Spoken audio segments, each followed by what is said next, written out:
Oh, look at my clean hair.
Wow.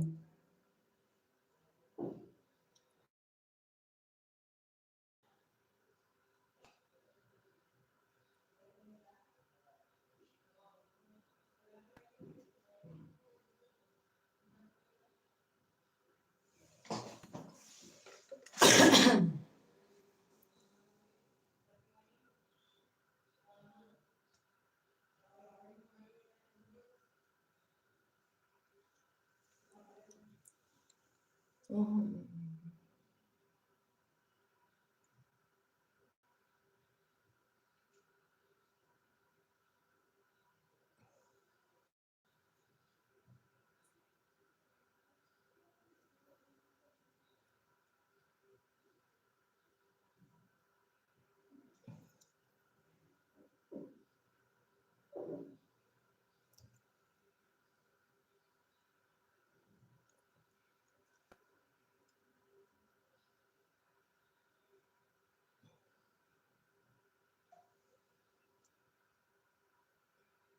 Oh, oh, joder.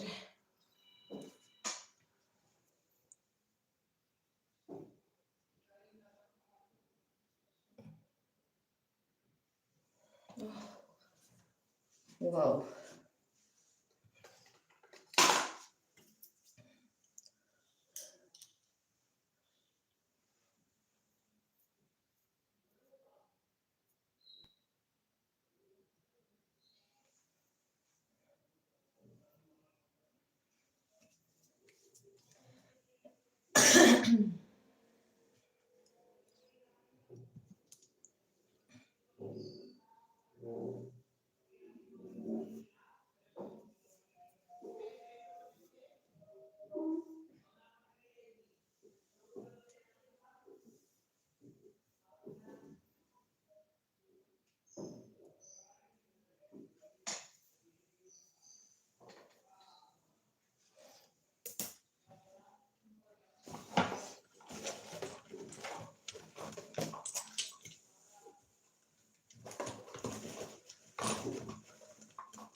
Bestias.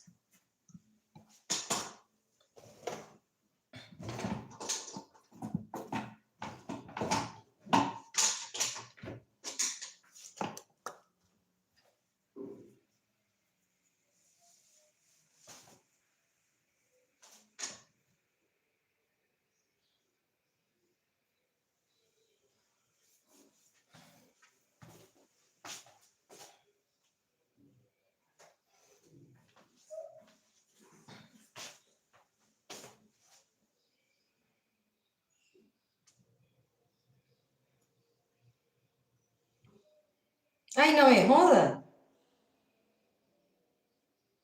O eso ya lo he visto yo.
Hi.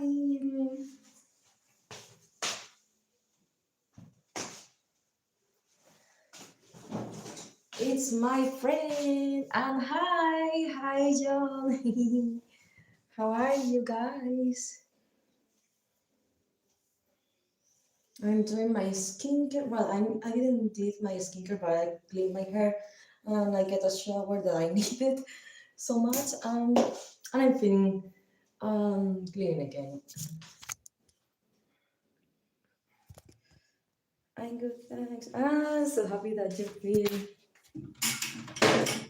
Um, I'm passive as always, but fine.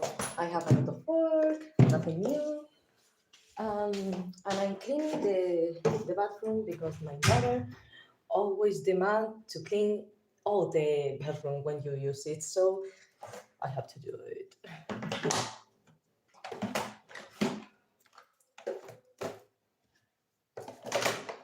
And that's it. And I'm going to take you now to have lunch.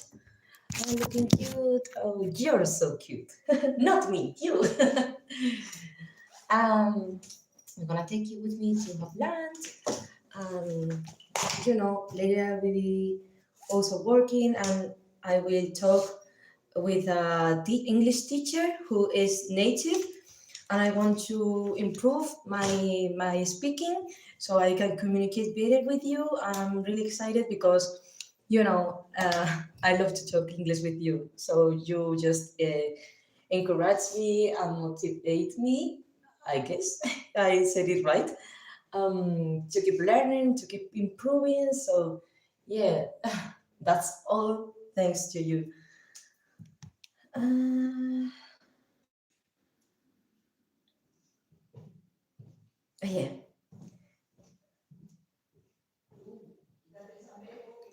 that's it. Awesome. Yeah, awesome. And I hope to be able to communicate better with you because I feel like I'm a little stuck. Of course, I have improved a lot. Um, just speaking to the camera in English, but it's still a a long path since where I am and where is my typical level of communication in my main language. So it's like I feel like I'm talking like 10 years old kid, and that's it. I just want to grow up in English.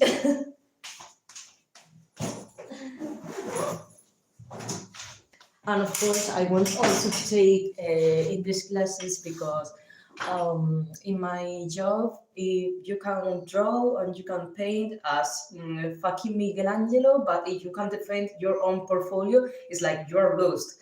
You're lost. You're gonna get paid like a shit. That's why I also want to improve.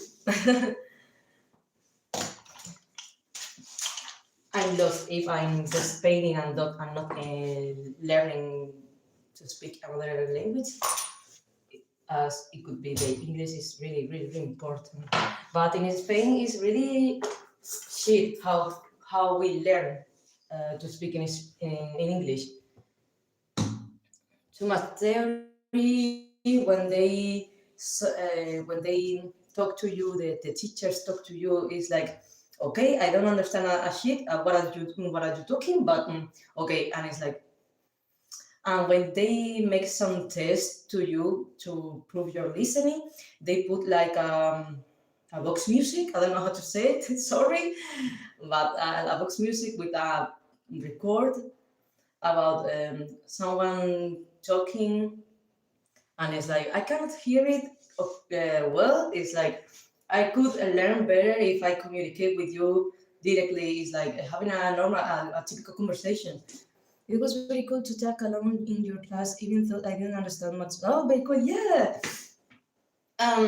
In fact, if I start to have a nice level of English, I don't know which level I will reach, but I will try to include some mentorship or one-on-one classes on Spanish. If someone of you want to talk about something or you are just preparing a trip to Spain, I can just help you in my Patreon levels. So yeah, it's just a project, not now, but I would love it. I would love to help you. I want to, give you back something about something that you give me a lot. A little of you, I don't know how to say it, but that's why I need to improve. That's why I need to improve because I feel seen. Totally idiot.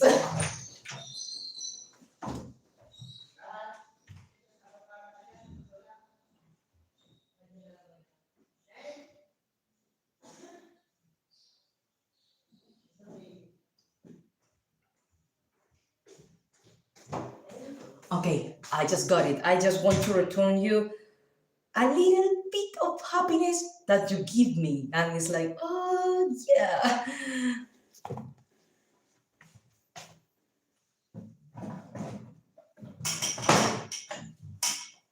This is one of my goals. Which base series expressed on reverses work I want to bucket and cry studying Thursday. It's like May, it's like you're talking in English, but I don't understand you, so sorry. But I'm happy that you're here, of course.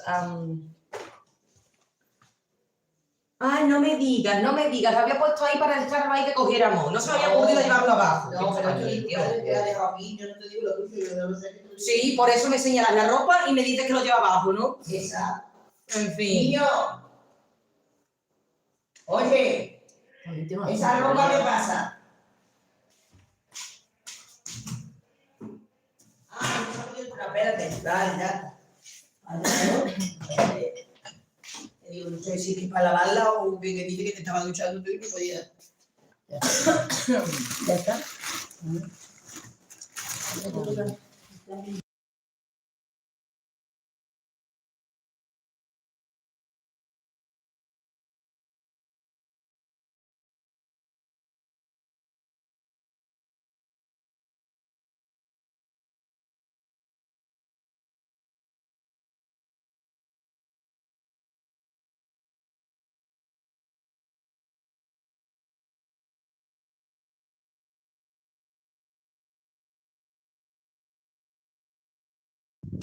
And as you see, we are living today in Silent Hill because it's really cloudy.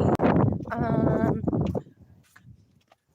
there is a lot of mist. And he's my little one. He's my little one. Hola. Hola.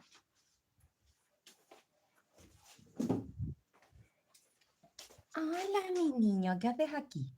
¿Qué haces aquí? Hola. Hola, mi amor. Hola.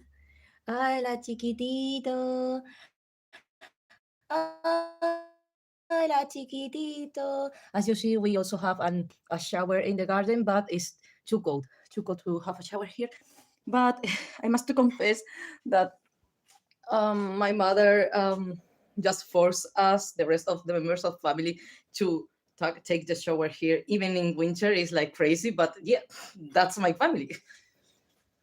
But so that's why if I am if I am taking the shower upstairs in my house, is why I have to clean all the bathroom. That's why I'm having the shower there. If I'm not cleaning the bathroom, I have to have shower here, and it's like, yeah, it's their house, not my house. It's their house. No, but I'm just the crazy here. I'm just the crazy because I'm just the one going to therapy. So yeah. Yeah, they call me my mad. That's why, because I'm the only one who's working her sheets in therapy. Sense? No, I know I also don't find it the sense, but yeah.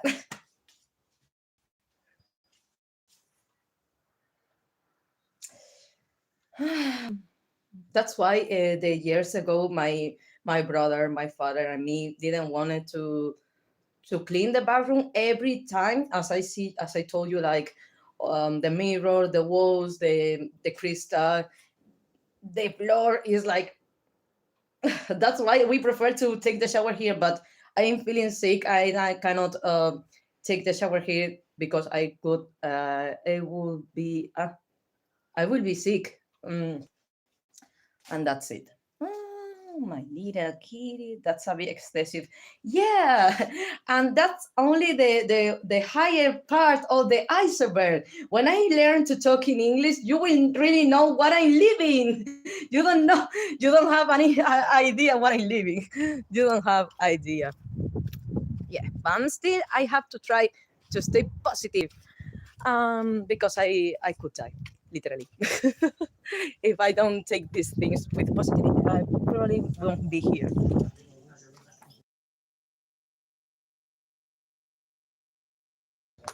And I'm gonna take my little kitty inside because, okay, he can feel comfortable here, but it's still a little cold. So if he can be inside, I'm gonna take him. Okay, ven aquí, my darling. Oh, my dad. My dad.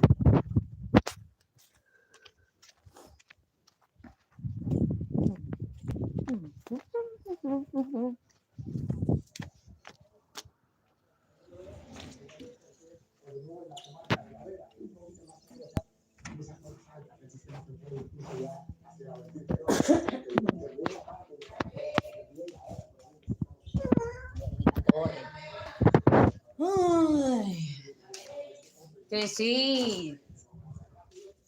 Señor bendito.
It's fun when you take us around. Oh, I thought that you will get boring because I'm just moving and talking, and it's like, as you see, I'm cleaning the floor.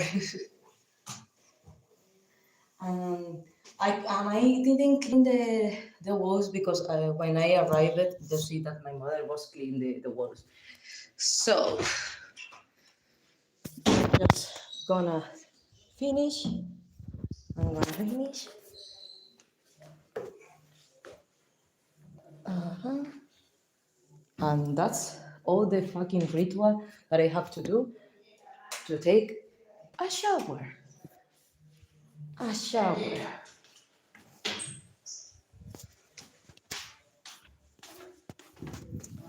And this is the cases and the situations when I see and when I think about you have everything. You have everything. You have a house. You have two children. You you have you even are not working. My mother is not working. So why are you fucking angry all the time? Why you insist to make the things more complicated? Why are you trying to argue? Why are you trying to make problems every time? With a normal situation, just to take a shower, you transform and become that situation to something, weird. And I'm not saying that we must not clean. Of course, we have to get. We have to clean the house. We have to be healthy, of course. But it's like something neurotical.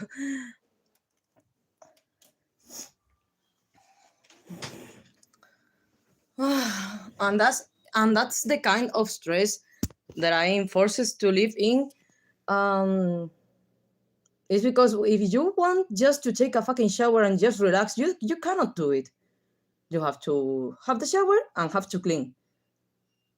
Even when you go to my kitchen, you have a lot of things that you cannot touch. You cannot touch. You cannot put a dish in the table of the, I don't know how to say, the table of the kitchen. I don't know how to say it, but you cannot put a dish, a hot dish in the table. It's like, no, you cannot touch it. Or you go to dry your hands because you have been washing something, and maybe a piece of fruit or something like that, and you're going to dry your hands in a towel, and it's like, no, you cannot touch a towel.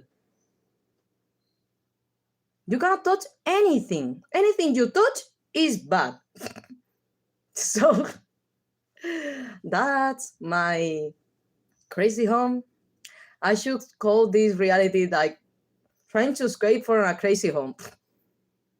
And when I move on, it's like, okay, that's when I'm going to shine. That's when I'm going to shine. Not here. It's like, yeah, it's really crazy. And I was raised in that conditions, even worse that you don't even know. But I grew up thinking that was normal. Of course, it's gonna feel the freedom again. It's like living in my skin is like you have 30 years old, but you have been only lived or feeling like you have your own life only 8 years. I have been feeling like a slave from 20 years. It's like, okay, that's my life. I don't have my biological parents. I don't have no one to help me. My family, I mean, my aunts, my grandma, they are my grandma and my grandfather, they are all dead. But my aunts, I asked them for help when I was a child. It's like, this is not normal. I asked for help, and no one listened me. No one listened to me. It's like, no, you are just you should be grateful because they give you a family, they give you everything. You was only dirty child in an orphan. You have to be grateful. And it's like, I cannot understand. And the people is fucking mad. And then I'm just mad because I'm going to have to go to the psychology. What the fuck? And I'm studying psychology because my parents just forced me to study psychology. You see the craziness, the craziness of this situation. It's like, okay, you forced me for 8 years to study a fucking career that when I finish, you cannot pay me my master and my specialization. I don't know how to say it, but I cannot I cannot be a psychologist of anyone because I need my master. I need a lot of studies to treat someone. Of course, they didn't have the money. Of course, they are not gonna listen my advice about this toxic dynamic in the family is like crazy. Would you raise a medic, a doctor, and if you have an injury or you have a illness or something like that, you wouldn't you listen to him, even if he has the career? That's how I feel. I have a sick family and I cannot help you because I cannot help them because they don't want me to help. They don't want to recognize what work have they to do, because they don't want to work. They just want to be on command. They just want to make their law, and it's like, it's my home, my rules, my rule, my house, my home, my rules, and it's like nothing more. It's like and it's really exasperating, not because I'm just psychologist and I can see everything. I can see everything which is done in a bad way. It's not helpful for the people. I can see it because I was studying for 8 years. So it's like exasperating for that. It's exhausted for that because they, of course, they are like blind. They only see this, but I can see everything. And it's really tired because I want to help them, but no, you are crazy. You are the only one who's crazy. You're crazy because you was born that way, and because you were a poor little child who we found in a market. Things like, please, please. I'm gonna get crazy someday. Someday you will have to take me to jail because I'm gonna get really mad. I'm actually in the limit. But no one sees it because I'm just have to be a good child. I have to be happy. I have to be, And it's like, okay, okay. Yeah. And of course, it's a little, it's sad because I'm not that way. I'm not that way. You know me in the Inspired Life session when I didn't live in here. I was really really disconnected of all of this. And even if I wasn't in the best conditions, I was free. I was free to make my own mistakes, to learn about them, and make my own life, even if it wasn't the best. But here is like a golden jail, fucking golden jail. But I'm exhausted, really exhausted. But well,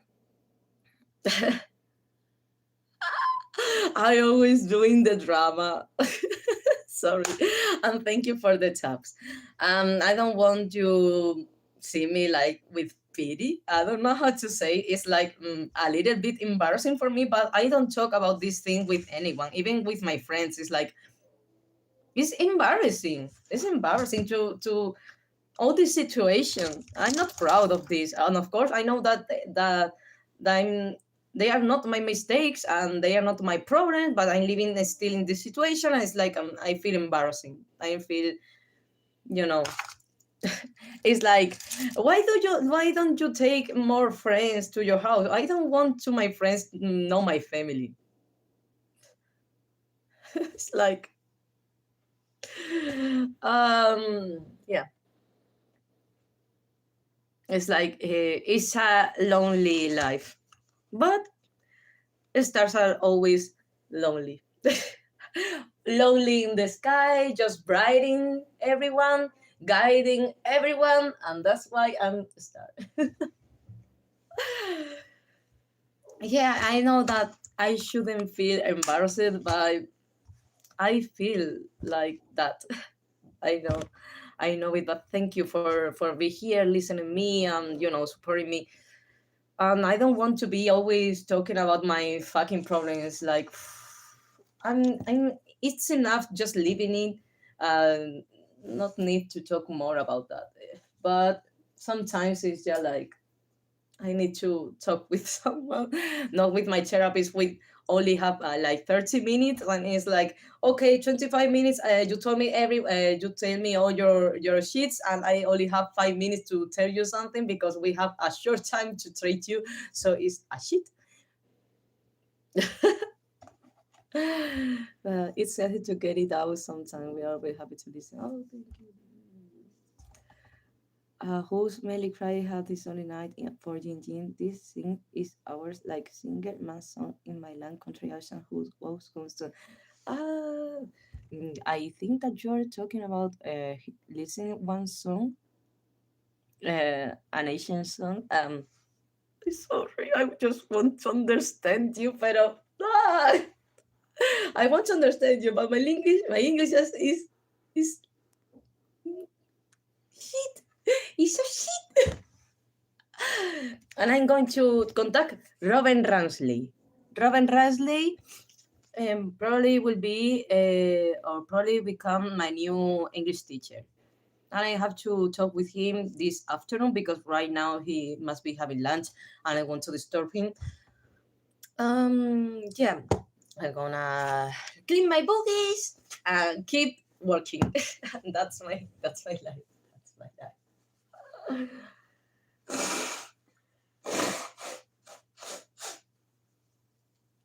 Ay.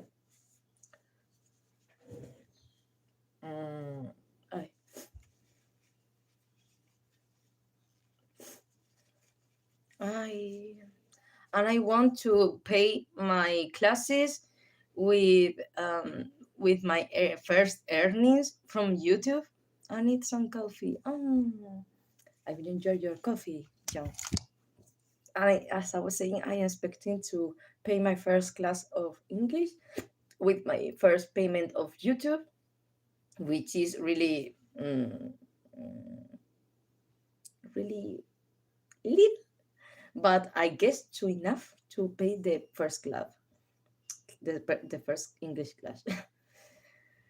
Are you going to class today? No, I'm just going to talk with the teacher and talk about if we could tell me or teach me about how to have normal conversations in native English, and also focus it in my work, which is more technical, and I don't know if he can teach me about that because it's really specific. But I will try. I will try to have classes to communicate better, and that's it. And I have to paint a lot today because yesterday I just finished the website, which we posted soon in Patreon, and that's it. I'm gonna take you to have lunch. Enjoy your coffee, John. I'm gonna mute this.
Oh, qué frío, guys. So cold here. It's so fucking cold. I'm just trembling. Oh my god.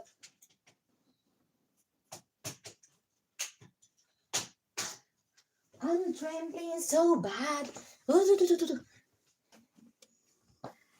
It's really cold. It's really cold.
Yeah, May, it's so cold here.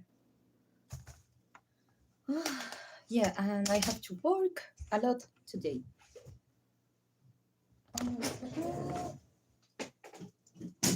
And I don't know if you're here, John, but I read you, and I'm really excited about to know your new order.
Okay. Uh, mm,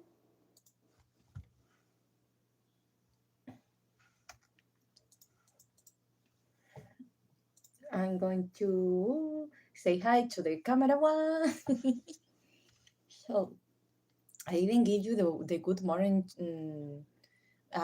Recently, I don't give you the good morning like writing, but you know that every day when I wake up is like good morning, good morning, good morning. But yeah, it's a tradition that I don't want to lose. So yeah, I'm going to try to rescue it. So yeah, I'm going to write you a beautiful message to warm your souls and make you feel better. Is my goal to make people happy.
De verdad.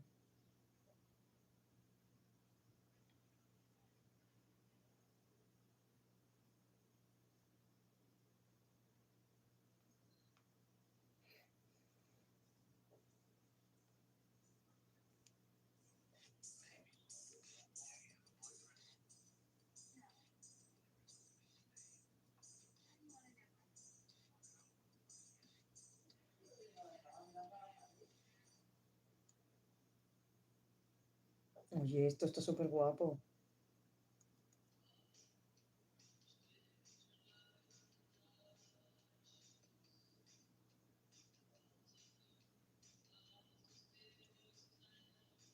Oye, pues no, yo no digo nada, pero es preciosa la paleta de color.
Oh my god, it's like I'm feeling so cold. My arms, my feet and my hands are so cold. I was like, oh, in fact, I'm missing my cat. My cat is always so chunky and I'm so hot. And I just only have to grab him and hug him, and it's like instant hot. Um,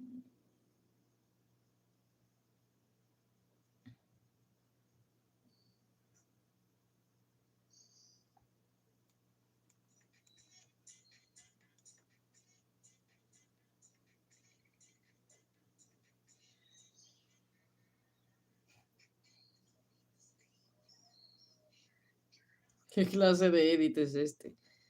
Emilio.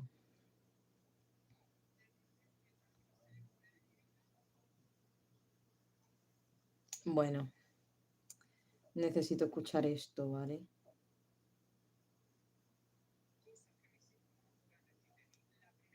Siempre iba súper arreglado, impecable. Me cepillé a un tío que tenía los huevos. Solo te digo que agárrate las bragas con pinzas, porque lo que te voy a contar es de película de Almodóvar con presupuesto de serie turca. Ayer me iba a Madrid Centro tan tranquilo, con mis cascos puestos en modo no me hables o te pego un poco en la yugular, y escuchando Bergain de la Rosalía, sintiéndome un poquito menos desecho social, mientras me iba al metro de Cuatro Vientos. Cuando de repente, sin comerlo y sin beberlo, el universo decidió, por arte de magia, joderme el día con lo contento que yo me iba. Pues no os lo vais a creer, pero ¿a quién me encontré? Ese cabronazo que me rompió más que cuando tú te sacas mal un tampón. El hijo de puta que me dejó el corazón como un croissant pisoteado en la Gran Vía. El tío ahí estaba esperando al autobús para llevarle a su puta casa. No voy a decir qué puta línea de autobús es, porque si no ya vais a saber qué barrio de Madrid, y no me apetece, la verdad, porque sus amigos me siguen. A ver, gente, que estoy editando, aprovecho para deciros que me sigáis en mi otra... Qué susto. Aprovecho para deciros que me sigáis en mi otra red social, ¿vale? En mi canal de difusión, que os enteréis ahí de todos los cotilleos antes que hacéis. Así que pues nada, Emilio B. Manzano. ¡Quita, guarra! Pues nada, que tiro yo para adelante, veo así a un tío que estaba como muy fuerte y digo, no creo que sea él. Me doy así un poco la vuelta, me giro, le veo la puta cara de tonto que tiene, esa que me pone muchísimo, y de repente veo que me empieza a mirar, o sea, hicimos eyes contact, o sea, eso fue peor que como si estuviese mirando a Medusa. Me quedé tiesa, pero como puto pene erecto. O sea, solamente os digo que se me congeló el cuerpo y el alma a la vez. Me quedé muñecona. 5 segundos mirándonos, o sea, 5 segundos de tensión sexual y problemas no resueltos. Cuando de repente el muy cabronazo me sonríe con el... Me voy a echar cremita a los pies. I'm gonna do a massage in my feet because they are really dry.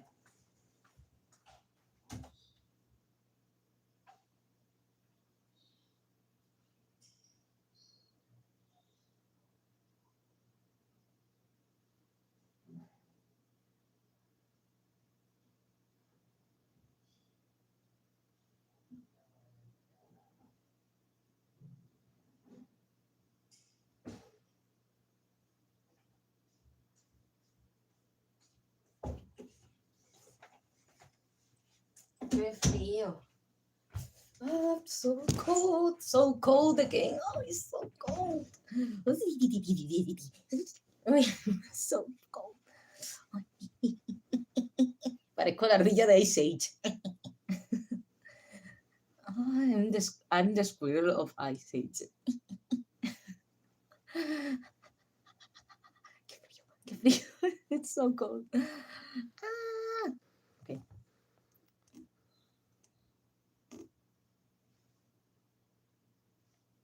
Esa sonrisa que es que a mí me pierde, o sea, es que me quedé... De verdad, siento palpitaciones en la cola, lo siento. Y yo ahí con síndrome de Disney, del cual no me he curado, pienso, ay, igual ha cambiado, igual ahora sí. Spoiler, no. Qué puta soy, qué inocente, qué tonto y qué ganas de llorar y me gana la vez. O sea, es que no puedo ser más desgraciado. Total, que se me acerca porque el show no se puede quedar sin clímax y me suelta con una voz de macho.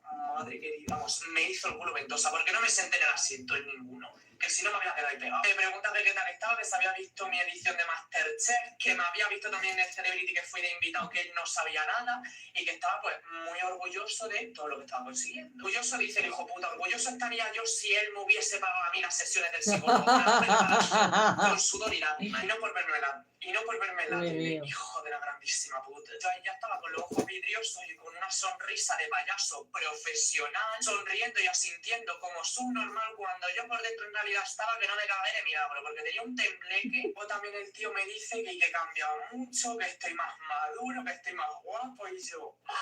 Por favor, no me digas eso, por Dios, que ya se me cae el mundo encima. Ya la joya, la corona, la perla, es que me dice que le gustaría que otro día hablásemos con más calma. Me quedé mínimo como un múltiplo, 0% y bajo la cifra siguiente, escuchamos y no juzgamos, escuchamos y juzgamos. Cariño, solo te digo que si llegamos a hablar con calma, la calma la iba a perder en tu cama y no me apetecía, la verdad, porque me estuve conteniendo como una santa con una úlcera. Así que ya aquí yo, nerviosito perdido, con ganas de irme porque me estaba poniendo ya malo, cogí y solté la mentira de supervivencia, la clásica. Así que cogí y le dije, bueno, me tengo que ir, que pierdo el metro. ¿Perder el metro yo? Por favor, si no me tengo que perder los calzoncillos y la poca dignidad que me quedaba en su cama si por mí fuera. Y cuando ya estoy huyendo como alma en pena, va el tío, me agarra, me gira y me da un puto abrazo.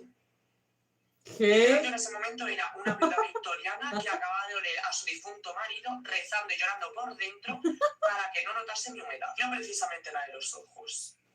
Y ya me separo, me giro y bajo corriendo al metro con ganas de tirarme a las vías y con unos lagrimones. O sea, me bajé literalmente llorando. Así que pues nada, ayer lloré, reviví el mayor Vietnam sentimental de mi vida y después me fui a comprar ropa porque, cariño, si voy a estar mal, al menos que sea con un fondo de armario nuevo. Aprovecho por último para decir que no sabéis cómo yo y nunca habléis con los ex. Y si te lo encuentras, sal corriendo. Porque estoy yo amargadito perdido. Me ha dejado roto, pero con una regaña desde ayer. Solo te digo que agárrate las bragas con pinzas porque lo que te voy a decir ¿sabes cuando dices voy a ser buena persona y voy a dar una oportunidad a un tío solo por su personalidad?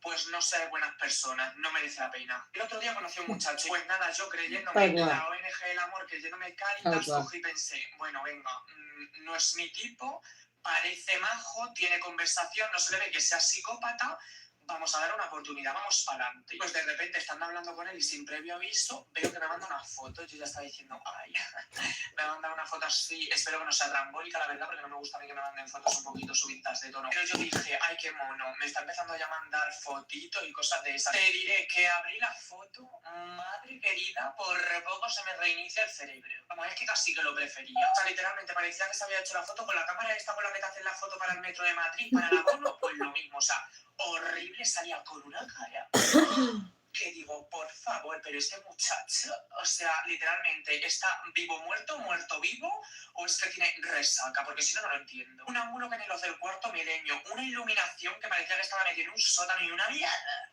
Que digo, madre mía, pero si es que parece un gato recién atropellado, el pobre me da pena, pero es lo que hay. Yo sinceramente no soy aquí el más guapo del mundo, que ya os veo venir diciendo, cariño, pues a ver si te miras tú a un espejo. Me miro todos los días, la verdad, muy desgraciadamente. Ahora entiendo por qué los filtros del Snapchat, del Instagram, de todos sitios, deberían de ser derechos humanos y no una frivolidad. Te digo, este muchacho petado de filtros, porque yo cuando le estampé en el Instagram dije, ay, qué chico más mono, qué guapo, tal, no sé qué. Luego me manda una foto normal y veo que literalmente su cara parece la de Quasimodo o la de el hijo de Shrek. Pues cariño, ¿qué quieres que te diga? Pero el susto me lo llevo y este me ha pegado un bote que no chico. Ahora estoy contando esto más así, pero literalmente en su día me dio pena. Bueno, en su día literalmente pasó hace una semana. Pero también te digo, con esto me dan ganas literalmente de meterme a un monasterio y jurar celibato. Que, por cierto, le estoy haciendo.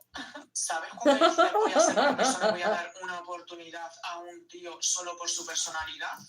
Pues no sé, buenas personas, no merece la pena. El otro día conocí a un muchacho. Pues nada, yo creyéndome la ONG del amor, creyéndome Caritas, cogí y pensé, bueno, venga, no es mi tipo, parece majo, tiene conversación, no se le ve que sea psicópata, vamos a dar una oportunidad, vamos para adelante. Pues de repente están dando... Ay, qué bueno.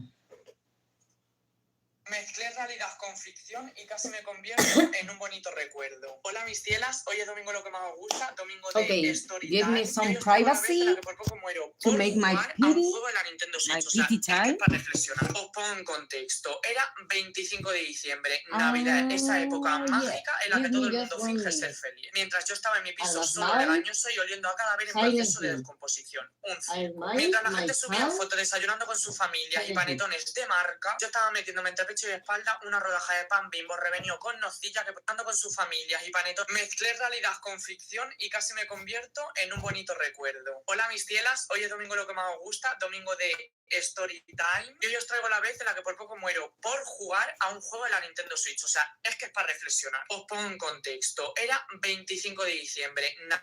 Navidad, esa época mágica en la que todo el mundo finge ser feliz. Mientras yo estaba en mi piso solo, legañoso y oliendo a cadáver en proceso de descomposición. Un circo. Mientras la gente subía fotos desayunando con sus familias y panetones de marca, yo estaba metiéndome entre pecho y espalda una rodaja de pan Bimbo revenido con nocilla que probablemente habría sobrevivido a la época de Franco. Todo muy entrañable. El piso congelado, el calefactor que hacía más ruido que una lavadora con piedras dentro, y yo en bata con cara de recién salió el inframundo preguntándome si de verdad merecía la pena seguir existiendo. Mi espíritu navideño era el mismo que el de un bicho muerto tirado en la cunita. Me hago un café con leche que sabe a pared escorchada y a yeso de colegio público y a los 2 minutos, pues bueno, ya sabéis. Café y cigarro, muñecazo de barro. Me siento en el trono de porcelana, expulso mis demonios, cojo las llaves, la tarjeta del metro y me voy al trabajo. Ese sitio donde los sueños mueren. Allí paso la mañana fingiendo productividad, deseando que un meteorito impactase contra la oficina. Y cuando por fin salgo, voy en el metro, agotado, con la cara de haber chupado una pila y aparece ella. La mítica señora del Metro Madrid con el mocho en la cabeza que parecía que se había zambullido en una freidora. La tía tenía un ecosistema propio. El pelo la goteaba grasa, humedad, pelusa y un ligero toque a meao viejo. La doña empieza con su performance pasivo-agresivo de siempre, que si dadme dinero, coño, que tengo hambre, que estoy en la calle, que tengo el estómago pegado al espinazo. Y yo ahí tieso en la esquina de las puertas del metro como una estatua de cera, sudando ansiedad por todos los poros. Y con el culo más prieto que la tapa de un Danone. Claro, yo intentando clavar la mirada a cualquier lado, menos a ella, que tenía la misma energía que un Pokémon salvaje con rabia. Yo hago la clásica, mirar al suelo y rezar por volverme invisible. Pero no, la tía me ve, me escanea de arriba abajo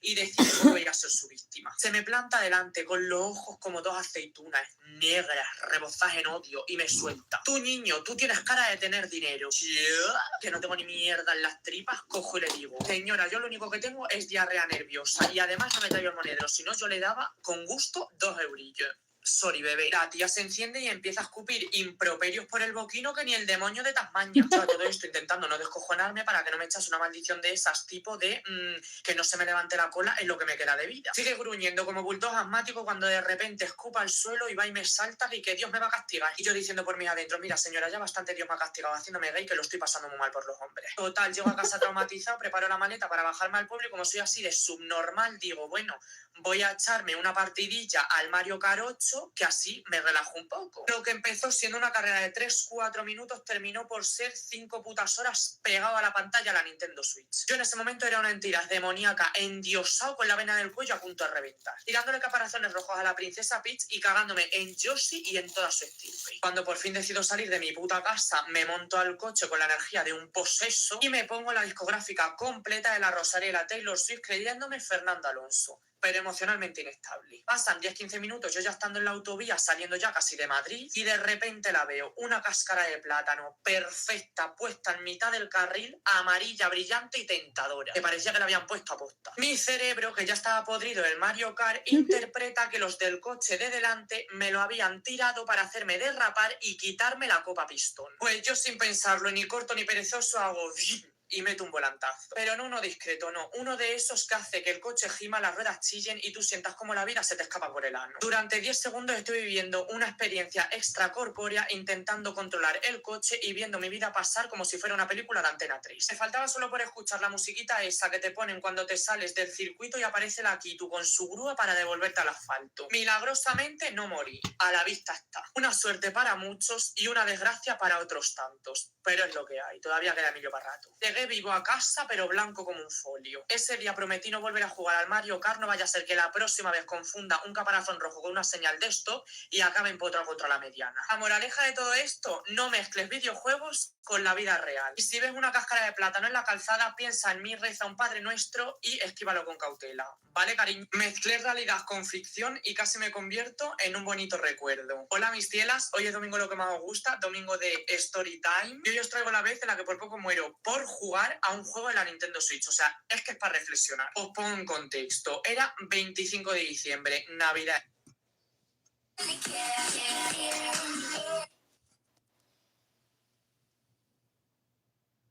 Bueno, gente, mañana tengo un examen de Derecho Civil, así que hoy os traigo una mini clase de ello para practicar. Vale, a ver, yo entiendo que en el gimnasio se entrena, se suda, hay testosterona en el aire y todo eso. Pero, cariño, eso no te da derecho a quedarte literalmente embobado mirándome el rabo mientras me cambio de calzoncillo. ¿Me explico? O sea, he ido al vestuario a cambiarme, que no es ni OnlyFans ni una sesión de arte renacentista privada. Me quito los pantalones, los calzoncillos y tal, me doy la vuelta para coger los otros de la taquilla y a esto de que estoy cogiendo las cosas y me fijo que hay dos muchachos de 19, 20 años que me están mirando, pero así, en plan, embelesados, que me están mirando el rabo. O sea, ¿qué pasa? ¿No habéis visto un puto rabo en vuestra puta vida? ¿No veis el vuestro? Cuando os ducháis, cuando os cambiáis, es que no lo entiendo, de verdad. O sea, me he quedado flipando. Me doy la vuelta porque literalmente me he sentido violado. Y veo que hay otros muchachos jóvenes, más o menos de mi edad, y un viejo de 60 mirándome lo que viene siendo el culo. O sea, es que os lo juro que no me lo invento, me lo estaban analizando como si fuera un examen. O sea, es casi impresionante. Es que no contentos con eso, los muchachos que me han mirado al principio, en plan, los dos muchachos que tenían 19, 20 años, como que me he ido a dar otra vez la vuelta, me he puesto corriendo los pantalones y los calzoncillos, obviamente, porque es que me sentía literal intimidado. Y los cachos de cabrones cogen y se ponen a mi lado, en plan, han cogido sus cosas de la taquilla donde lo tenían ellos y se han sentado en el banco de mi lado para bicharme bien. Me estaba poniendo los pantalones y los calzoncillos, me estaban mirando el paquete como si fuese un santo grial, o sea, ha sido heavy. Igual que encima estos son los típicos que van de machos, porque encima es que eran dos. Estaban bien buenos, la verdad, no voy a mentir, pero tío, estos son los típicos que van de macho y luego dicen, no, bro, yo solamente voy al gimnasio a entrenar, tal. Claro, vas a entrenar los ojos, no vas a entrenar otra cosa. En fin, otro día más sobreviviendo al gimnasio y a sus mirones y sobre todo a los maricones que no salen del armario, porque te digo yo a ti que eso eran maricones o no maricones, pero tenían ahí la dudilla de probar. Vale, a ver, yo entiendo que en el gimnasio... Estoy ahora mismo en mi casa cagándome en la puta de oros, en la sota de bastos y hasta en el comodín. Lo que me pasó en el autobús fue tan irrisorio que de verdad Netflix me debería de contratar para hacer una serie sobre mi vida. O sea, lo de ayer perfectamente podría haber sido un capítulo oculto de Paquita Salas. Como ya sabéis, hoy es el día más esperado de la semana, domingo de gasolina, domingo de Story Time. Y os voy a poner un poco en contexto, que sé que sois muy goleores. Me levanté ayer a las putas 7 de la mañana, una hora que de por sí debería estar prohibida por la ONU, y todo por bajar a mi pueblo después de haber estado durmiendo 2 miserables unidades de hora. ¿Por qué? Porque la única neurona que tengo en la cabeza en funcionamiento decidió que lo más sensato era pasar la noche viendo vídeos de gatos obesos rodando escaleras abajo como si fueran moñigas con pelo. La mañana ya empezó desviada, literalmente. Me levanto de la cama y estoy bizco, pero bizco nivel muñeca poseída, que le mandé a mis amigas foto a la puerta y el otro ojo me miraba para el espejo. Parecía que estaba yo vigilando ahí en ese momento dos realidades paralelas. Pego un brinco de la cama cagado de miedo pensando que me había dado una parada parálisis de esa y de los nervios me meto tal ostión con el marco de la puerta que os lo juro he visto a la Virgen en 4K. Pero escúchame, que el golpetazo me recolocó el ojo. Literalmente le debo mi visión binocular a ese portazo. Me ducho, me visto y me acicalo y me voy para Plaza Elíptica, o por lo menos eso intento. Pierdo el primer autobús que me lleva a la Renfe porque, claro, el destino había decidido que ayer me iba a salir todo mal. Espero 15 minutazos, llega el siguiente y cuando por fin aterrizo en la Renfe, el puto tren se va en mi puta cara. Y yo con la maleta, el ojo recién alineado y la dignidad pendiendo de un hilo cagándome en la red nacional de los ferrocarriles españoles. Que de hecho mandé una foto en mi canal de difusión de la otra red social, así que si no estáis metidos ahí, meteros porque os enteréis de todo lo que me pasa al día. Espero 7 minutos, cojo otro tren, llego al metro y bajando las escaleras veo como el metro me ve y se ríe en mi cara y se mete en el túnel como mi ex huyendo del compromiso. Pues nada, otros 7 minutazos esperando. Yo ahí al borde entre pegarle una patada a una papelera o lanzarme a las vías, porque menuda mañana de mierda. O sea, ni en un reality de supervivencia me habrían tratado peor. Cojo otro metro, llego por fin a Plaza Elíptica, subo las escaleras como alma en pena y me encuentro con una pedazo de cola que ni las procesiones de Semana Santa, colega. Es que literalmente daba la vuelta a toda la estación. Eso parecía una serpiente humana de guiris y gente con sueño. Yo después de ver eso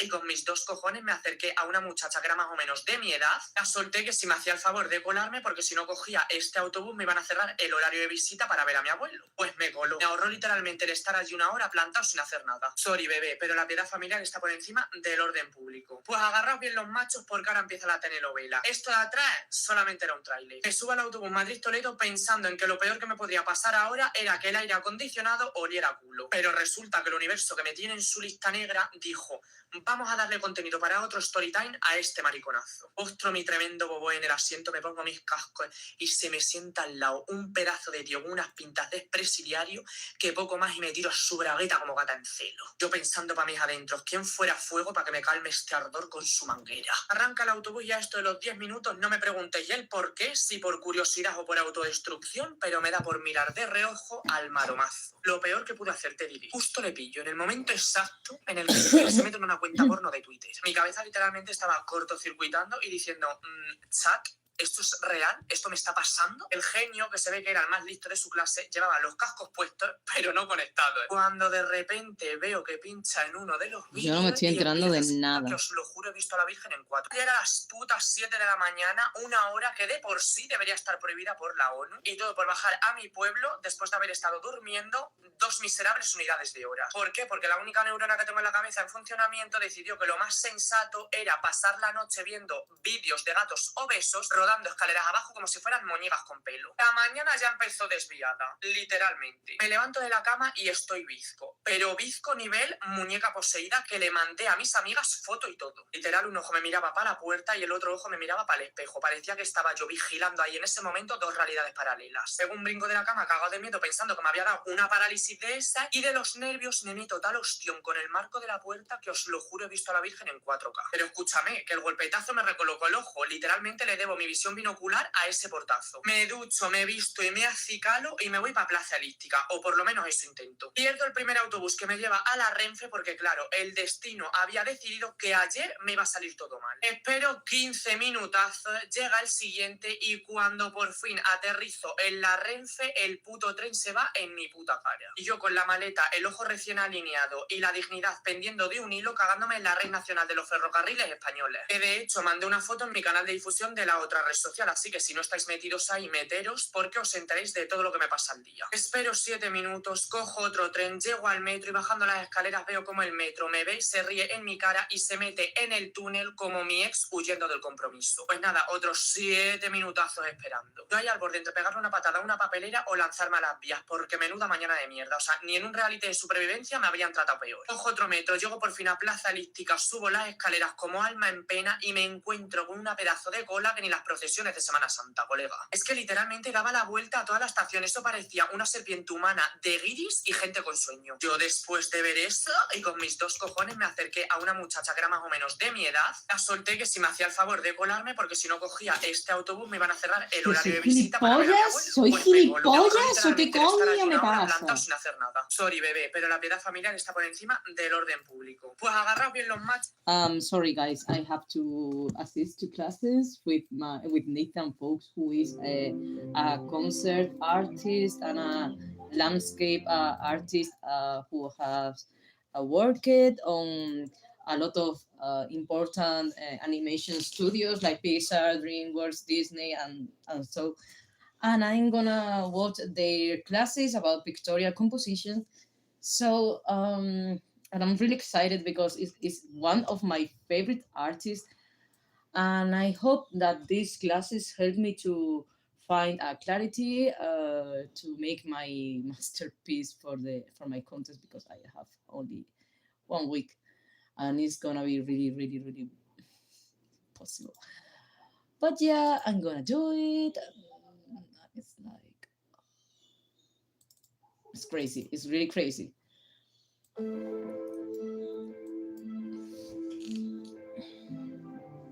Oh, I'm feeling blessed right now.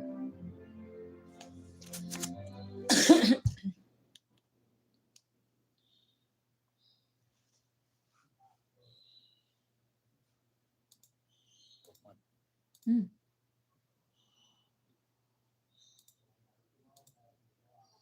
Of my list, and I know it is for you too, because you're right here joining me now. And so let's do it. Let's dig in and figure out what it is that makes an image.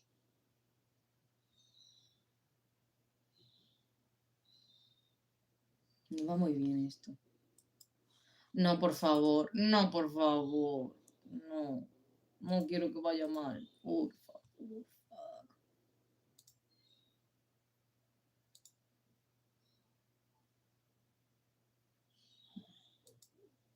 Let's do it. Let's dig in and figure out what it is that makes an image. Traditional media, or if you're a level where art or storytelling, where imagination lives, composition, primary elements to achieve that goal. Subject, and the teeth ache, right? Where storytelling, where imagination lives, composition, primary elements to achieve that goal. And to be the artist that teeth ache, right? You want your artwork to have an extraordinary presence and a meaningfulness to your audience. Por favor, ¿por qué no se ve? No puede ser.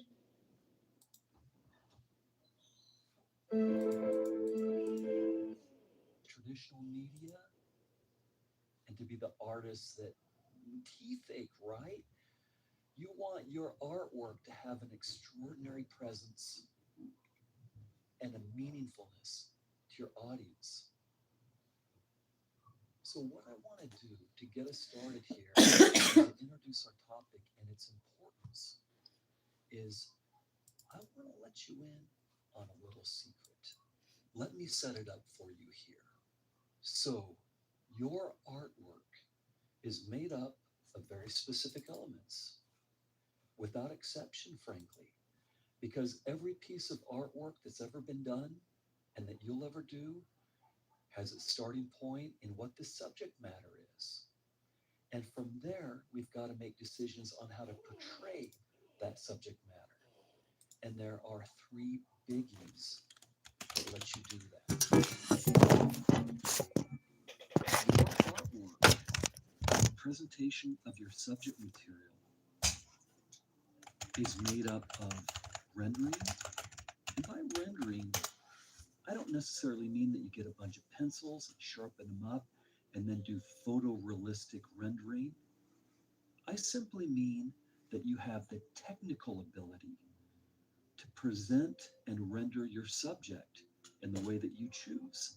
Something that we all know, those of us who've spent any time in a life drawing class or gone out to try and do some landscape painting or taken on a complicated subject in our concept artwork or our personal work, we know how extraordinarily hard it is to get our subject to look the way that we want it to, the rendering of it. Next is understanding color.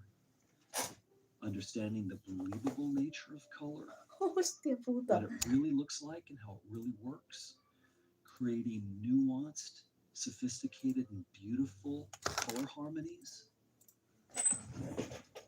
Oh my god. Oh my god. aquí, María. Ven aquí, mi amor. Mi amor. Te estaba echando de menos. Te tengo que limpiar el ojito.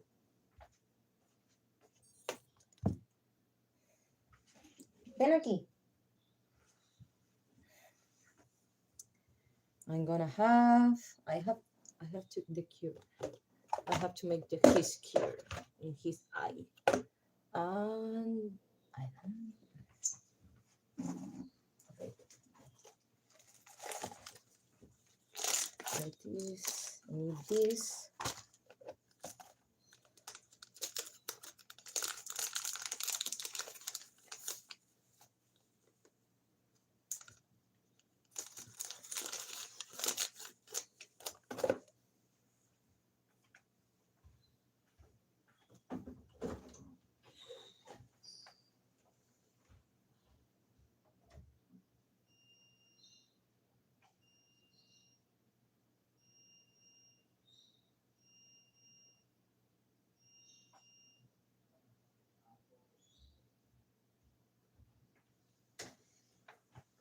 Hola, cariño. Tiene frío. Tiene frío tú. Tiene frío. ¿Y eso? Tiene frío, mi amor. Ven aquí. Ven aquí, que te tengo que limpiar. Ven. Nos vamos a ir. Espérate. Espérate, porque nos vamos a ir al cuarto de mamá y papá. O nos vamos a ir fuera. Venga, nos vamos a ir fuera. Nos vamos a ir fuera para que no asocies esto.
Ay,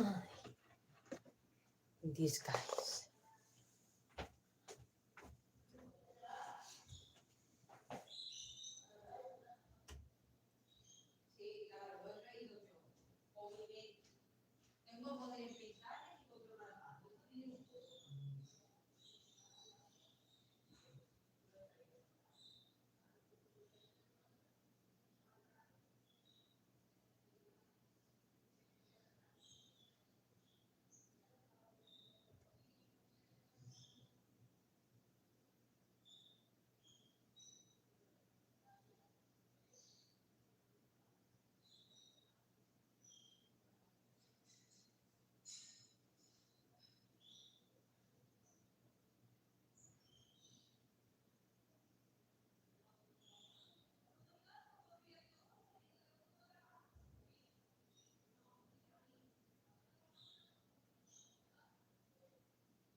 En fin.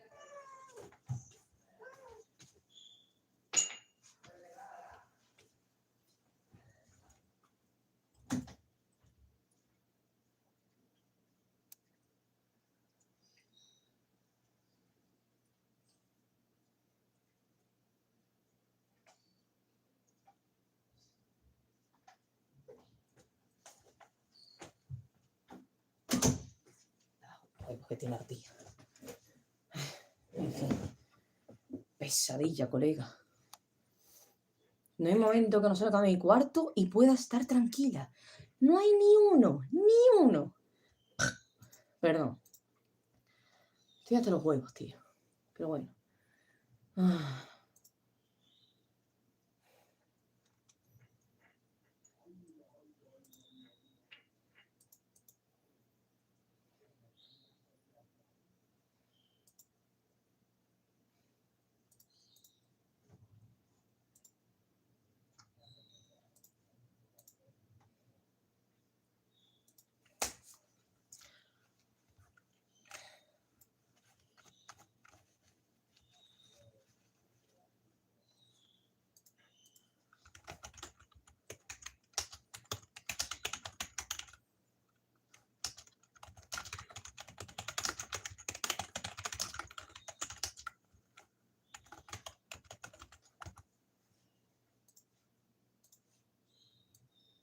That elicit an emotional response from our audience. And the third one, the topic of our class here, is composition. I'll prove it to you here. Let's roll through some images. And what I've done is I've taken a few of the images we've already looked at and some others. I've turned them to grayscale. And then I've put over top of them, I've put a digital noise reduction filter. so that it blends out the detail and it blends out the texture. And what we have left is the bigger, simpler underlying statement. And my gosh, look at that. So that it blends out the detail and it prove it to you here. Let's roll through some images. And what I've done is I've taken a few of the images we've already looked at and some others. I've turned them to grayscale. And then I've put over top of them, I've put a digital noise reduction filter. So that prove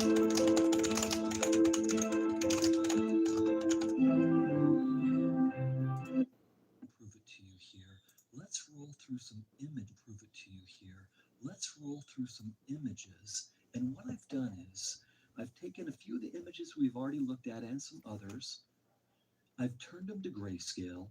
And then I've put over top of them, I put a digital noise reduction filter so that it blends out the detail and it blends out the texture.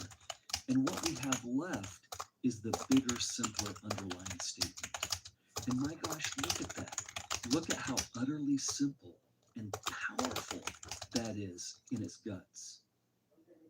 And would it be so very hard for you to do a gutsy composition like that?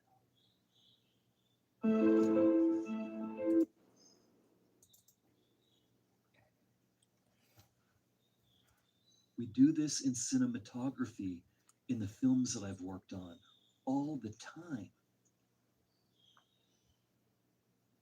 This is from an illustration by the great Mark English. And look at the visual impact of that. And not to worry, we're going to look at the originals of these images momentarily. Impact, kabam. Impact, wow. Who is this mysterious artist? Well, I'll tell you in a little bit. But that's what we want our audience to say. We want them to stop dead in their tracks and have a deep yearning to want to know more.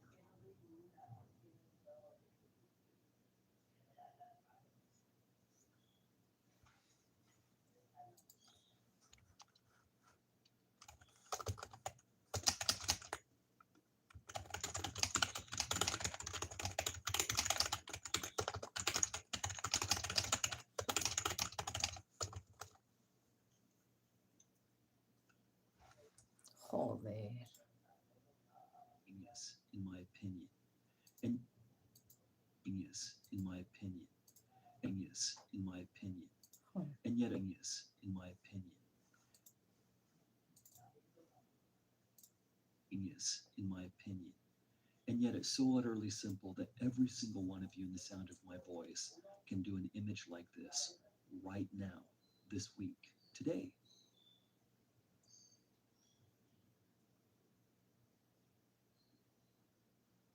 Environmentally be helpful for me in my career as an animation artist and as a fine artist as well. Words, ideas that would ultimately be helpful for me. Words, ideas that would. Pero si es que esto dura 10 minutos. Y esto se supone que debería durar. You get a bunch of pencils and sharpen them up. And where art, composition,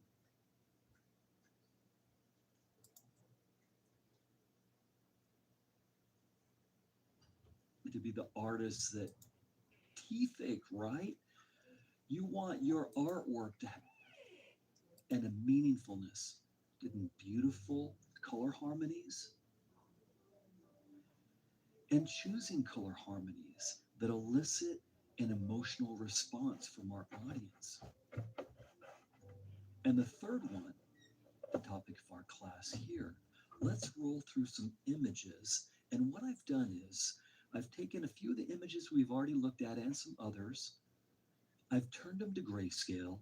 And then I've put over top of them, I put a digital noise reduction filter so that it blends out the detail and it blends out the texture. And what we have left is the bigger, simpler underlying statement. And my gosh, look at that. Look at how utterly simple and powerful that is in its guts. And would it be so very hard for you to do a gutsy composition like that?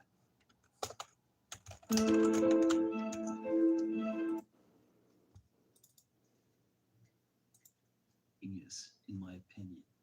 And yet it's so utterly simple that every single one of you in the sound of my voice can do an image like this right now, this week, today.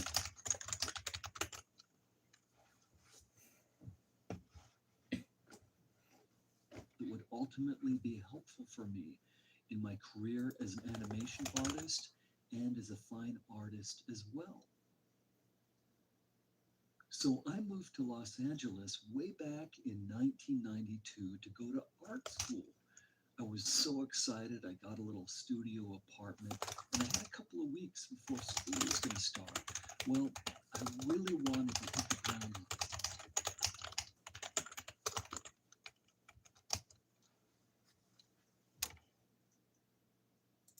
artist and as a fine artist as well. So I moved to Los Angeles way back in 1992 to go to art school.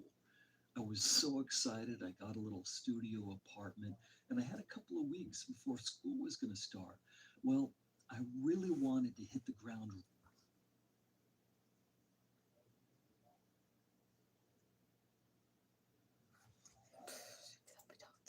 So I moved to Los Angeles way back in 1992 to go to art school. I was so excited. I got a little studio apartment, and I had a couple of weeks before school was going to start. Well, I really wanted to hit the ground.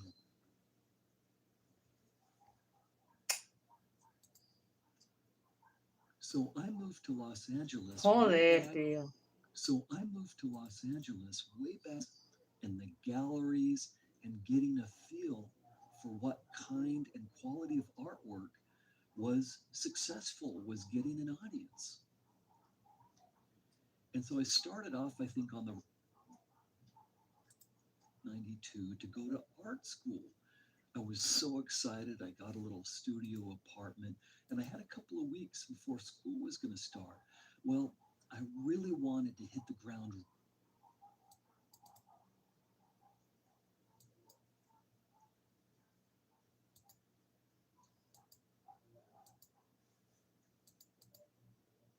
Joder, tío, va mal.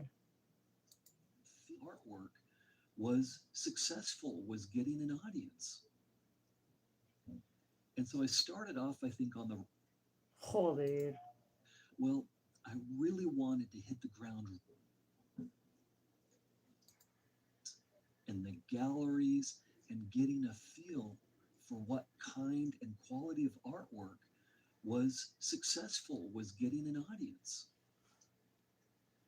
And so I started off, I think, on the Joder. in the galleries and getting a feel for what kind and quality work of the 1900s. And I was also, surprisingly to myself, just absolutely taken with and flabbergasted by the work from antiquities, especially sculpture from classical times, ethnic stylized sculptures from all around the world from different periods of time. And we're actually going to take a look at those a little bit later in the class. I was taken with them because of their high emotional potency. And so I had a great time. But at the same time, you're in a museum. You're looking at the cream of the crop from much of history, and you can't help but work of the 1900s. And I was also, surprisingly to myself, just absolutely taken with and flabbergasted by the work from antiquities, especially sculpture from classical times, ethnic stylized sculptures from all around the world from different periods of time. And we're actually going to take a look at those a little bit later in the class. I was taken with them because of their high emotional potency. And so I had a great time. But at the same time, you're in a museum. You're looking at the cream of the crop from much of history, and you can't help but yourself just absolutely taken with and flabbergasted by the work from antiquities, especially Joder. some work of the 1900s. And I was also, surprisingly to myself, just absolutely taken with and flabbergasted by work of the 1900s. Otra I was vez. just absolutely at a great time. But at the same time, you're in a museum that I'm in the process of telling you, hoping to find that answer. And when I got out, the sun was still shining. It was mid-afternoon, maybe something like 4 o'clock. And I thought to myself, you know what? Here I am. Joder, tío. Summer breeze blowing into the car as I slowly, what is it going to take to do something that will ever be worth someone taking a look at? Well, that's the purpose of this winding story that I'm in the process of telling you, hoping to find that answer. And when I got out, the sun was still shining. It was mid-afternoon, maybe something like 4 o'clock. And I thought to myself, you know what? Here I am at a great time. But at the same time, you're in Otra a vez. museum that I'm in the process of telling you, hoping to find. I rolled down the windows. It was a beautiful Los Angeles evening, late summer, the warm summer breeze blowing into the car as I slowly cruised the streets of Los Angeles on my way to the beach. That's right, In-N-Out Burger. See, here in Los Angeles, at least here on the West Coast, we have something called In-N-Out Burger. And here's what you do. You go to In-N-Out Burger and you open double animal style. And with it, you don't have the complete experience unless you order with it completely safe. And I drove straight to Beverly Hills. Quiero conocer tu rato así, tío. Well, hey, I was a tourist at this point, and everyone knows if you visit Los Angeles, you've got to go over and ¿Por qué? Why I'm so fucking jinx? I don't want to say this in the wrong. You've got to go over and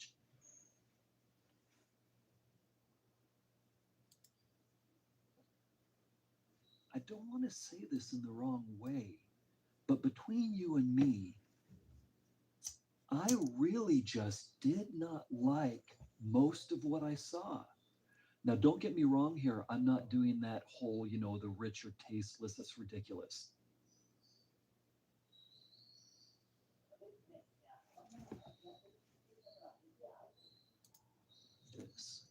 Because here I was standing on a precipice, metaphorically speaking, looking out into a deep. No me jodas, tío. And by the way, if you're a little bit confused by this image, if it just looks like a big bridge to you, that's what it is. The Art Center, it's a big bridge with classrooms right in the middle and on either side. It's kind of its own unique statement. So that was a place that I went to. But one of the great instructors there is an artist named Gary. Hi, Simon. Hi, my beauty. What are you doing? I'm in classes of pictorial composition with Nathan Folks. But the classes are I think that the file of the class is corrupted because it's not playing correctly, and it's really annoying. Right. I suspect that many of the people who love this artwork, and I love it too, I absolutely love it. I think that many of. As you see, it's annoying. Love it. I think that many of. La verdad es que este está muy guapo, aunque hay mucho ruido aquí. Las expresiones están súper bien. La anatomía, la composición, está todo súper bien, aunque sí que me distrae esto bastante. It does its job. It reaches out to us grabs us at that gut level where art, where emotion, where storytelling really lives. And I'll just scroll through a handful of these images because they are striking in their compositional design.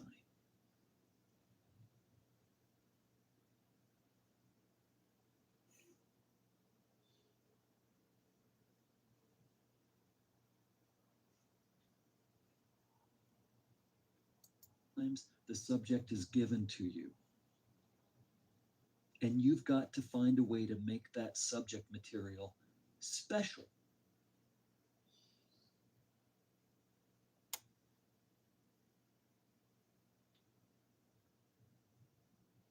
In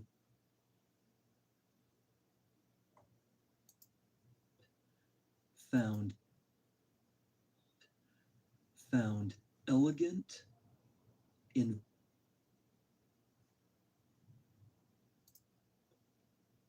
their compositional design.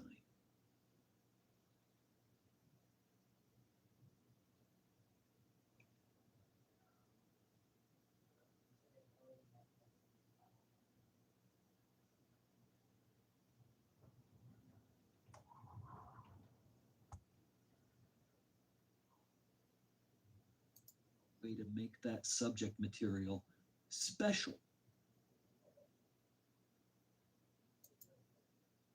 Way to make that subject material special.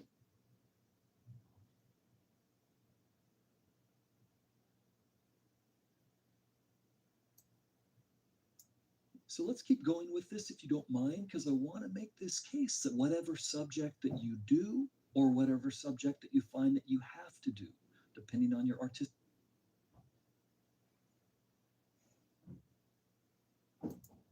Very different subject than the boy-girl illustrations or the technical illustrations that we've just looked at.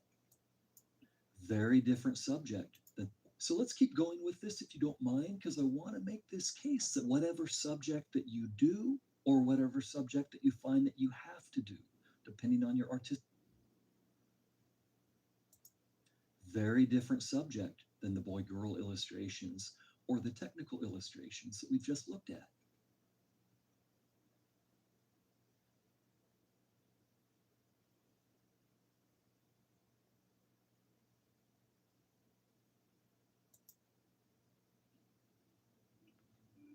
Qué bonito.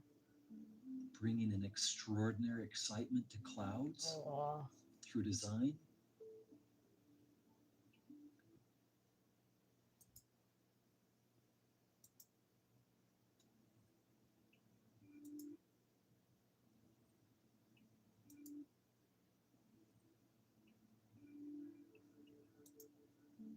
Bringing Es- an Es que no me jodas, tío. Es súper bonito.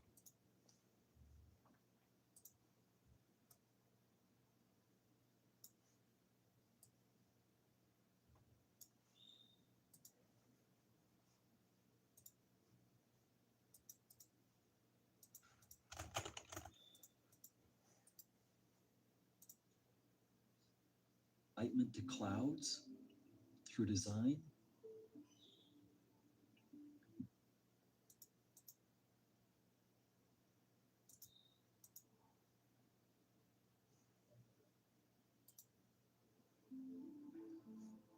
Back to the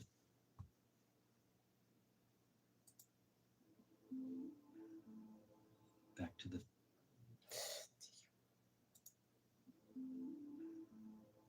back to the Joder.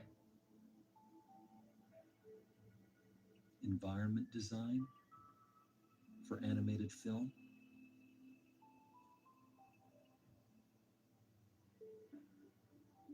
Classical sketching in oil paint. One of my favorite images from the animation artist Helen Chen. Muy guapo, la verdad. Muy guapo.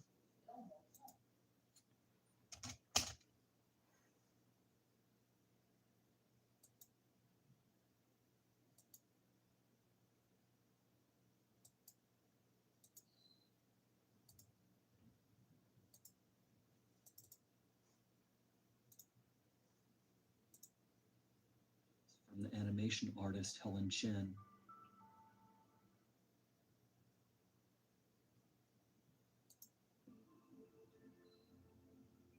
Juan Gris, it just feels like music. It has that meaningful repetition that music has. We'll look a lot at Degas, who I consider to be the father of modern pictorial composition.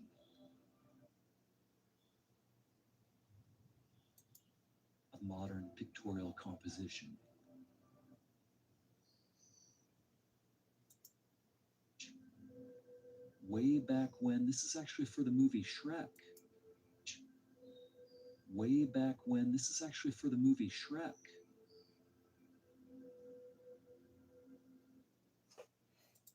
Por favor, es que todos los vídeos van a estar así.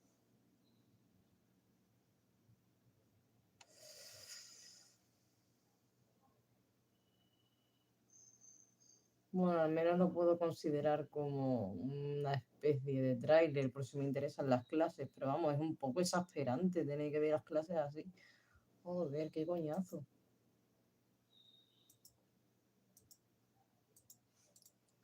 Vale, es que este ni siquiera se ve, no me jodas.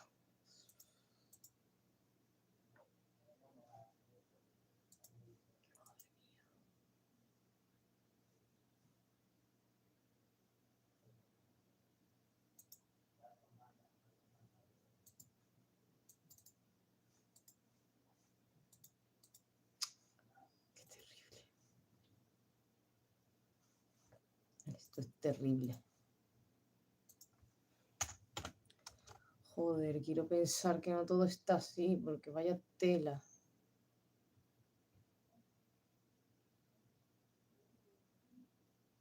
Aunque acabo de descubrir... Ay, por favor, que no esté todo igual, porfa, porque si no me voy a poner muy triste. Te prometo que me voy a poner muy triste, como esté todo igual, es que me va a dar una tristeza. Ay, por favor. Ay, ay, ay, ay, por favor. De verdad que está bien.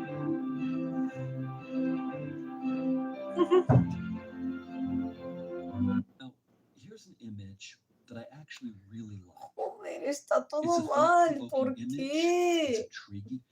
Now, here's an image that I actually really like. Now, exercises that were collage Me estoy poniendo muy triste, tío. is painting traditionally and to them. He knows how to set these things up. And so what's happening here is these are two characters having an important conversation. Por favor, tío. No puede ser.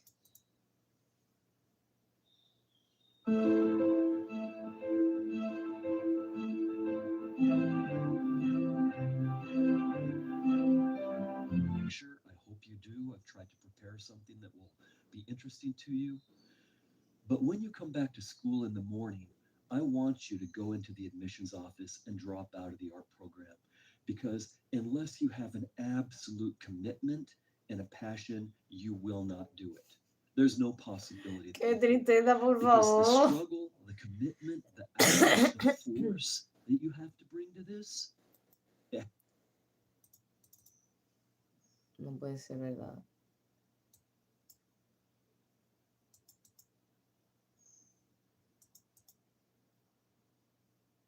No puede ser verdad. Ay, no puede ser verdad, tío. Mr. Jug, Ay, mi corazón se está rompiendo en 1000 pedazos ahora mismo.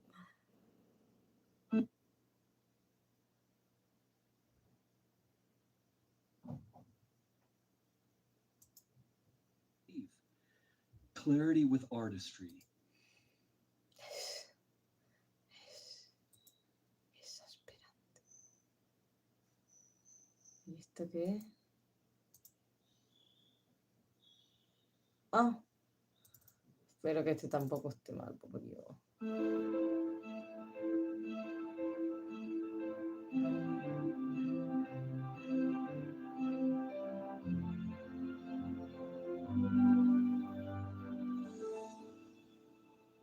everybody, Nathan Fowkes here, and I am so excited to welcome you to my landscape sketching class. So I'm going to be completely honest with you here. You know, I completely stand by memory and part what I was seeing. You can imagine how well that went. So thank ¿Por goodness that qué? ¿Por qué?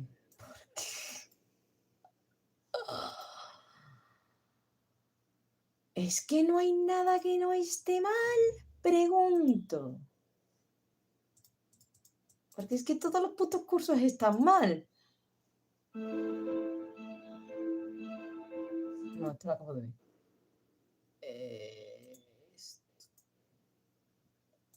Por favor.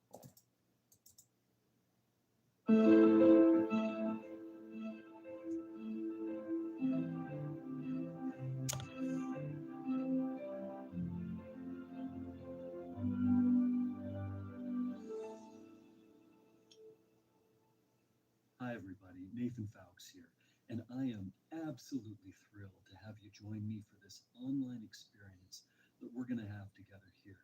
So I want to extend an official welcome to you for our Concept Art for Entertainment class, where you'll learn how to design with color and with light so that you can create Esto por lo menos parece que está bien. compelling, engaging, realizes that something is wrong before it lands on your conscious mind, and you get that prick. No, es que antes lo digo y antes pasa. Vaya puta mierda. A few seconds for it to sink into my forebrain, I guess, that silence had appeared in the aisle behind me, and that silence was moving down the aisle towards me.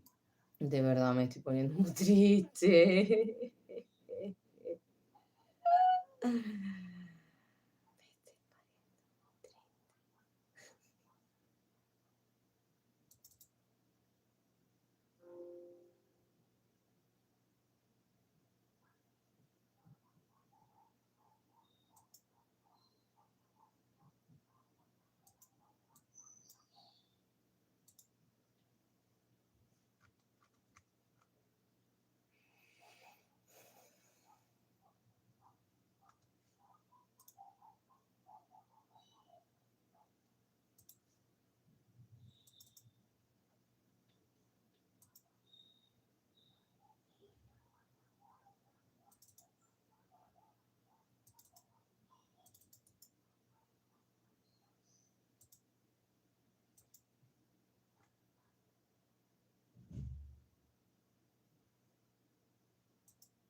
Joder, tío.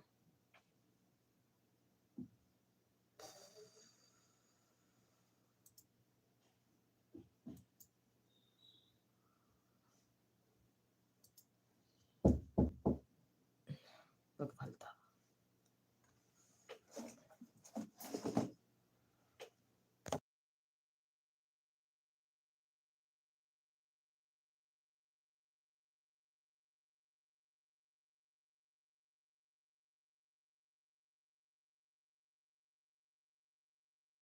Más pesado.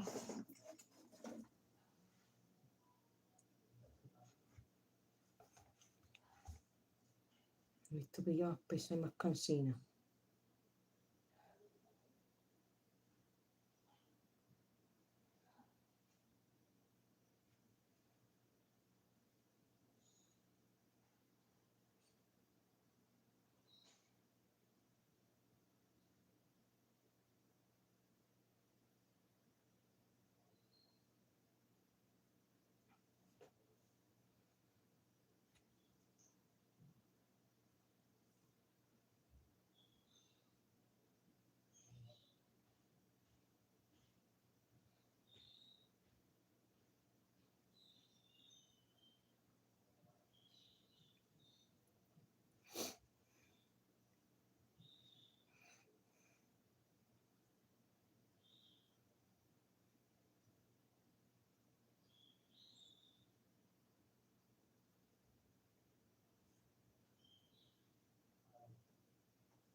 So let's pick the story back up, if you don't mind, of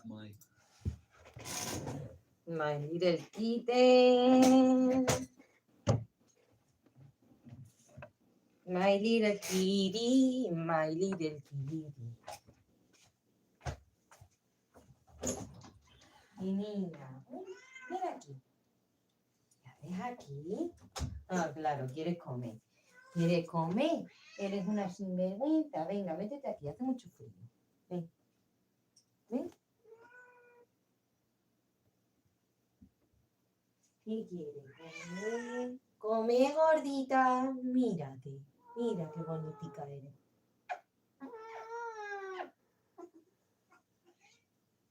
Me he inventado un flequillo para gatos. Flequillos para gatos.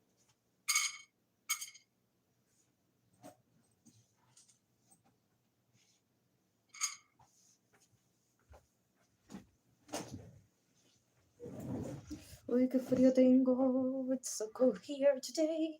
Today's cold, cold, very cold. Um, shit. I just finished my water. I don't want to go downstairs. It's so cold. to ruin having gone to art school. Well, the great news is, wipe this sweat off my brow. Whew, thank goodness. I did actually manage to get a job. There was an opportunity. So here's one of my comps in acrylic that Es que esto es acojonante, tío. Si es que no va ninguno. So here's one of my comps. So here's one of my comps in acrylic that Putísima mierda.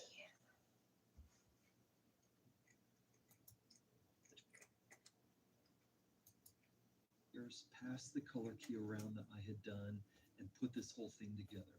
Barry Greenberg painted the background, Donald Yatomi painted the temple, and I painted the foreground. I hope you like how I'm doing my sketch. Es que como quieres que aprenda así. Bring to fruition. Bring to fruition.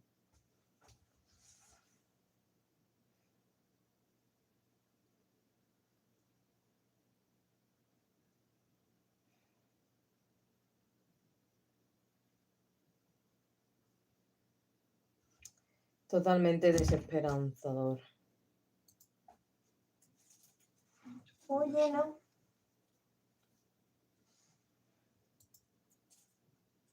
Bring to fruition.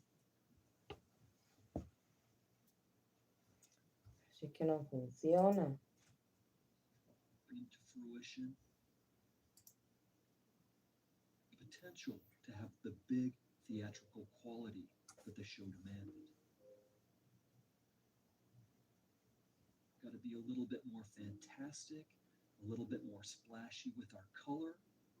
And remember, the world is filled with stuff, and the images that we're called on to create and render are often filled with stuff.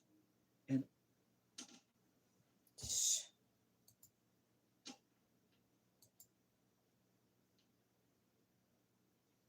Qué bonito.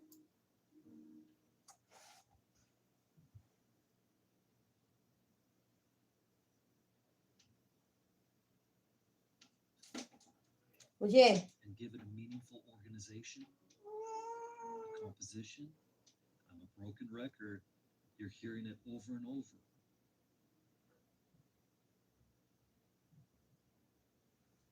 ya va, gorda. And if you look at the repetition here in the architecture and repeated in the background, it's not that different than the kind of meaningful repetition that we looked at with the Mondrian principle.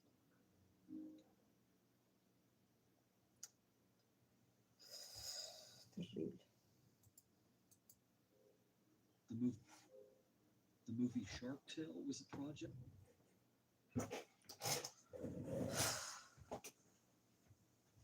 Venga, sal.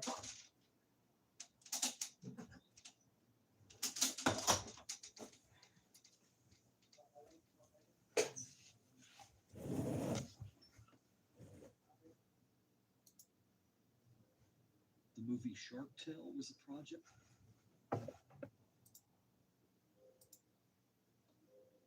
The movie Shark Tale was a project. The movie.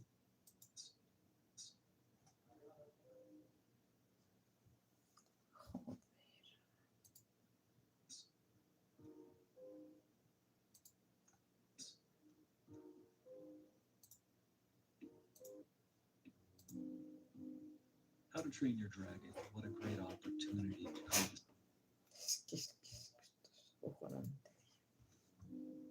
How to Train Your Dragon. What a great. So that even though it was related to the Shrek franchise, for instance, it had its own presence, it had its own sense of design.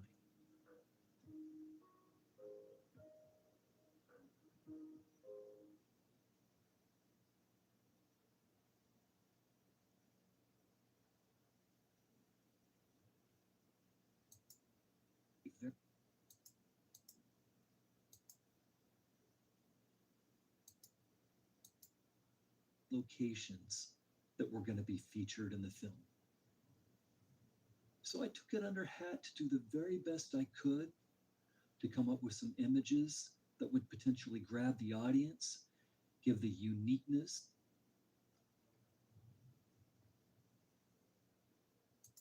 Do the very best I could to come up with some. It was a real treat to have the opportunity to contribute to a show like this and to work with subject matter like this.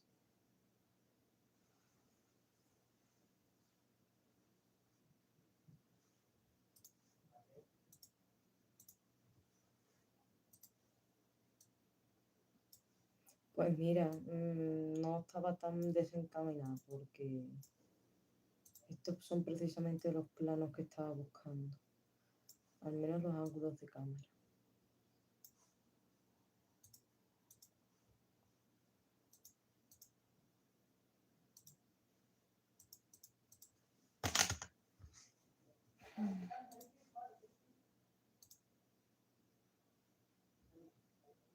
Variety of projects since that time where I've been asked to take on a subject, take on a location, take on a story moment, and try and give a little bit of meaningfulness to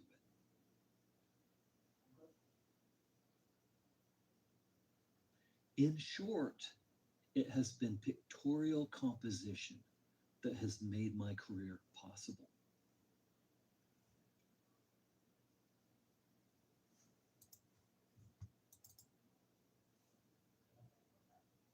But I don't want this class to be just about animation art.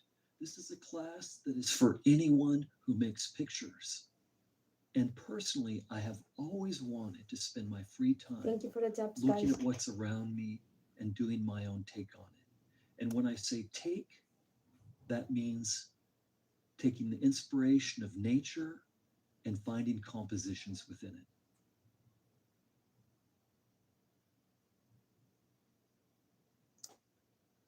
Yo estaba tardando.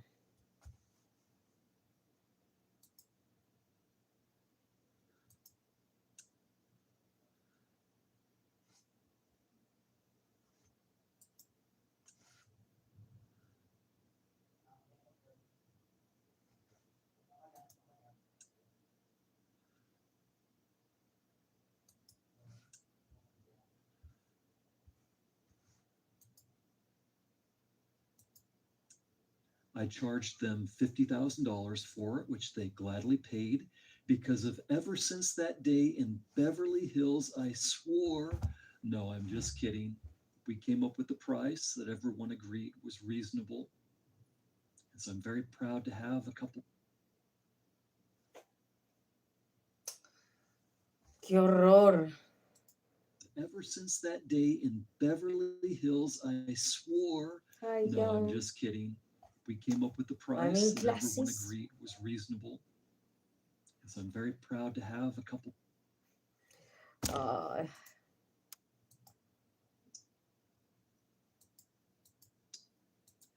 Or, no, I'm just kidding. We came up with the price that everyone agreed was reasonable. And so I'm very proud to have a couple. That's why. That's why. Price that everyone agreed was reasonable. One of these images is a composition, and that Increíble. ultimately serves me when I go a little bit bigger and a little bit broader.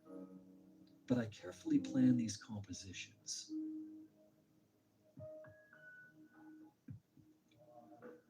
And it's true for the landscape as well. And I'm very happy to announce, if you haven't heard already, Schoolism will be hosting me to do a landscape sketching class. That's going to be the next class after this one, our composition class. It's going to be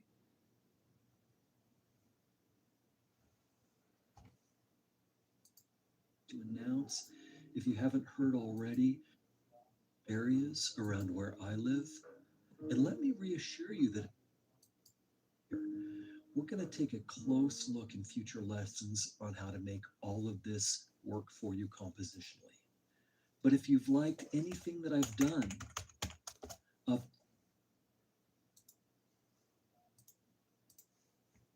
Es horrible.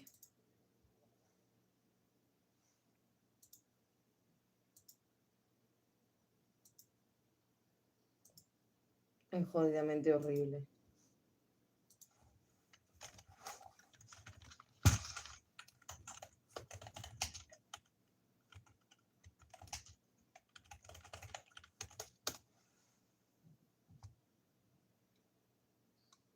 No.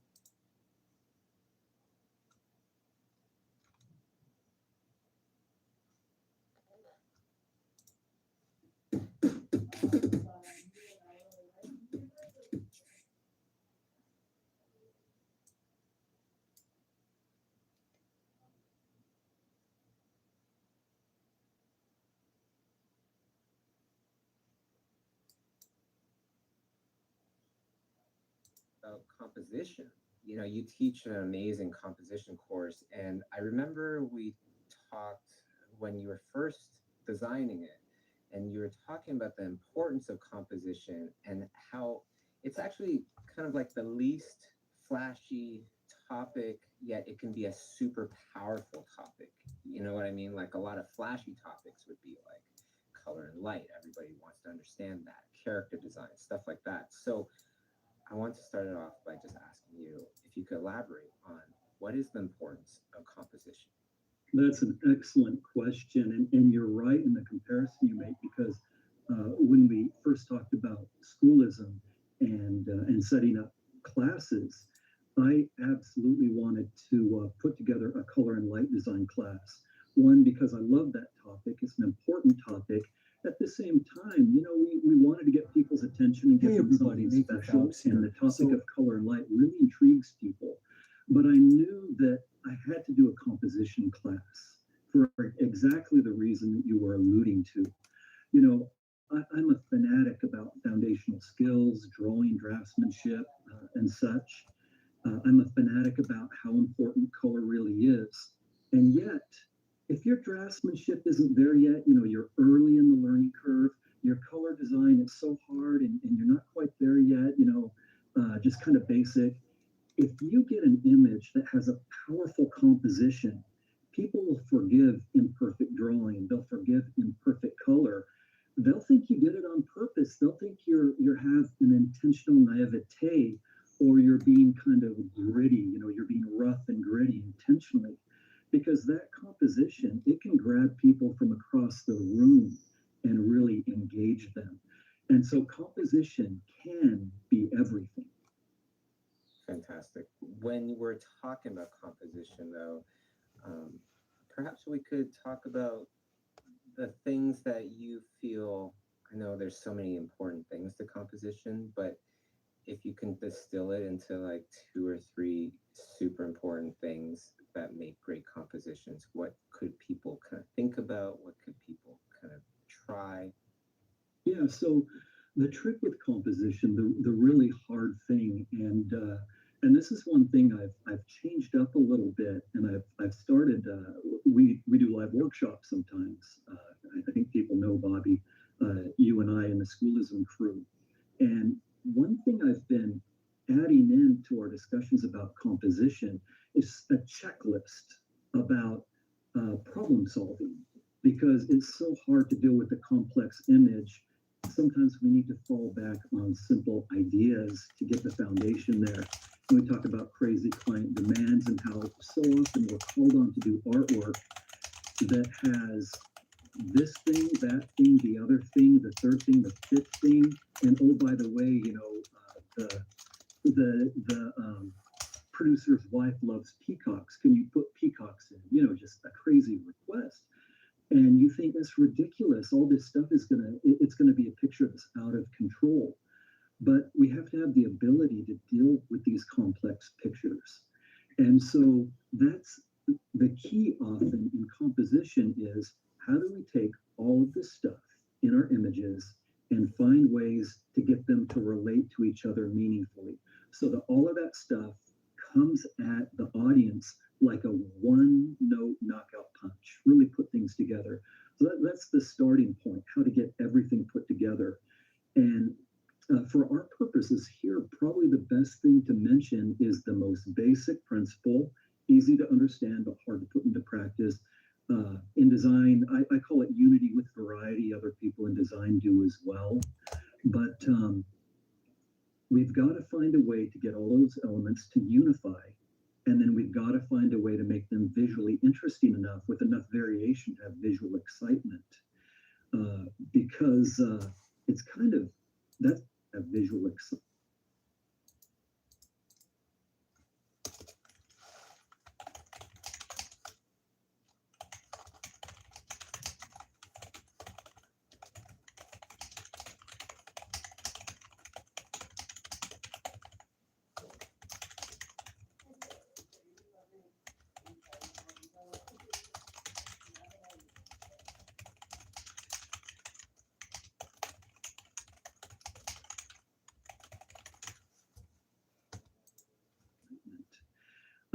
Because it's kind of,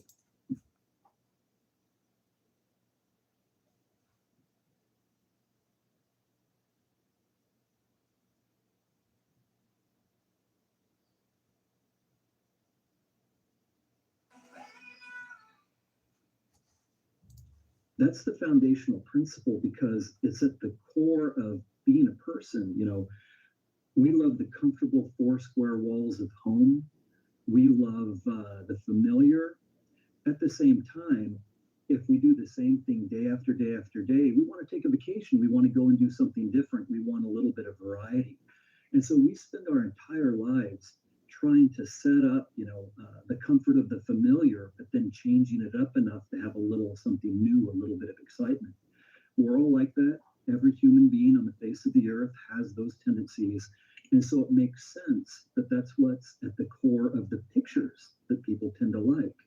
And so if you can find a way to unify what's in your picture, and then put just enough spice, sprinkle enough spice on the dish, so to speak, to make it visually lush and interesting, people just will inherently feel good about it.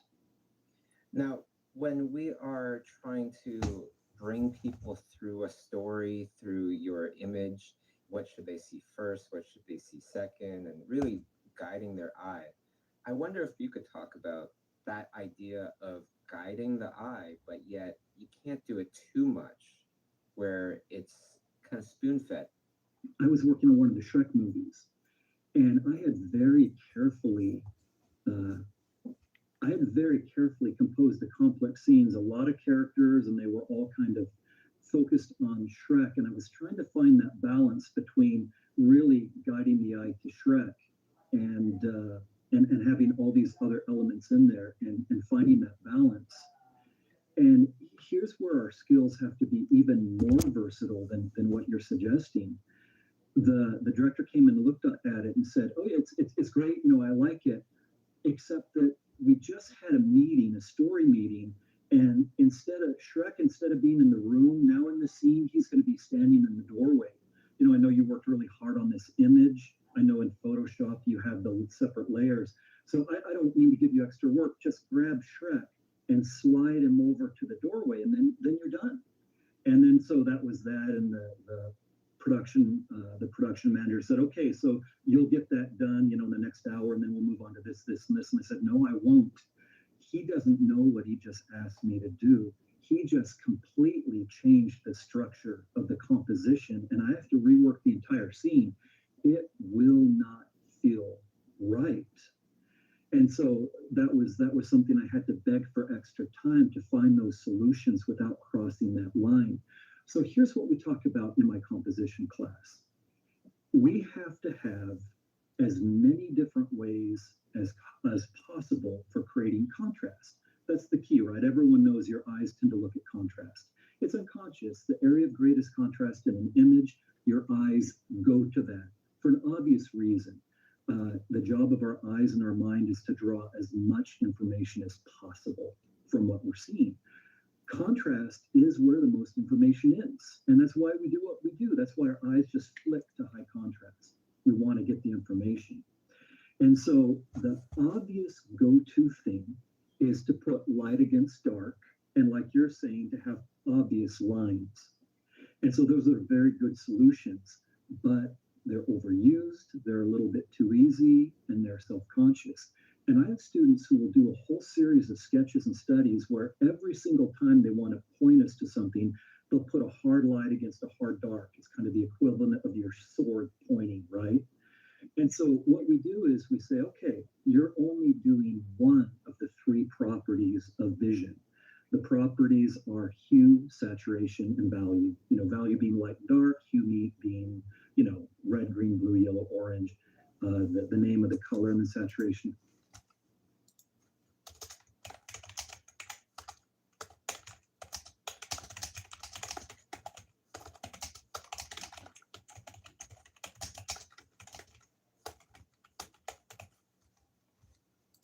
Of course, is how pure the color is.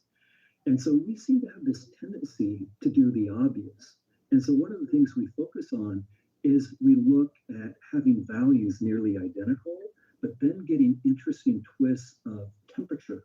You put a warm next to a cool, but have the values similar, and those colors, they vibrate. They almost literally feel like they're vibrating. It's this principle called simultaneous contrast. So we do that. We get variety of hue in there instead of always going to the obvious choice. We do texture, but sometimes we do an exercise sometimes in my classes where instead of putting texture where you want the audience to look, we put texture everywhere and then have a little bit of relief from the texture.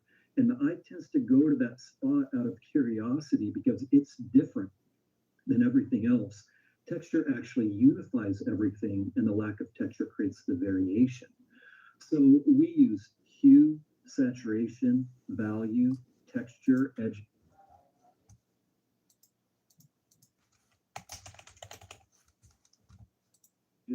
Hard against soft and so forth, as a foundation for interesting ways to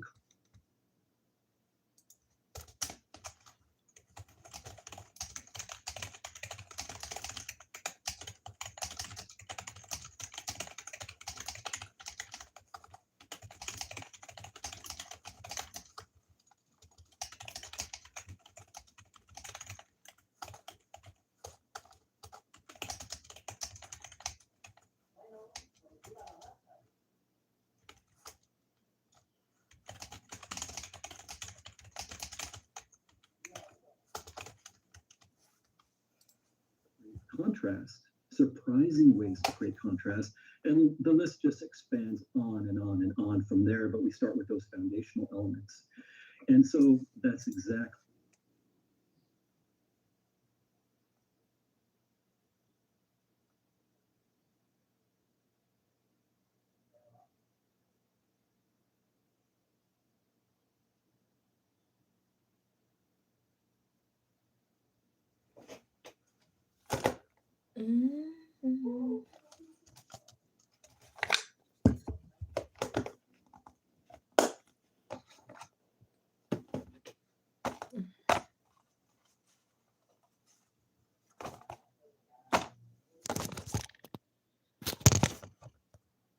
Porque a mí. Hasta aquí.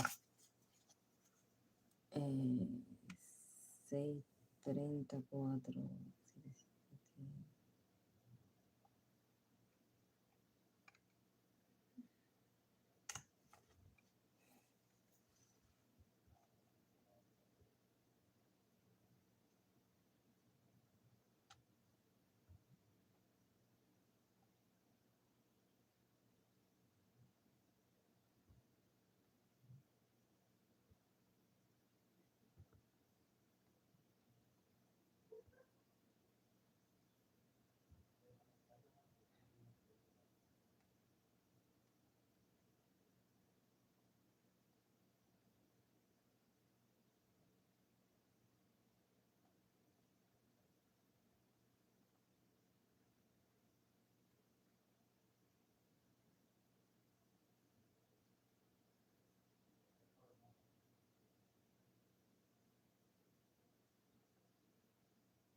Hola.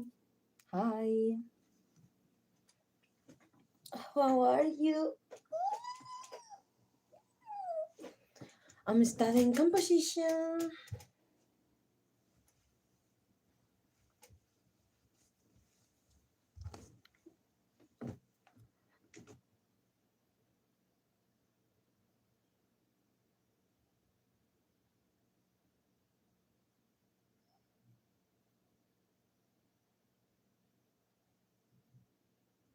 I'm going to get some water.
¿Me he llevado el móvil abajo?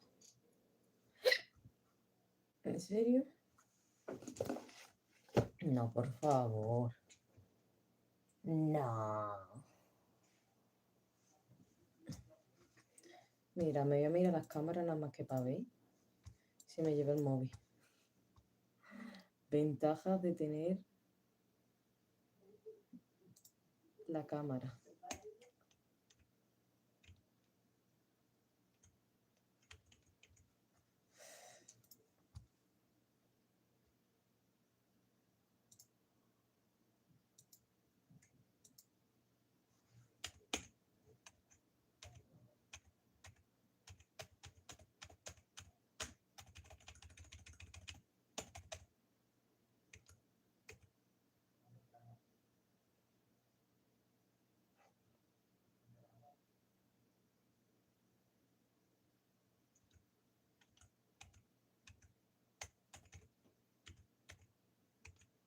Sí, me llevé el móvil.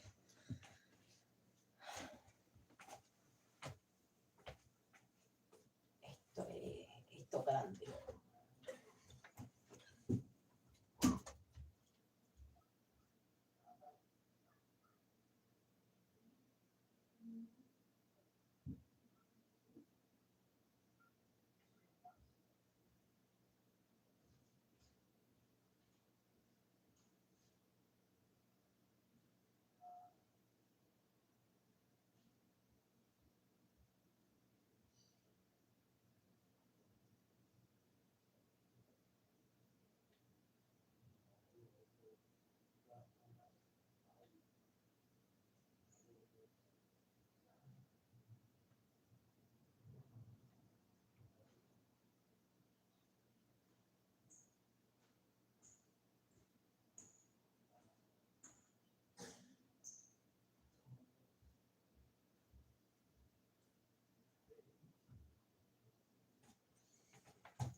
Ay.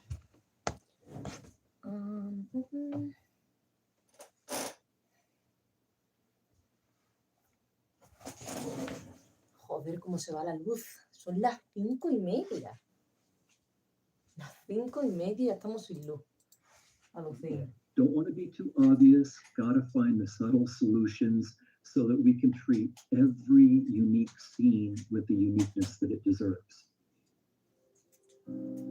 Hi, I'm Nathan Fowkes, and I'm here to introduce to you my online pictorial composition course. I've been working for the past 2 decades to learn how to powerfully connect with an audience through pictures. I'm traditionally and digitally trained, and I've had the opportunity to work for major animation studios. I've worked on projects that I'm very proud of, and I hope that you've enjoyed as well. I've also been hired as a visual consultant for game design studios to bring compelling imagery to that industry. Unreal. And so in this class, we'll draw on that experience, and we'll also study the classics from art history. We'll take the time to carefully analyze why those images have stood through the test of time. Together, we'll have stood through the test of time. Lies why those images have stood through the test of time. Together, we'll create new scenes and new worlds, and carefully take a look at how we can use and apply those time-honored principles in our own work and in our own design.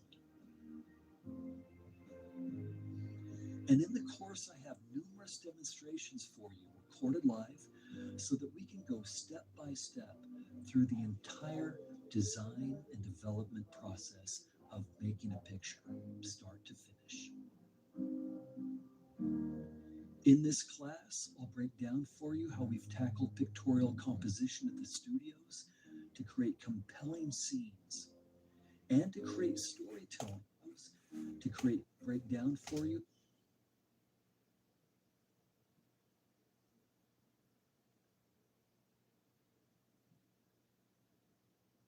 how we've tackled pictorial composition at the studios to create compelling scenes and to create storytelling so that we can engage and delight our audience.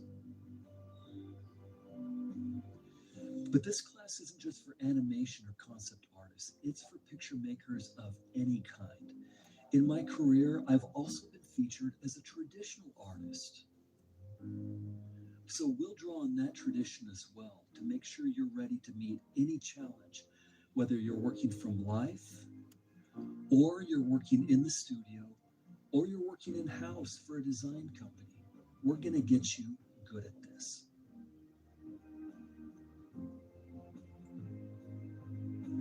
So we'll cover a lot of ground during our 9 weeks together, and I'm looking forward to working with you personally. Each week, I'll give you critiques and do paint-overs of your assignments so that you have the feedback that you need to reach a professional level of artistic ability. Enrollment is limited, so sign up today, and I will see you soon.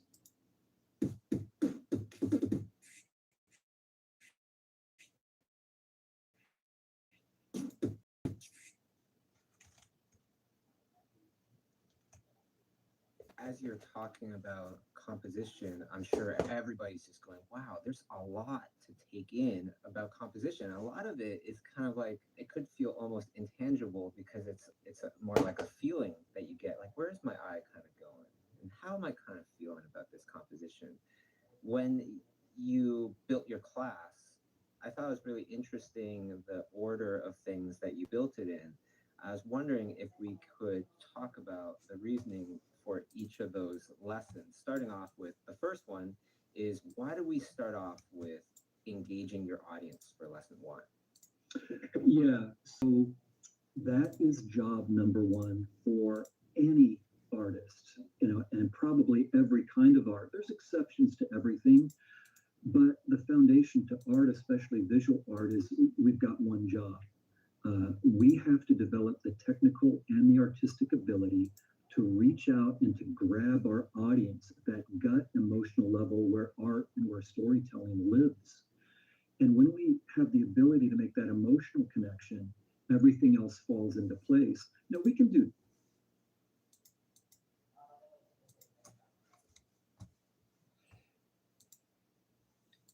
probably every kind of art. There's exceptions to everything, but the foundation to art, especially visual art, is we've got one job. We have to develop the technical and the artistic ability to reach out.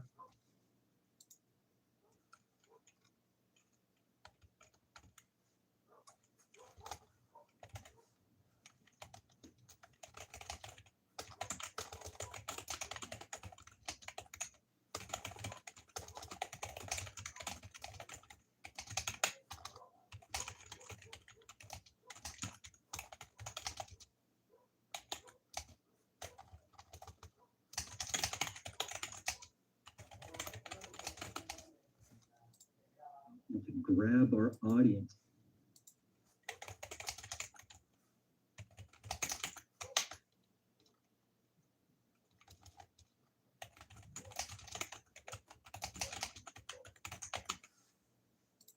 That gut emotional level where art and where story.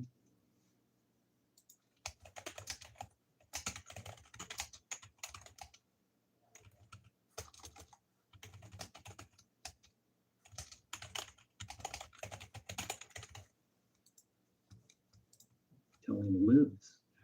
And when we have the ability to make that emotional connection, everything else falls into place. Now, we can do technically perfect images that bore our audience silly. They just don't have the visual interest. And so that's job number one. We've got to have ideas, a wide variety of ideas.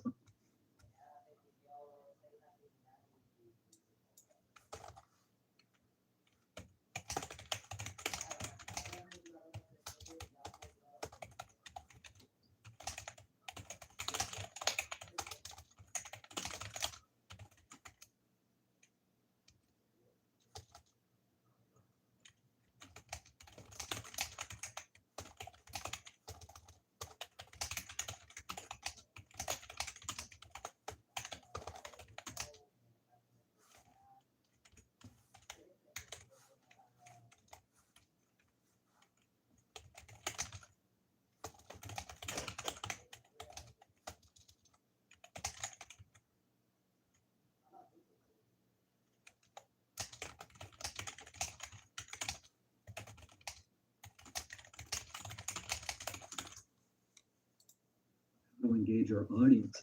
And I'll just add one thing to that, because a lot of questions about, well, what should be in my portfolio? How do I put my portfolio together? And one of the things I always push for is a good degree of versatility and diversity in a portfolio.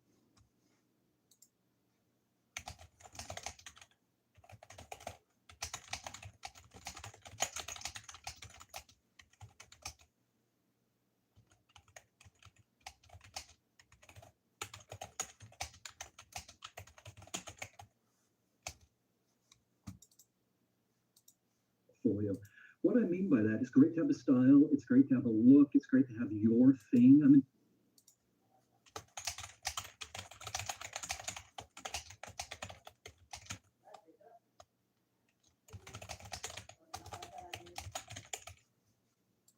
favor of it. But to go into the business of concept art, and frankly, most other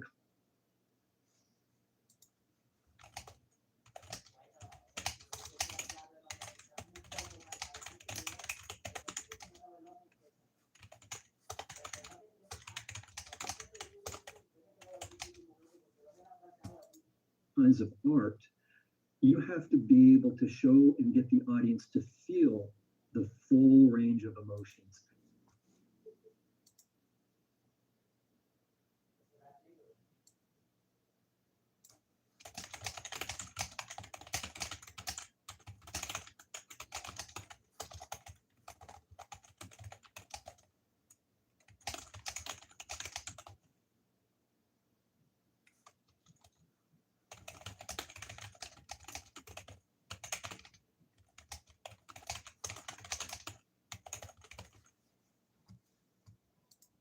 You got to give them sunshine. You got to give them horror. You got to give them depression. You got to give them elation. You've got to give them, peacefulness. And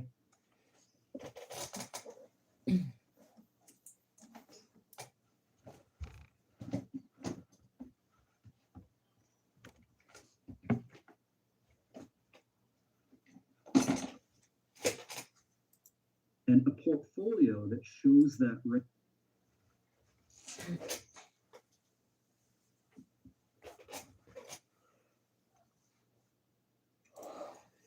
range of emotion, even if all the skills aren't there yet.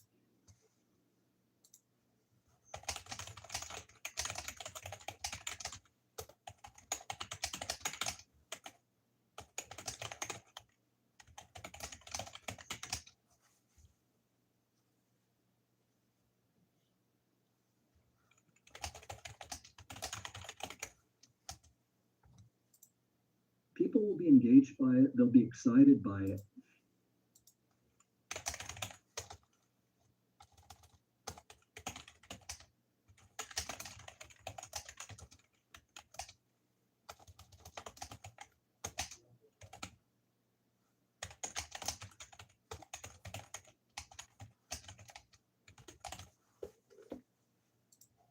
And so anyone who's nervous about, oh, my foundational skills, well, first, excited by it. And so anyone who's nervous about, oh, my foundational skills, well, first off, listen to me when I say, get your foundational skills, but you still got to make a splash. And so find a way to create that emotion while your foundational skills are in progress. Now, lesson 2 comes towards something that's super important, that kind of umbrellas so much of art in general, which is unity with variety, which you touched upon earlier. Without unity with variety, you're not going to have anything that looks too good. It seems like a hard topic. So what are the things that you kind of go over with unity and variety when it comes to composition? So we do lots and lots of exercises, and I encourage everyone to do just truckloads of thumbnails. We do master copies. We have them pick out master copies, and by masters, I really mean any image that they admire, that they think has a strong composition. And then we analyze and try and figure out, what kind of guts does that thing have? What was it that drew you to that image? And a lot of times it is that simple idea of unity with variety. And so we dig in, we do study after study after study. We look at unity and variety of value. We look at unity and variety of shape. We look at unity with variety of edge, unity and variety of color hue, and unity and variety of color saturation. And I call those the foundational 5. Get unity with unity and variety. And so we dig in, we do study.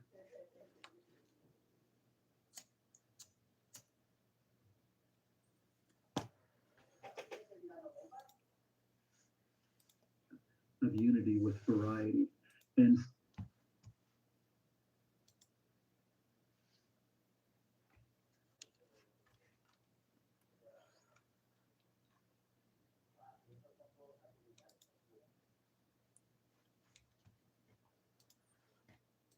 what kind of guts does that thing have?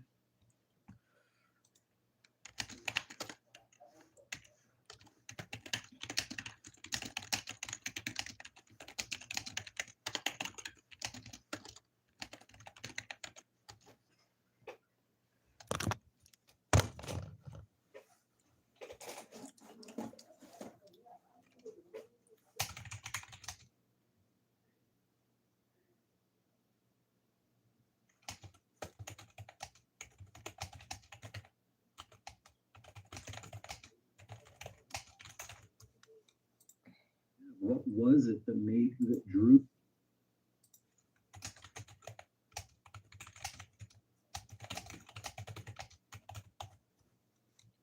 you to that image? And a lot of times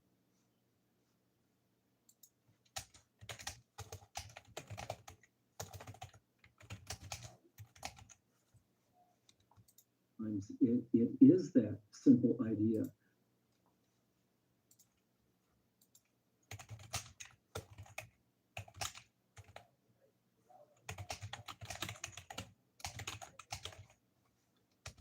Of unity with variety.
And so we dig in, we do study after study after study.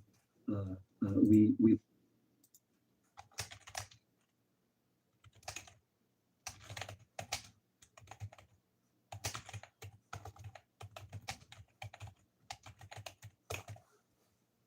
look at unity and variety of value. We look at unity and variety of shape. We look at unity with variety of edge, unity and variety of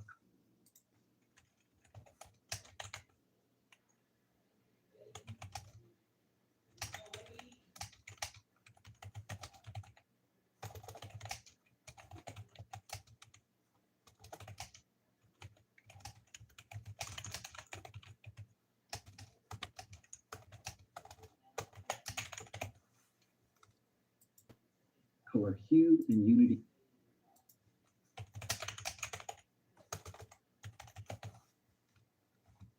And variety of color saturation.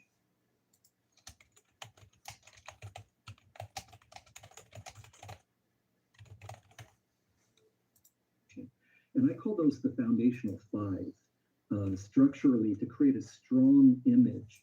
Now,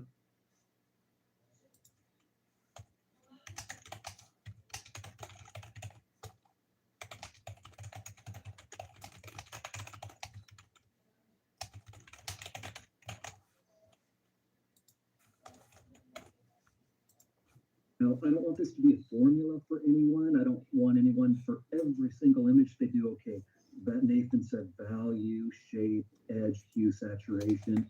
But when you're studying and you don't know where to start, those are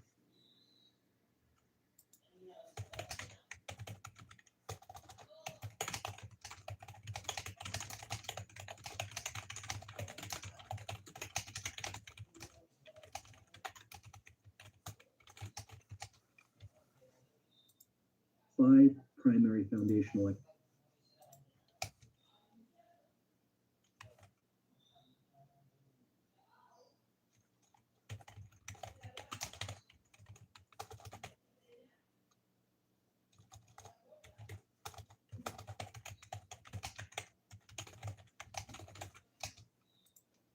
ideas.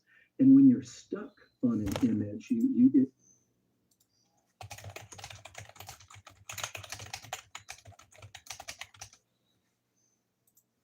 don't know how to solve it, you can fall back to those 5 things, and those can give you a great organization. The simplify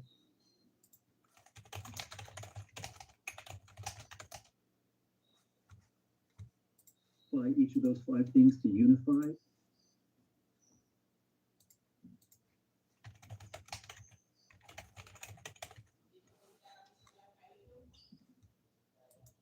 And pick 1 or 2 of them to really pop out.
To create variety.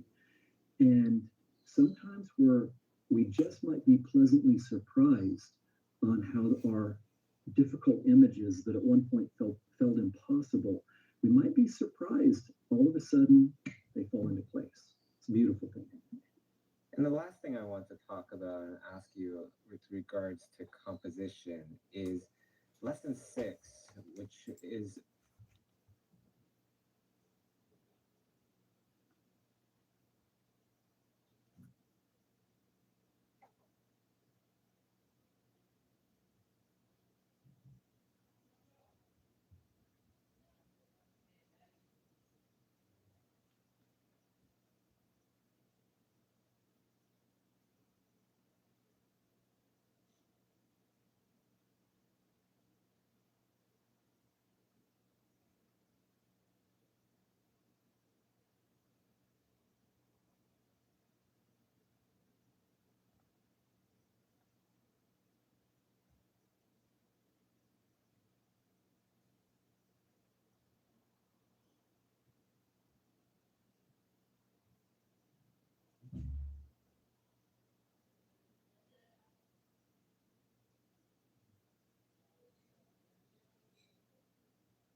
Hola tío, ¿qué tal estás? ¿Cómo te va todo? Mira, me da mucha cosa pedirte esto, pero estoy viendo las clases de Nathan Fox que me pasaste y mis archivos parece que están un poco mal, en el sentido de que los vídeos deberían durar unos 12 minutos, pero va como por saltos y no se puede ver en sí la clase y al final se quedan como en 3 4 minutos. Y la cosa es que, claro, como yo cambio de disco duro y tal, he tenido problemas y eso, no sé si es que ya estaba mal en sí de las copias o... Hola tío, ¿qué tal estás? ¿Cómo te va todo? Yo estoy aquí viéndome las clases que me pasaste de Nathan Fox y mis archivos están rarillos en el sentido de que deberían durar como unos 12 minutos, pero va como a saltos y así la verdad que es bastante imposible ver las clases porque al final se queda como 4 minutos, no te enteras de nada. Y claro, he estado como comprobando todos los vídeos de todos los cursos, no solo pues de composición pictórica o de luz y color, tal cual, he estado comprando todos y es que les pasa a todos y me ha dado como muchísimo coraje porque, en fin, he tenido ya bastantes problemas con los discos duros, ya lo sabes tú. Entonces no sé si es una cosa de mis archivos que están mal o es que ya estaban así. Entonces no sé si te podría pedir el favor de que revisaras los tuyos si es que los tienes y si están bien los tuyos, si me los podrías pasar. O sea, te lo agradecería un montón.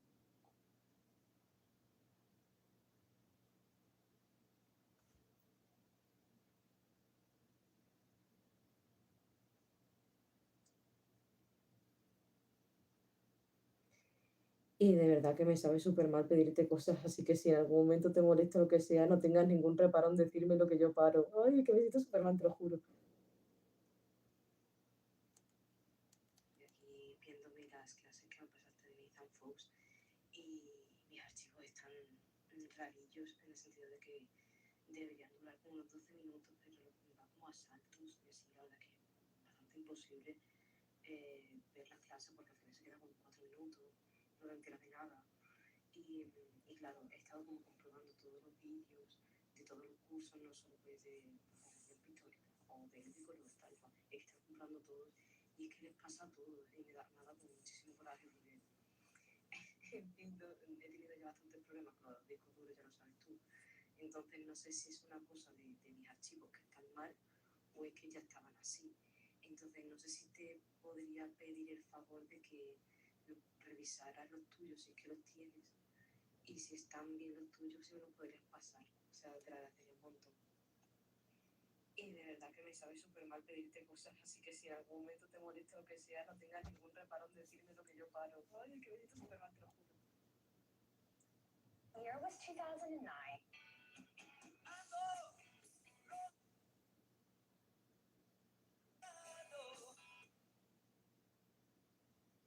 La gente solo ve los éxitos en general, pero los fracasos son sobre todo los que te hacen aprender. Si ya es difícil a día de hoy ser emprendedor, estar en Extremadura es literalmente para gente valiente. Y ya hacerlo, lo que vosotros hacéis, no tengo sinceramente calificativo.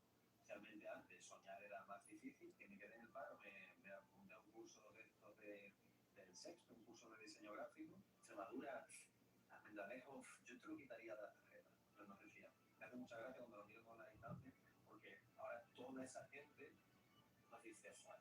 Encontrarnos a Almendralejo. Pues sí, yo no me conformaba nunca con que las cosas fuesen como me las han contado.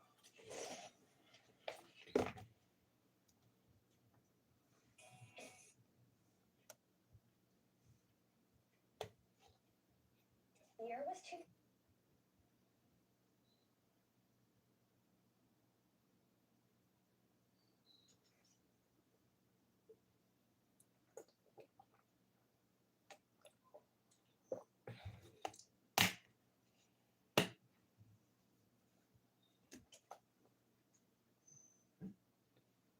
Sorry, you are God welcome. I don't get you, sorry. Ay, me sabe fatal.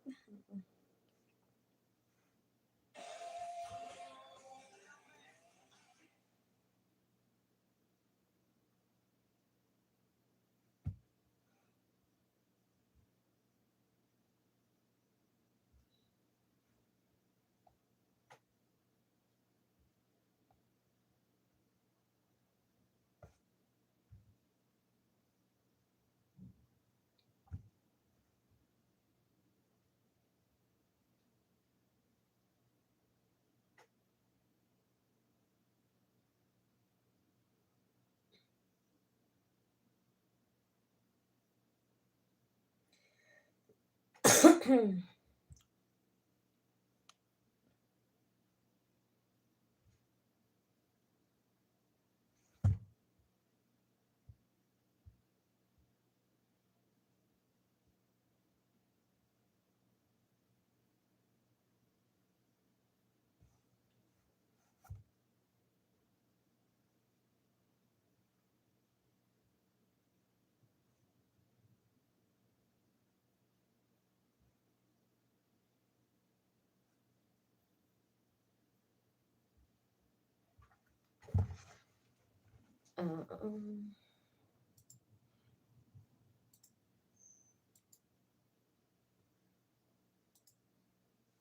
poetry of balance and rhythm. Can you elaborate on that topic?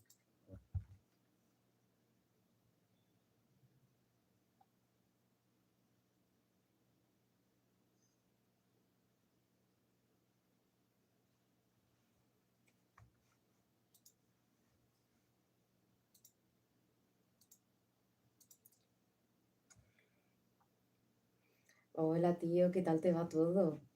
Que te iba a... Madre mía. Se me da fatal pedir cosas, como veis, se me da fatal. I'm the worst. Am, Hola, tío, ¿qué tal te va todo? Mira, te cuento, las clases de Nathan Folks que me mandaste el año pasado, creo que fue, pues me... Joder, tío. Se me da fatal pedir cosas, sí, lo sé, lo reconozco, no me escondo. No me escondo, pero me da mucha vergüenza. Eh, Hola, tío. Ay, madre mía. Hey, tío, ¿qué tal? Uy, qué falso sonaba. Hola, tío, ¿qué tal? ¿Cómo te va todo? Te iba a decir, estoy viéndome las clases que me mandaste el año pasado de Nathan Fox y mis archivos parecen estar mal. O sea, los vídeos duran normalmente como una media de 15 minutos así, pero se va como quedando pillado y al final pues te quedan en 2 o 3 minutos mal contados. Y claro, te quería preguntar, porque no sé si es que son mis copias o es que ya estaban así y tal, porque tú ya sabes que yo he tenido problemas con los discos duros, entonces no sé si tú tienes el enlace del torrent, por si me lo puedes volver a pasar, o si tienes uno nuevo, o si da la casualidad de que tú tienes descargados esos vídeos, por si les puedes echar un ojo, en plan, si los tuyos están bien, pues te agradecería muchísimo si me lo puedes pasar, o a lo mejor están mal y yo qué sé, simplemente que están mal y nada, tendremos que buscarnos la vida, pero eso quería preguntarte. Y por supuesto, tío, si ves que en algún momento te molesto con este tipo de cosas, pues solo dímelo. Y no lo hago, ¿vale? Porque en verdad me siento un poquillo mal, me siento muy, muy mal. Con lo bien que me iba, tío, con lo bien que me había salido, creo que lo he jodido al final. No puedo conmigo, o sea, no puedo conmigo misma, qué horror, qué horror. Am, Hola, tío, ¿qué tal? ¿Cómo estás? Mira, estoy viendo las clases que me mandaste el año pasado de lo de Nathan Fuchs y he estado mirando literalmente todos los vídeos de todos los cursos y me parece que están mal. O sea, los vídeos deberían durar una media de 15 minutos, pero va como a saltos y se para cada 2 por 3, en plan, al final es una caca porque se te quedan en 3 o 4 minutos y es imposible seguir una clase así. Entonces, como tú sabes que yo he tenido problemas con los discos duros, no sé si es una cosa de que en sí mis copias están mal o es que ya estaban así. Entonces, yo no sé si tú tienes el enlace del torrent, por si me lo puedes volver a pasar, o si sabes que hay alguno nuevo que me puedas pasar, o si por casualidad tú tienes esos vídeos descargados, por si podrías comprobar si están mal los tuyos o están bien. Y si están bien, me encantaría que me los pasaras porque es como que ahora mismo tengo una fijación enorme en mejorar el concepto y tal. Y claro, como no he encontrado estos vídeos, pues estoy buscando por YouTube, entonces he visto como unas miniseries que tiene y me parece que me podría ayudar muchísimo. Entonces, joder, te lo agradecería un montón.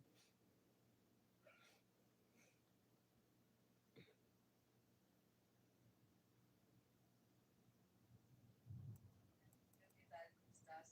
Mira, estoy viendo las clases que mandaste el año pasado de los Nathan Foods y estoy mirando literalmente todos los vídeos de todos los cursos y me parece que están mal. O sea, los vídeos deberían durar una media de 15 minutos, pero va como a saltos y se para cada 2 por 3, en plan, al final es una caca porque se te quedan en 3 o 4 minutos y es yo tengo problemas con los discos duros, no sé si es una cosa de que en sí mis copias están mal o es que ya estaban así. Entonces yo no sé si tú tienes el enlace del Blu-ray, o si lo puedes volver a pasar, o si sabes que hay alguno nuevo que me puedas pasar, o si por casualidad tienes esos vídeos descargados, pues si podrías comprobar si están mal los tuyos o están bien. Y si están bien, me encantaría que me lo pasara, porque es como que ahora mismo tengo una gestión enorme en mejorar el content y tal. Y claro, como no he encontrado estos vídeos, pues tengo que poner todo esto en una miniserie que hay que tiene y me parece que puede ayudar muchísimo. Entonces, joder, la agradeceré un montón. Me sabe súper mal.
Los números que empiezan por 91 no son el médico, ¿no?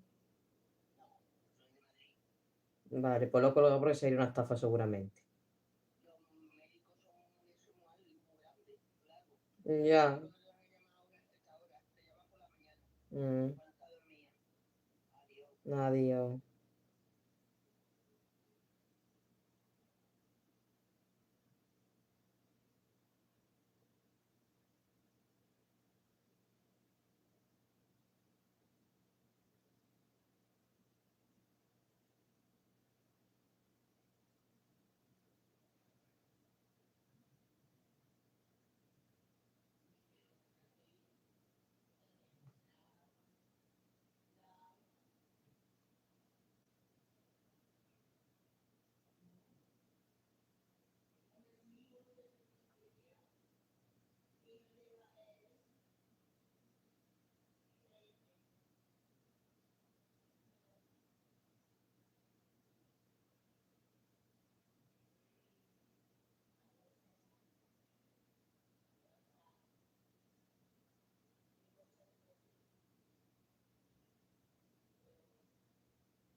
De verdad, ¿eh? De verdad. Es que esto es acojonante.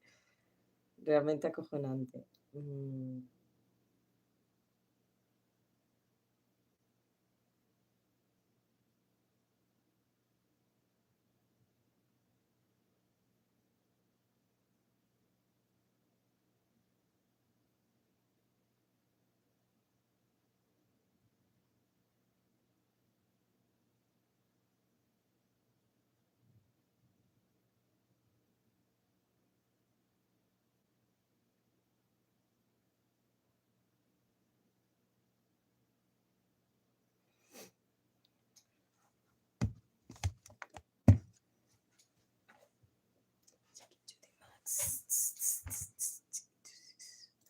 A ver, seguimos con Nathan Folks.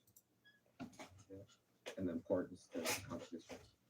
Yeah, you know, I'm no And the last thing I want to talk about and ask you with regards to composition is lesson 6, which is the poetry of balance and rhythm.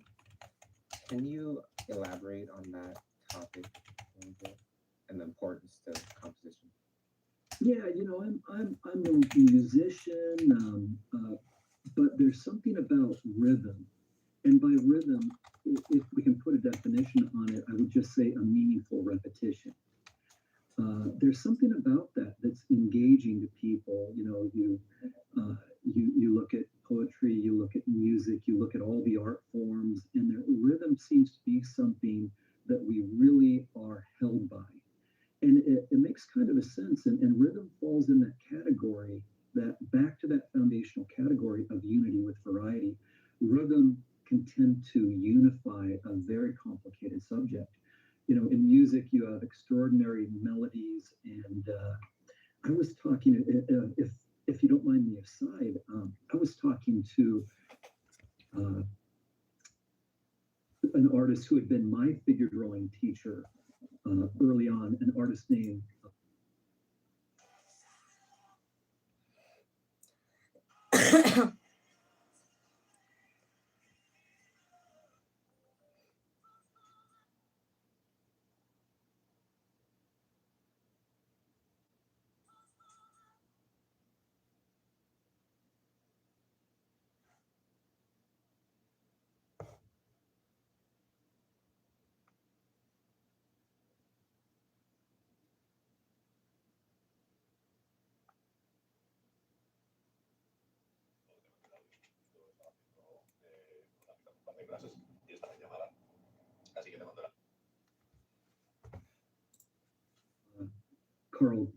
Carl Ganas, and we were talking about structure in figure, and we kind of went over the deep end, but it made sense to us. We started talking about jazz, where there's the flourishes of line in a drawing, the calligraphy, and it's a very beautiful thing.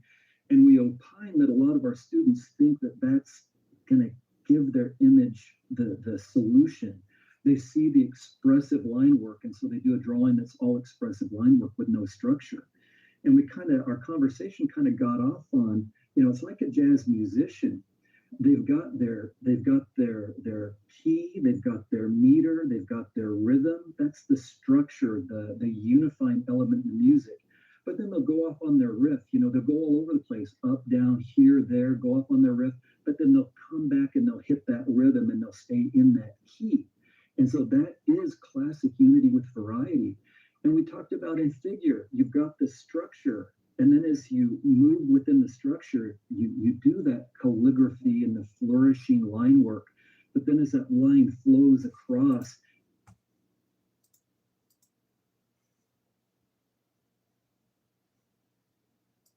you bring it back around and curve it around to show the form and connect it back to the structure. And I just love that analogy. I'm not a musician, but I love what just those intuitive players, just how natural and effervescent that it feels. And so that's what rhythm does for our images. And it can literally be as simple as there's something that's in your image and it has to be there, and you just can't make it work. You just can't make it fit in. It feels out of place. You just find opportunities to repeat it.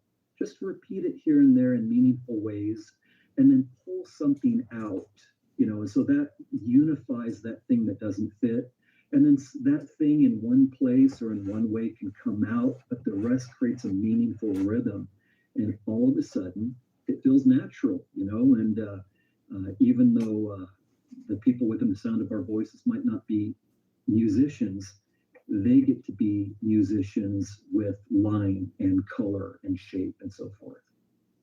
Well, myself, I'm not a musician, but I love the title, The Poetry of Balance and Rhythm. It makes me curious. It makes me interested in finding out more. So if you guys want to find out more about composition, definitely I highly recommend taking Nathan's class, Composition on schoolism.com. Hi, I'm Nathan Fowkes, and I'm here to introduce to you my online pictorial composition course. I've been working for the past 2 decades.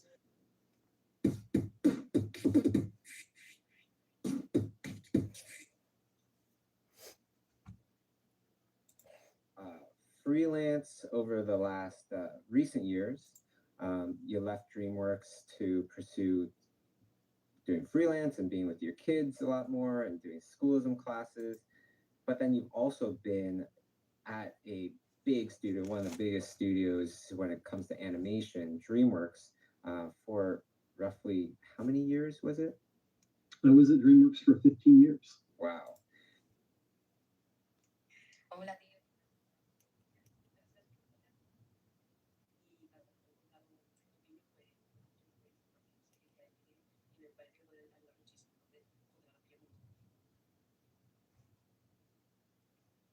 No se lo he dicho, güey. So what I wanted to do was ask you, when we're trying to decide on going. ¿Qué pasa? ¿De dónde estás tú?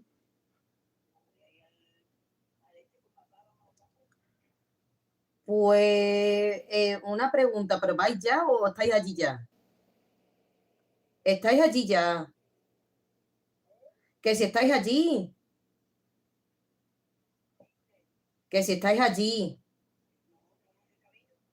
Acho, ¿y por qué no me avisa? ¿Hubiese ido contigo? Ya, pero así no tenéis. Ya, pero. Ya, pero yo no sabía que ibas ahí.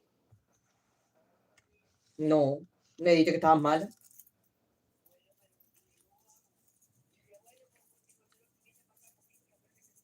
No. Ya. Nada, digo, joder, digo, es que ya que vaya allí, digo, me hubiese acercado para comprarme cosillas de así de cosillas del asiático. Que no sé si me gusta.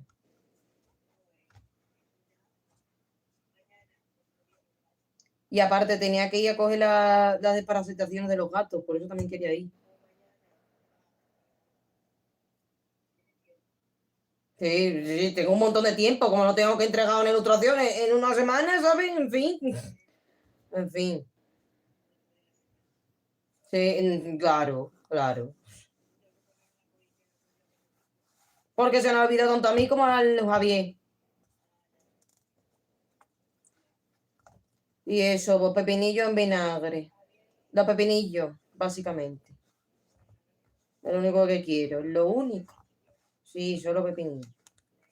Ay, sí, me quiere traer un estima maracuyá, pero es principalmente los pepinillos. Ay, gracias, adiós.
Freelance or working at a big studio, what are the pros and cons of both of them so that we can make a better decision on what we want to do?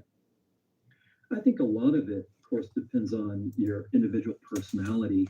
I can tell what my thinking was about why I did what I did. And if it's helpful for anyone, hopefully it is. Because I thought when I was going through art school, I went through art school in the early 90s. I started college in the late 80s and went to art school, regular college and then art school in the early 90s. And it was looking like I would have a freelance career.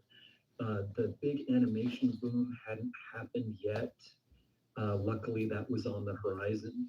But early on, that was the thinking. I wanted to do imaginative artwork. I thought I might do book covers and, imaginative work, kind of going along those lines. Well, through art school, I realized that that was a really, really bad idea because I was very serious about art school.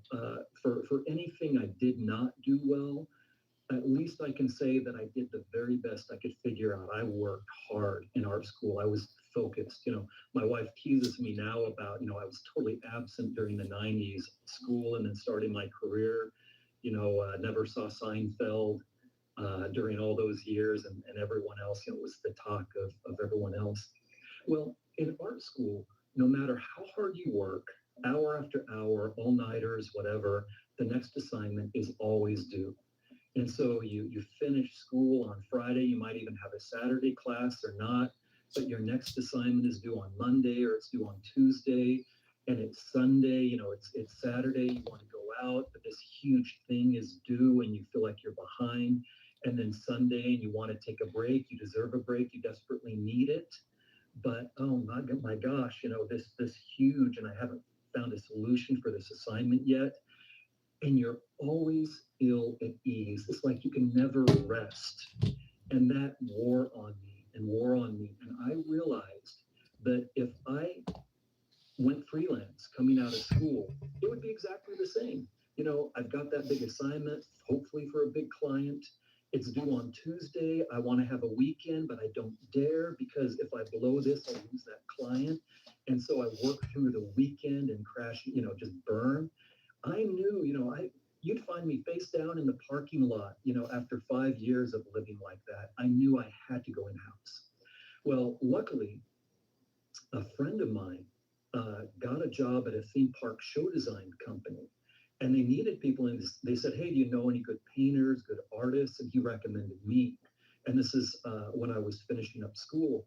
And so I got that job. I freelanced while I was in school, which was rough, but they offered me full-time work, and I just freelanced until school was over, and then I went full-time. And that was utterly fantastic. We worked hard, and it was a learning curve. I hadn't specifically studied doing theme park design. So there was a big learning curve in that. Probably worked something like 10 hours a day, and it was rough going. But when I came home, I could forget about it until the next day.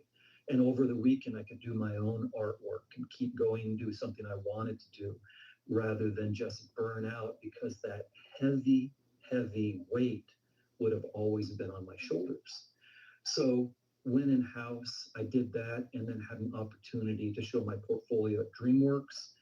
The rest is history. But we mentioned that I was at DreamWorks for 15 years, and I didn't want to go freelance. But and you mentioned about the kids, and dads can't help but go on and on about their kids. So I promise I'm bringing up my kids not to brag about how cool they are and how cute they are, but I have twins, and I'm very proud to say my twins, health-wise, then and now, 100%. But we went through a rough patch when my twins were born, and we had a very serious health scare. Now, don't worry, we're all 100%. Everything turned out absolutely fine. But I needed to be home. I couldn't be off doing the 12-hour days. And so, and Blue Sky Studios contacted me, as a matter of fact, and offered me to work from home on some of their projects. I got to work on Rio 2, Ferdinand, and some of their shows. But they said, no problem, work from home. We'd be excited to have you. We need an experienced painter. We like the work you've done at DreamWorks. And so I hadn't planned to leave DreamWorks, but it was definitely the right choice to make. And I thought, when things smooth out, maybe I'll go back or I'll go back in-house. Nope, didn't do it, not gonna do it. Bobby, I'm a different person now. Those 15 years let me learn myself, my approach, let me learn what I'm good at, what I'm not good at, and also, frankly, contacts. You develop a lot of contacts. People you work with go off to other studios, over 15 years, you get to know a lot of people. So I was at a place where I had enough contacts, I had enough experience, I had obligations at home. And so now I'm a freelance artist. And I still, I've worked for Disney here in LA. I'm based in Los Angeles. And I've worked for Disney. I've been working for Paramount Animation Studios. And the deal is I'm only accepting projects that let me do primarily my work from my home studio. I go in for meetings, of course, when it's a studio here in town. I go in once or twice a week for meetings, for check-ins, and make sure I color correct my work, make sure they look just right on their monitors, because you never get an exact perfect match. So I do go in, but I tell you, to work my own schedule, to take a break, go play with the kids, take a nap, work all night, and then be able to sleep during the morning and have meetings in the afternoon. Bobby, I'm not going back. It's hard. It's not easy. It's still the brutal schedule and hours at times, but I'm doing it at home. And if it's too brutal, see ya. I'm going to take a 20-minute nap. It's great. Well, it looks like freelance has kind of broke you like it has me. I don't know if I could do the regular hours in house anymore. Definitely love the freedom. Lots of really good points about freelance, but at the same time,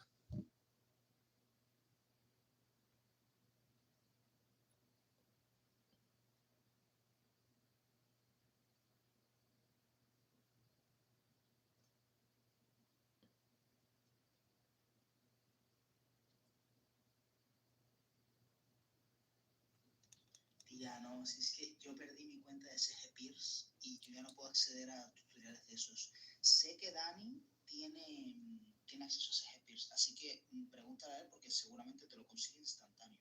Y los vídeos esos no los tengo, Eris, es que realmente no. Yo esos vídeos los vi hace años. Y el problema, ¿sabes cuál es? Que Collision, no sé si los tenga live, y si los tiene, es que ahora está como por pago de anual, así que te tendrías que gastar como 200 euros. Pero pregúntale a Dani que él tiene cuenta. Y es que yo no tenía cuenta, la cuenta era de un amigo mío, que ya hace años que no hablábamos. Y él por algún motivo cambió la contraseña hace, no sé, 2 años o 1 año y pico, y yo perdí acceso. Así que es que yo no puedo descargarme nada ya ilegal. Pero pregúntale a Dani porque él sí que puede. Así que el torrent te lo pasa sin problema. Lo que sí que no sé es si están rotos los vídeos, pero yo creo que no, debe haber sido como se te descargó.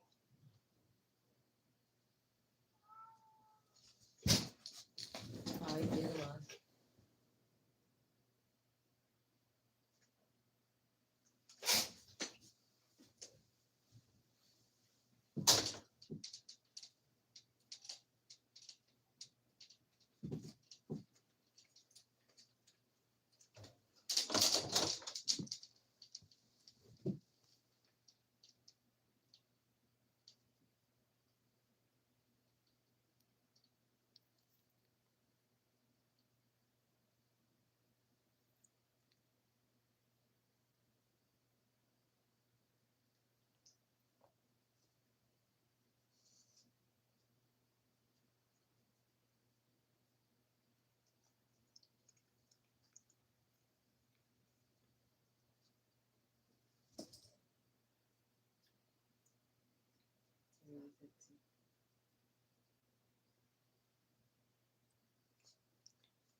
Lo que sí que no sé es, tía, no, si es que yo perdí mi cuenta de CG Pierce y yo ya no puedo acceder a tutoriales de esos. Sé que Dani tiene acceso a CG Pierce, así que pregúntale a él porque seguramente te lo consigue instantáneo. Y los vídeos esos no los tengo, Eris, es que realmente no. Yo esos vídeos los vi hace años. Y el problema, ¿sabes cuál es? Que Collision, no sé si los tenga live, y si los tiene, es que ahora está como por pago de anual, así que te tendrías que gastar como 200 euros. Pero pregúntale a Dani que él tiene cuenta. Y es que yo no tenía cuenta, la cuenta era de un amigo mío, que ya hace años que no hablábamos. Y él por algún motivo cambió la contraseña hace, no sé, 2 años o 1 año y pico, y yo perdí acceso. Así que es que yo no puedo descargarme nada ya ilegal. Pero pregúntale a Dani porque él sí que puede. Así que el torrent te lo pasa sin problema.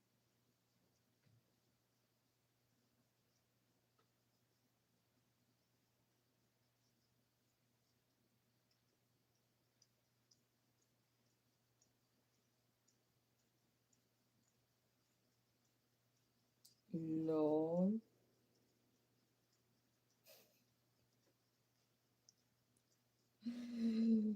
En pie. Mira, Dara.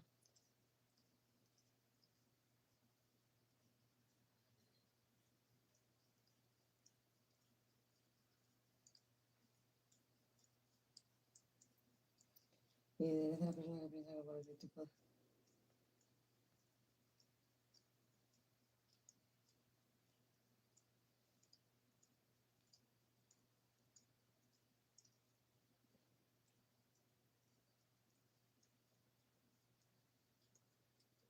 Ah, carne y hueso.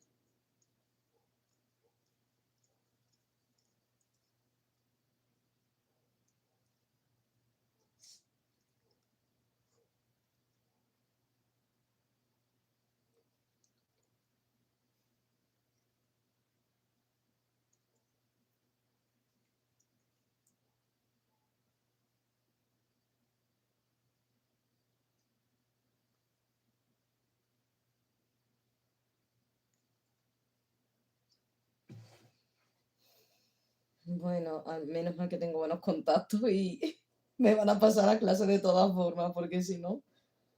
Uf.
Dios, qué mundo.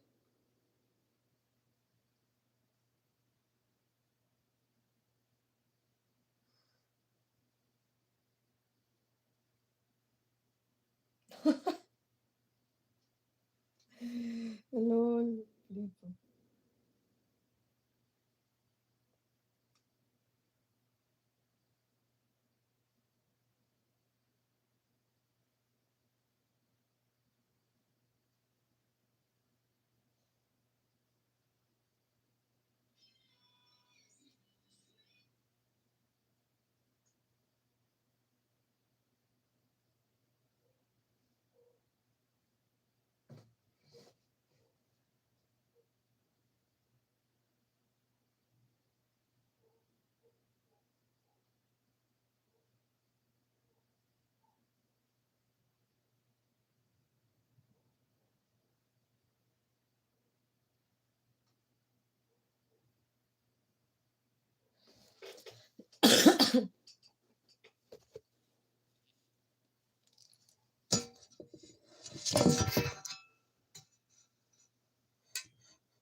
¿Quién es una gordita?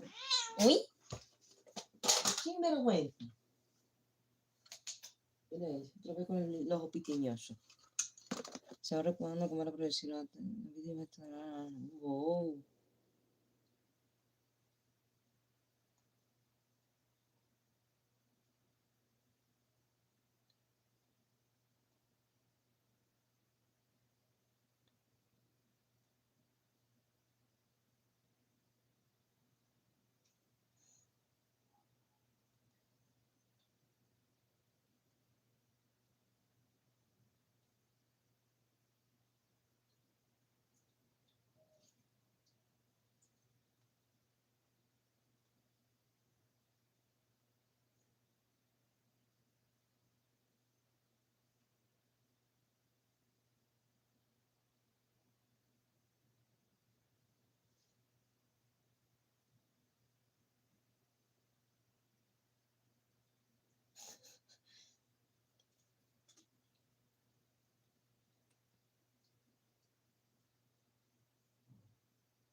Pues sí.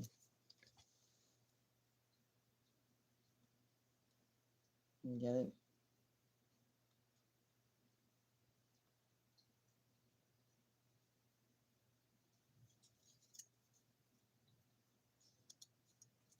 Ha sonado muy ya eso, pero bueno.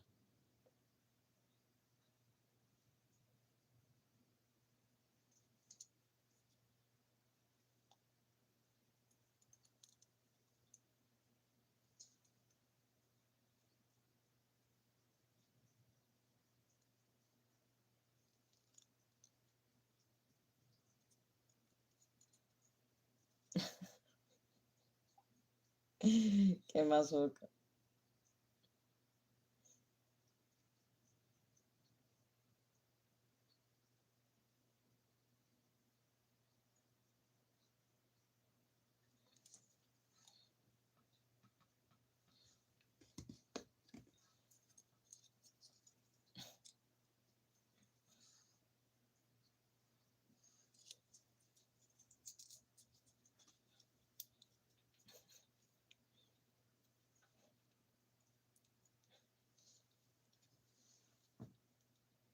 Uf,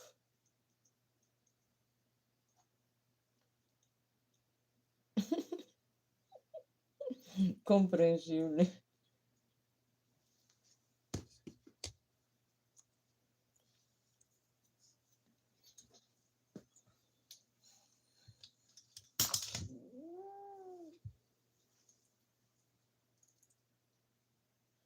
Gorda, pero que estás encima de mi glinde. Oye, oye, oye, sinvergüenza. Hostia. ¿Qué?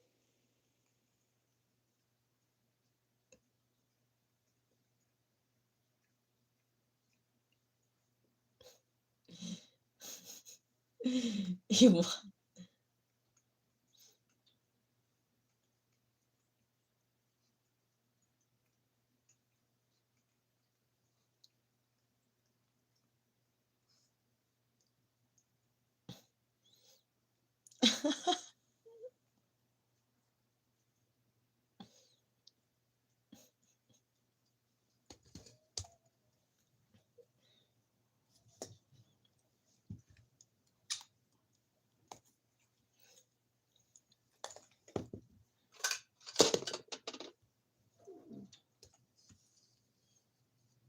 Vale, por la ciencia.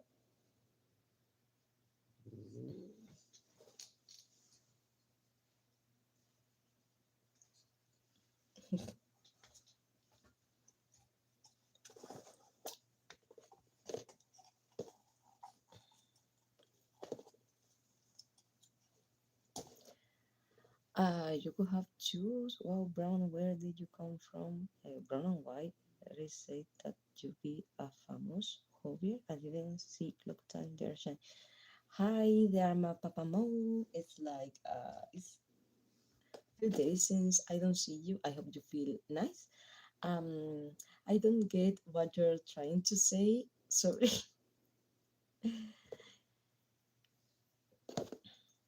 but I'm happy that you're here.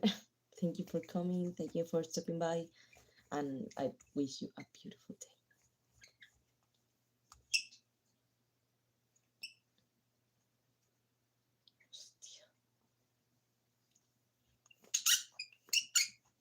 Hostia, hostia.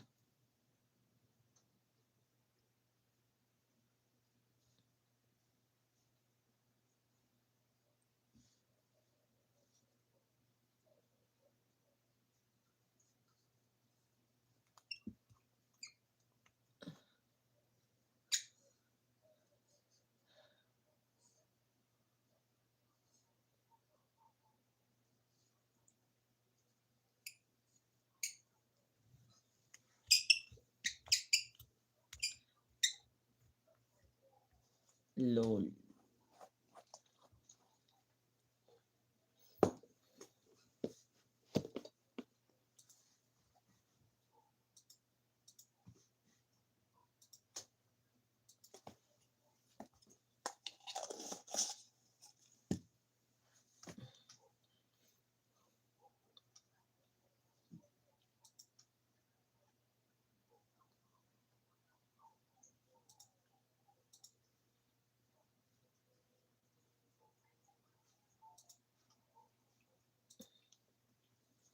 Esto. Oye, gatita. Es una gatita sinvergüenza. Mirad qué gatita más sinvergüenza.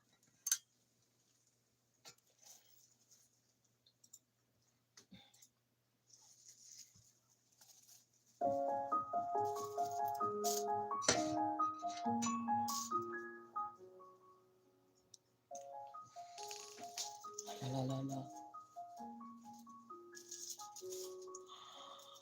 Ay Dios, ay Dios.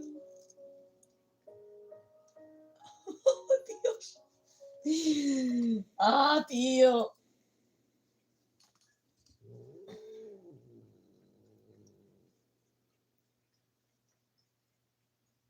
¿Quién es como un perrito? ¿Quién es como un perrito?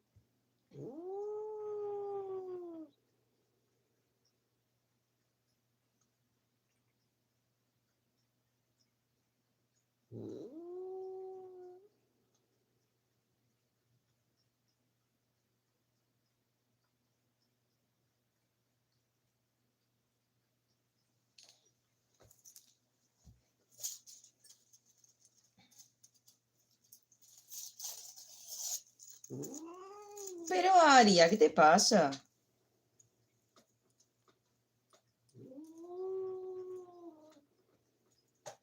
The Angry Cat.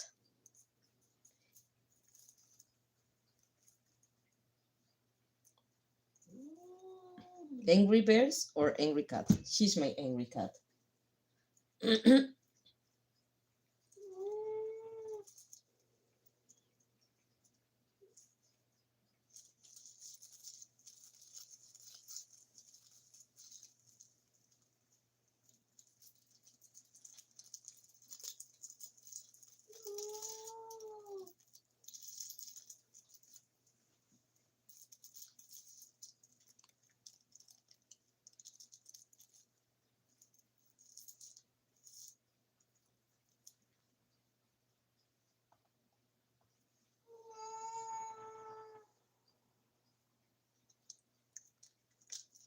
Ya, pero son cosas cortando.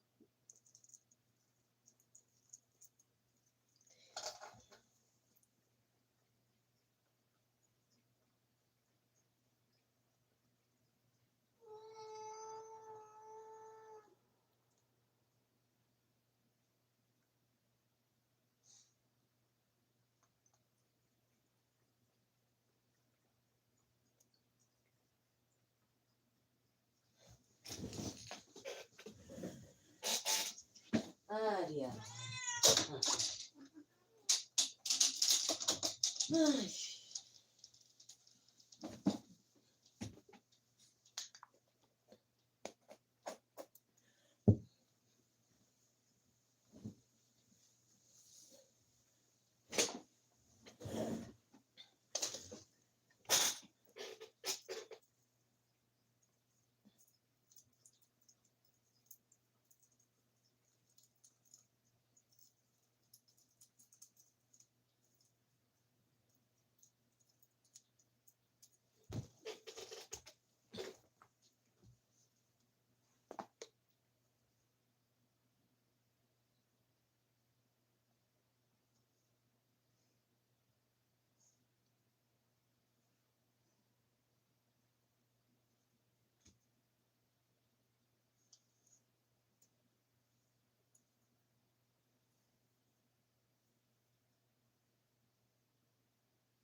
Hi, Cupcake. How are you? I'm having a break from my classes.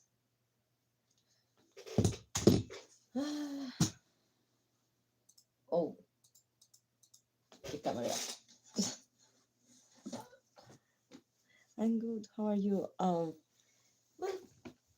I'm I'm cold, but I'm feeling better. It's like I'm coughing less, and I have less boogies and things like that. But I'm still cold. Yeah, I have to change the clothes of the bed. Yeah, it's freezing here too. Yeah, especially today was really cold. I guess it's because it was a cloudy day today.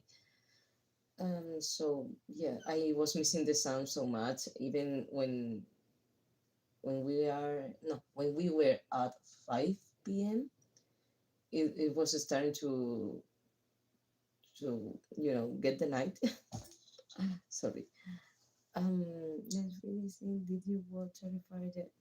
No, I'm watching classes because I have to finish an illustration in in wait 6 days. 6 days. I'm trying to study a little bit to improve my composition because I'm struggling from with that kind of things. And I was watching a mini series about the courses who is teaching Nathan Folks. I don't know if you know who's Nathan Folks. Nathan Folks is an amazing artist who has worked on a lot of top studios like DreamWorks, Disney, Riot Games, mm, Pixar, Blizzard, a lot of top studios. And I was thinking to take that courses. So it's like as a trailer of these courses. But even that, with this, I'm learning a lot. In fact, I have that courses because one friend sent me the torrent and I get it like for free. Actually, that courses cost like more than 300. Yes. And it's like I having problems with the videos. It's like they are corrupted or something like that, and that's why I'm thinking about see the trailer. Guess if I should pay the courses or just ask for my friends who probably will take it for free because they are like in a sector. I don't know if you're familiarized with the secta artist. It's like it's not like a secta, but I call them secta because it's like a circle, a little circle of privileged people who has a access of a lot of resources and things like that for free.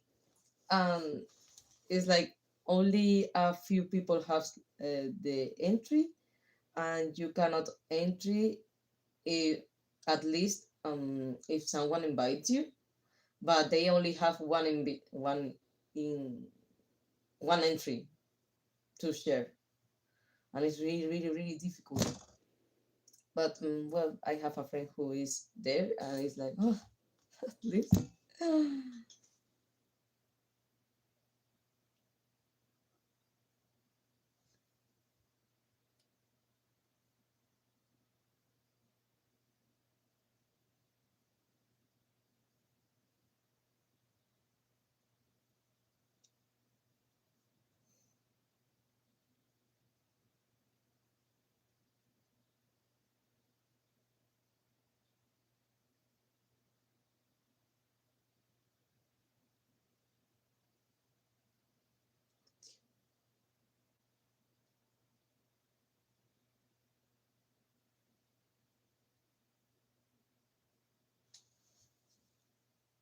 Hostia, tú.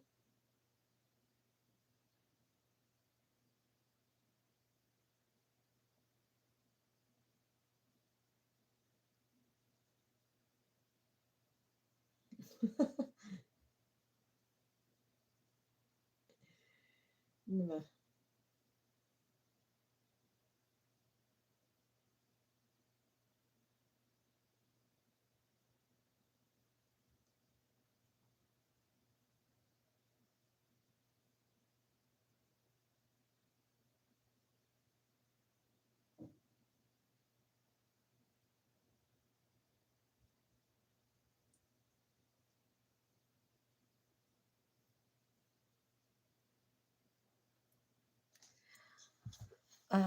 He does got drawings with pens. Oh, probably I know him. And if we are talking about the same guy, he's a fucking god. I'm going to search it right now. Can we? I forgot the names, but I cannot forget the illustrations. Ah, no, no, it's not the same guy I was talking about. But it's really cool. It's really cool. With pen, I guess. Yeah, with pens.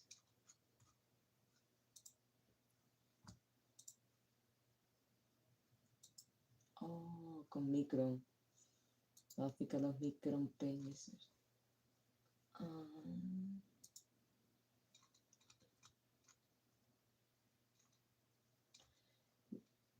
he's like always focused. Well, not always, but above all, the majority about the cats, and it's a really cool niche because we all love cats, so it's a good niche.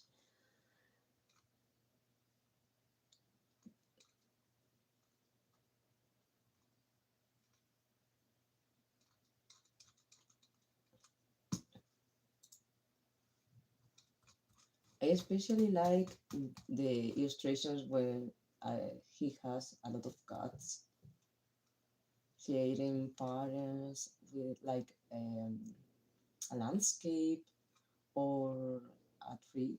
I find them interesting. I also like how use the strokes like hyperrealism, but in figures who are totally stylized.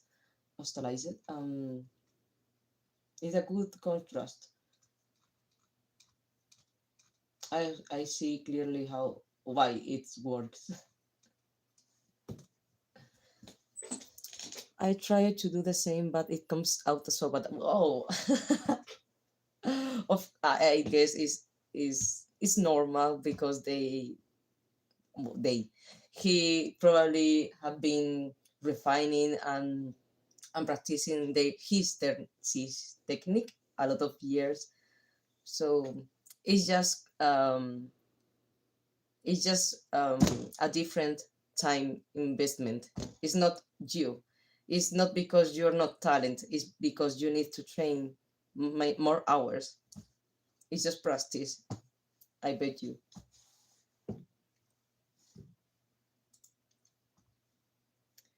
Um, and now, I'm trying right now to focus more on landscapes and the way I communicating with the colors and how to use correctly the hues, the values, the saturation, and the textures to create a better composition, because one of the fundamentals which I am struggling as artist is composition and perspective. Also, I feel a lack of narrative in my illustration, so I want to reinforce that points to prepare my portfolio this year, to try to join in a good studio. And it's a pity because when I enter in a studio, I cannot show my work. It's like for copyright infringements and things like that. I'm only able to show my personal projects. Yeah, so it's for limited time. Well, I'm going to try to finish this class. In fact, I have already done 2 classes. This is the third class, and I have another one. I see that I have another one, and I think the last. Oh, I see another one. So I have 2 classes left.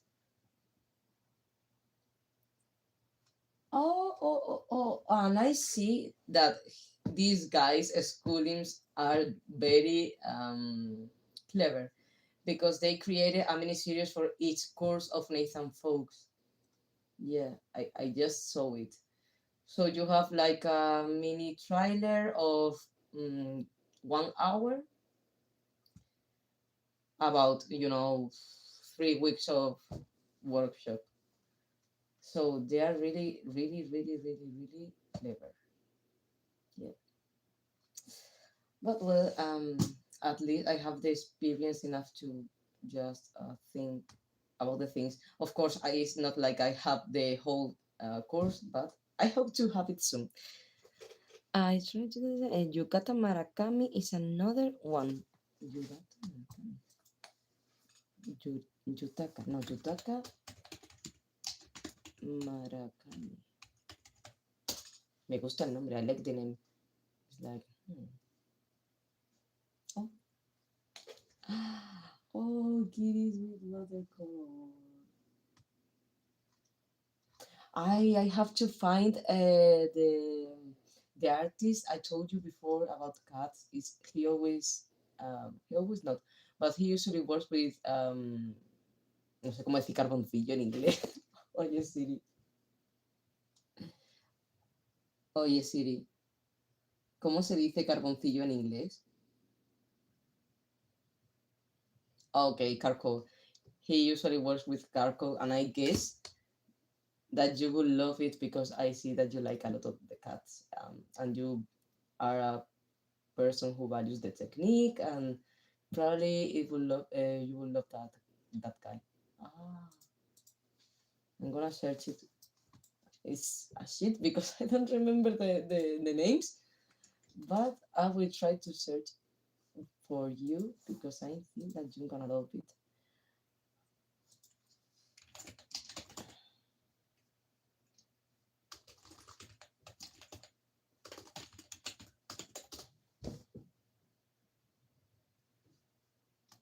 I guess this guy.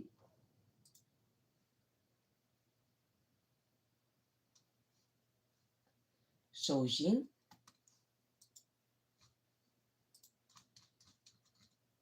Yes. He's so famous. Show Shin.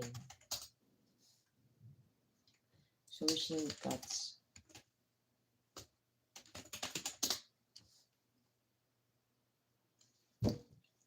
But I cannot find the best drawings. I cannot see the best drawings. I don't know why.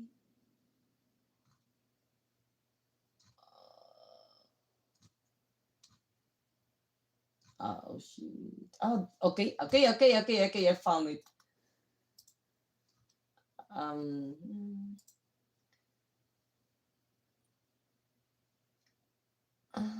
Okay. Look at this guy. He's fucking master. He's a fucking monster.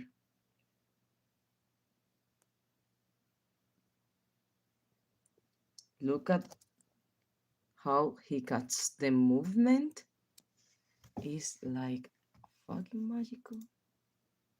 Look at this fight. It's so yeah, yeah. It's wow, amazing this guy.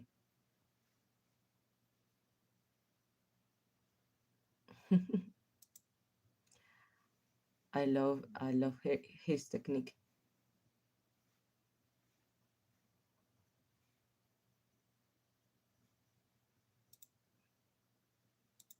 So narrative. Yeah, that's it. Um, okay, I just confused ¿cómo se llama? Xiaoxin, who is this artist, because I thought he was Leo Forest. Leo Forest. This is from Leo Forest, and this is from Xiaoxin. Xiaoxin. Of course, I love Leo Forest. It's wow, that quality, that quality.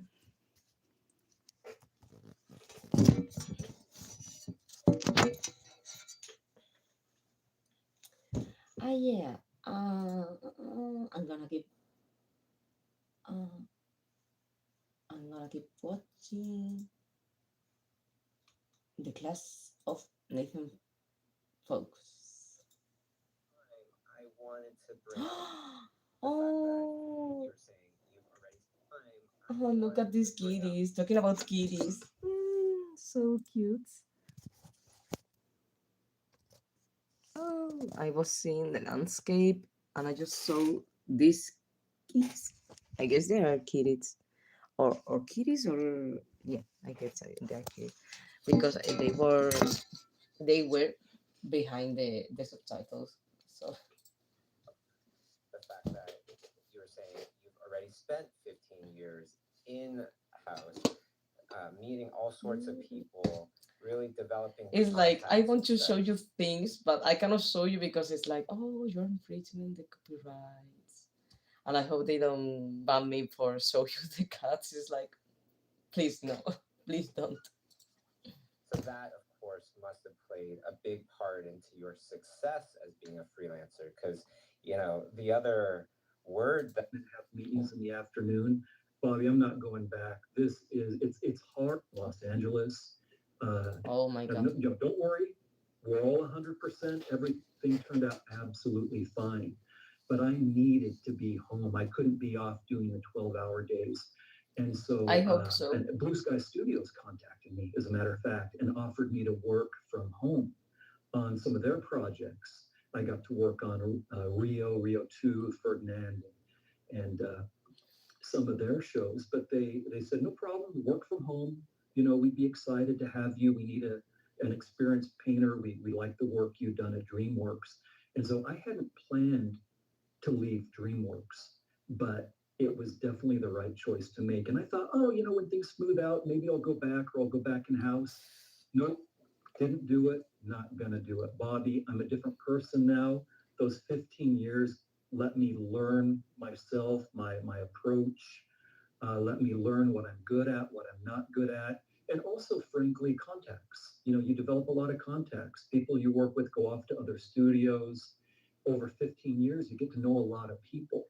So I was at a place where I had enough contacts, I had enough experience, I had obligations at home. And so now I'm a freelance artist. And I still, I've worked for Disney here in LA. I'm based in Los Angeles. And I've worked for Disney. I've been working for Paramount Animation Studios. And the deal is I'm only accepting projects that let me do primarily my work from my home studio. I go in for meetings, of course, when it's a studio here in town.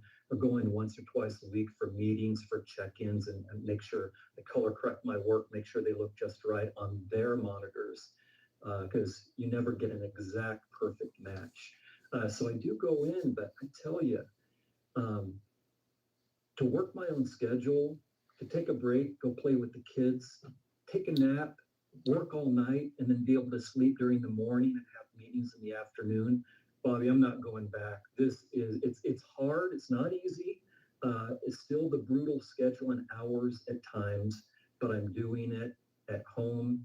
And if it's too brutal, see ya. I'm going to take a 20-minute nap. It's great. Well, it looks like freelance has kind of broke you like it has me. I don't know if I could do the regular hours in-house anymore. Definitely love the freedom. Lots of hours in-house anymore. Definitely love the freedom, the regular Esto casi que podría considerarse una tangencia. hours in-house anymore. Definitely love the freedom. Lots of really good points about freelance. But at the same time, I wanted to bring up the fact that you were saying you've already spent 15 years in-house, meeting all sorts of people, really developing contacts and such. So that, of course, must have played a big part into your success as being a freelancer. Because, the other word that a lot of artists use as a word to substitute unemployed is, oh, I'm freelance right now. Sure. Yeah, and in the way things are now, the opportunity is that it doesn't matter where you are in the world, you can find opportunities to work. But if you're not living in LA and you're not, right next door, and we have DreamWorks, Disney, Sony, Animation, Paramount is the big studios, and then numerous small studios around here, and so that helps. But people are in places where there aren't local studios that they can drive 30 minutes, 30-minute commute and get to. And so those people are in a bit of a pickle for making the contacts, right? And that's, I'm sure, what some of what you're referring to is. And I would make the suggestion, a lot of us, we're possibly a little bit introverted. We like our quiet time. We like our time to focus. And so a lot of us, sometimes it feels like work to be, in a group of people all the time. Other people love it, they thrive on it, and some of us, it starts to weigh a little bit heavy. But I'll say, never underestimate the critical importance of networking. Because if people know who you are, they've met you, they like you, you come across as a competent person and maybe even make a positive impression. People are nice, they'll even want to help you out. Oh, I met that person, I really like that person, I saw their portfolio, it looked like pretty solid work, but they seem particularly, delightful to be around. I heard about a job, I'm going to pass it on. I think that person is deserving. And so my recommendation, go to all the conventions, go to the meet and greets, go to the, gallery shows, go to the Schoolism Live events, if people don't mind me sneaking a little plug in there, because Bobby, you set up meet and greets where, yes, the students can meet the instructors, but they also meet and network with the other students, many of which are professional artists. Yeah, but go to all the conventions, go to the meet and greet, delightful to be around. I heard about a job. I'm going to pass it on. I think that person is deserving. And so my recommendation, go, go to all the conventions, go to the meet and greets, go to the, I don't know, gallery shows, go to the Schoolism Live events. If people don't mind me sneaking a little plug in there, because Bobby, you set up meet and greets where yes, the students can meet the instructors, but they also meet and network with the other students, many of which are professional artists. Yeah, about 70%, a little bit over 70% are professionals. 70%. Okay, and that it makes sense, and I didn't realize it was quite that high. And an artist who's not doing that is limiting their opportunity. So we all know we have to do good work. Sometimes we don't realize. And that's one of my dreams, to be traveling, visiting the conventions, the greetings, all the conferences that do great artists and so. And I would love to take you with me, but I guess that I would be shy about it. But it would be really cool to be traveling and show you, different countries while I'm still studying and working for nice studios. I would love it. It's like a kind of dream. People that you can reach out to when, as you say, saying the word freelance is the same as saying unemployed. Those contacts can turn you around real fast. Very true. And, for myself, I live in Toronto, so contacts, I really understand that. And I went about it a slightly different way through social media and through, like you said, going to events. But the thing that a lot of people overlook. How about Ryan Honors Corporate? No tengo puta idea. And who was she with white hair? Your friend's little star shine? I don't have friends with white hair, I guess. Look, is that I did spend a lot of time going to events, and I still do. Early on in school and when I was studying, I met other artists, other students who were really amazing and really amazing artists and amazing people at the same time. And so, of course, those are the people you hope will be your friends and have a camaraderie with. And so we had we had kind of a group, just a group of friends. We had like-minded ideas. I don't want to say the word fantasy because that makes people think of swords and dragons. And I like that too, but maybe I'll use the word imaginative artwork because kind of animation, video game design, it isn't just fantasy, but it is imaginative. Well, at that time, the late 80s, early 90s, it had been publishing, like I mentioned, book covers and all of that. And we weren't too sure about that. We kind of saw we saw entertainment art rising on the horizon, and that's what we had an eye towards. And that's not what was being taught and not what was ingrained. And so we were trying to force, in our classes, we were trying to force the assignments and exercises to be able to do this imaginative artwork. And we kind of bounced off of each other. I even remember we had a thing going. The group of us, we always would kind of check and see, this is pre-digital. We were painting gouache acrylics for illustration work. So we'd come in and we'd put all of our artwork up on the crit rails in an art class. And we were always looking to see really who had done the best work. And we had an underhanded way of complimenting, which of our buddies had, we kind of had to admit that maybe they had outdone us. So the thing we'd always say, we'd walk up to the illustration board with their painting, we'd pick it up and say, this one's yours? And they'd say, yeah, it's mine. And we'd turn around and say, well, you can probably still use the back for something. And that was our way of ribbing each other. But at the same time, it was specifically letting them know, you did the best piece this time, but next time I'm coming for you. So I mentioned one of those people in that group went off and got this job, this theme park show design job. And then when they said, hey, we need people, do you know anybody? He recommended me. I got the job. And then they needed more people. Well, some people out there, many people out there, and you very well, Bobby, know Armand Baltazar. And he was one of the guys in our group, amazing guy, amazing artist. And we brought him in to this project. Then we brought in Henrik Tam, an extraordinary concept artist, and a couple of other people. And so here was this group. We brought each other in. We had a job, after studying.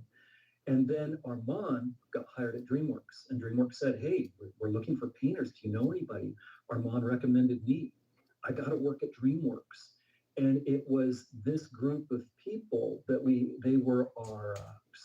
And it was this group of people that Oh my they got to God. work at DreamWorks.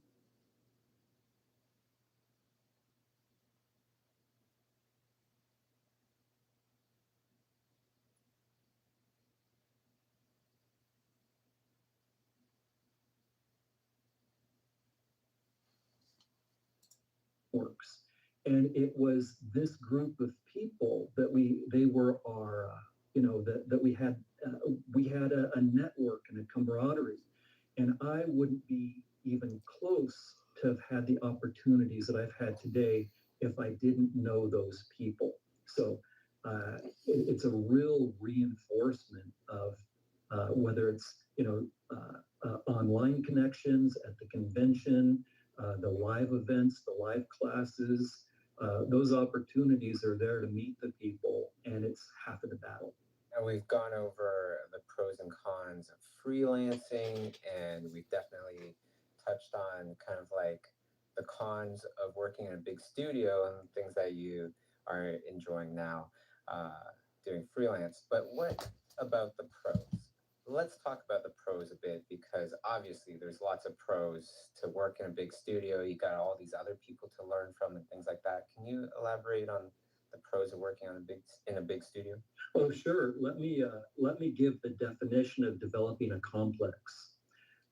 Imagine a building in Los Angeles, and there's one floor on that with lots of offices, and a little kitchenette and the coffee, and there's a soda machine and everything. DreamWorks was nice about snacks, and it's the visual development hall where the visual development artists work, all on one floor of a building.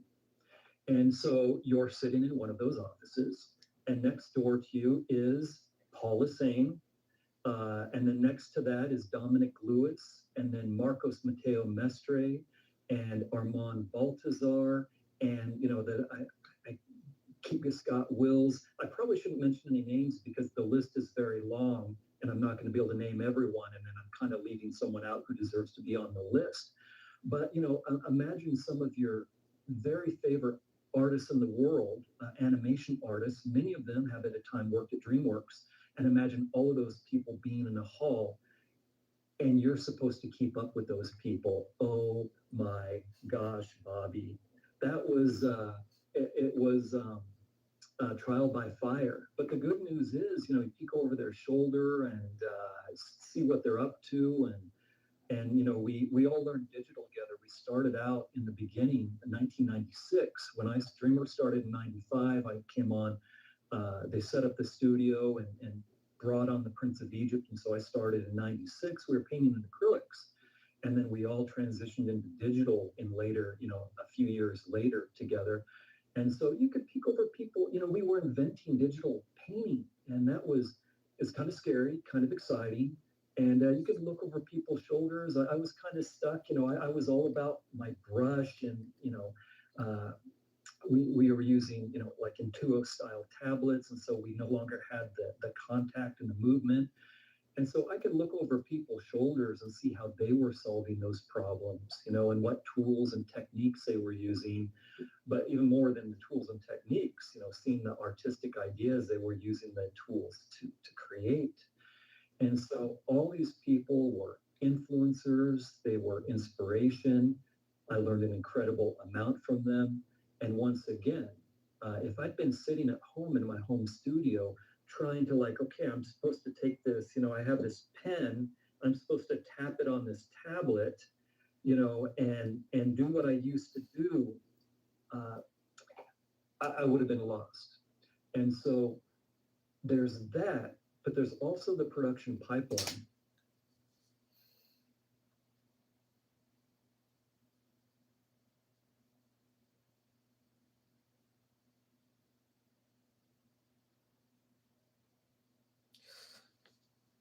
Qué interesante.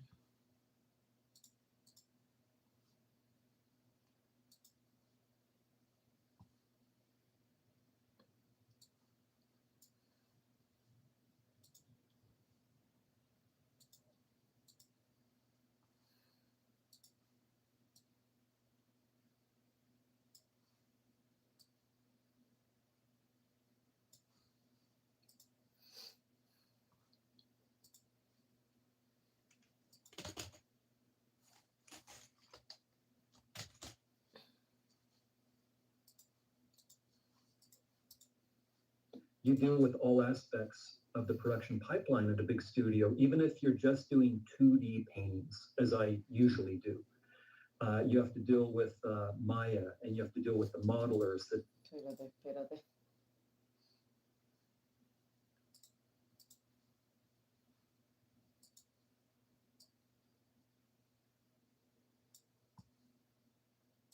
Exploration, character design, color script, location, pop design, color and lighting keys. Joder, tío.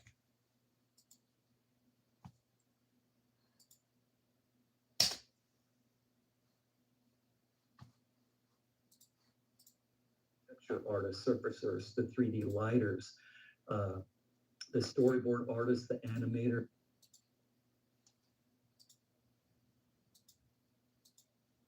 Madre mía, qué pasada, sí que.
Y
Ay, Dios, espero que no me manden a tomar por culo, de verdad. Yo es que lo paso fatal.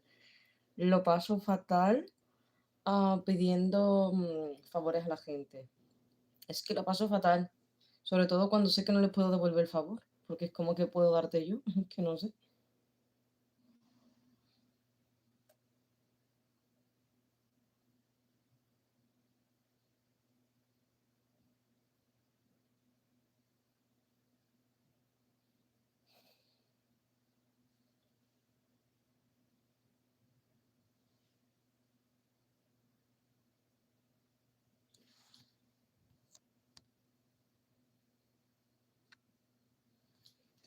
Okay, I'm gonna keep watching the classes.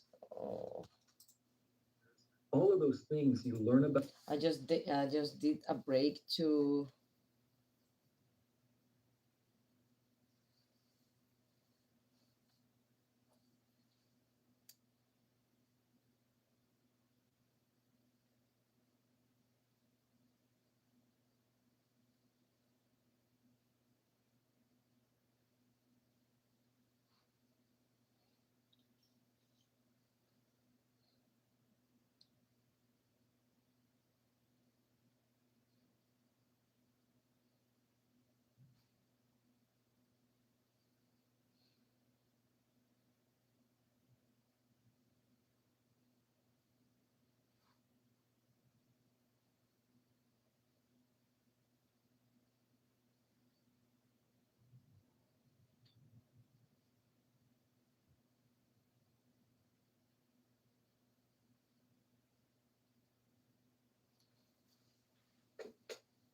Mhm.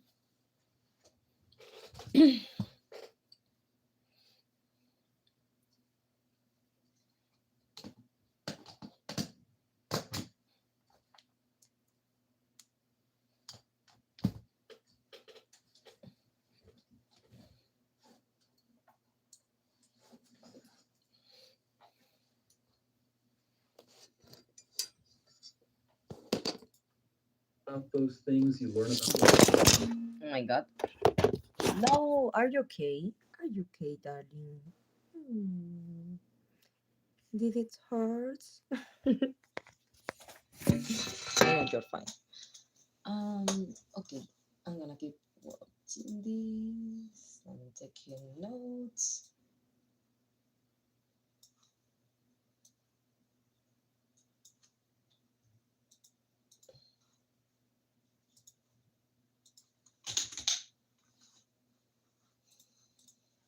You learn about the technology that they use that you have to interface with.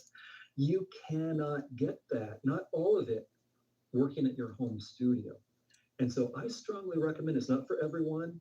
I've seen people who start out freelance, stay freelance, and it seems to have been the right choice for them. But for the rest of us, I strongly recommend starting out. It's great if you can jump into a big studio, but times were different then. Things are a little bit more. Compartmentalized. Uh, if someone can start at a small studio, work with people, work with the technology, get the lay of the land, and move up from there, I strongly recommend making and taking that route until you're ready to go the freelance route. That's a very interesting point and really good logic behind all of it. I didn't go that way, right? I started, like you're saying, at home, just me and Kay, and we're trying to figure things out. And I'm like, how do you do this? How did they do that? And that was one of the big driving forces behind creating schoolism in the first place, because I wanted to learn how all those people did all those things. So if there are people out there in those kind of situations, at least now there are options for them to still learn from all these great artists. And now you can learn from all these great artists in various studios through things like schoolism. That's a very interesting point. And artists, surfacers, the 3D lighters, uh, the storyboard artists, the animators, all of those things, you learn about those things, you learn about what those people do, you learn about the technology that they use that you have to interface with. You cannot get that, not all of it, working at your home studio. And so I strongly recommend, it's not for everyone. I've seen people who start out freelance, stay freelance, and it seems to have been the right choice for them.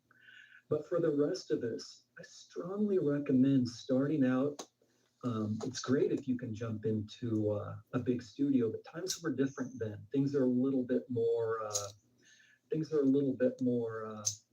Compartmentalized. Uh, if someone can start at a small studio, work with people, work with the technology, get the lay of the land, and move up from there, I strongly recommend making and taking that route until you're ready to go the freelance route. That's a very interesting point and really good logic behind all of it. I didn't go that way, right? I started, like you're saying, at home, just me and Kay, and we're trying to figure things out. And like, how do you do this? How did they do that? You know, and that was one of the big driving forces behind creating schoolism in the first place, because I wanted to learn how all those people did all those things. So if there are people out there in those kind of situations, at least now there are options for them to still learn from all these great artists. And now you can learn from all these great artists in various studios through things like schoolism. So there are opportunities out there now, uh, especially with the rise of the internet and everything. Yeah, well, that's the whole point, right? Right, Bobby. In the market now, I remember when we started at DreamWorks, we had a 2-month training period where we were all training on how to, painting for the Prince of Egypt, led by Paula Sain. And we had time to warm up and practice and get in the groove. That doesn't exist anymore, usually not. You get a job and you come in and you have to hit the ground running. You have to know the tools and the tech. Of course, you have to know the artistry first, but you also have to know the tools and the techniques now. And so we went through that period where it was being invented. There were no online tutorials about how to do it back in the late 90s when we were doing this. And so that's the whole point for what you've done and what I've tried my best to do in my schoolism classes is to create, to put it out there. I didn't know how to do it, and here's what I figured out, and this is how it worked. And so we're putting it out there online.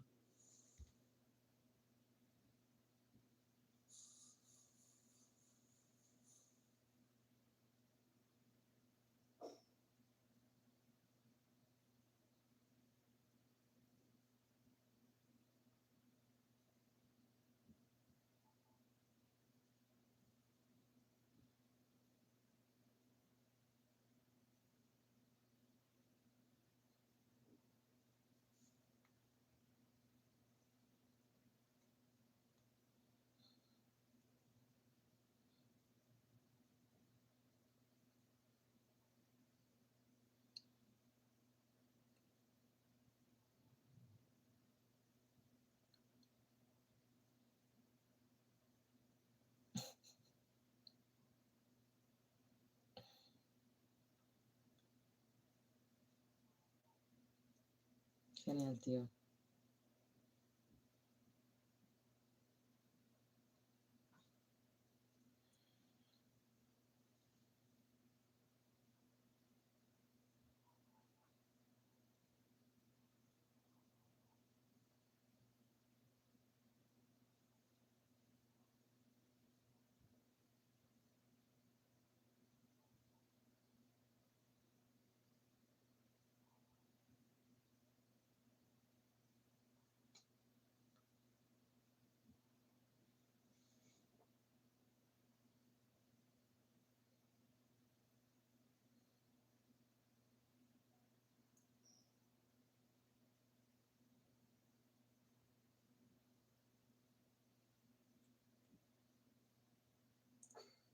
Uf.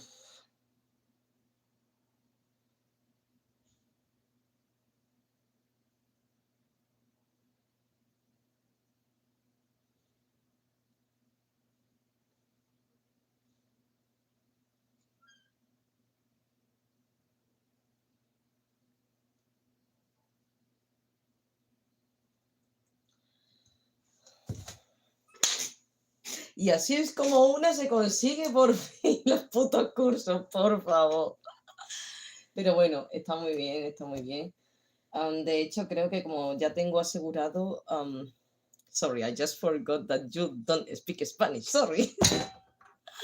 I just got excited because I'm gonna be able to, at least I have more probabilities to see the or to watch or to assist the classes of Nathan folks.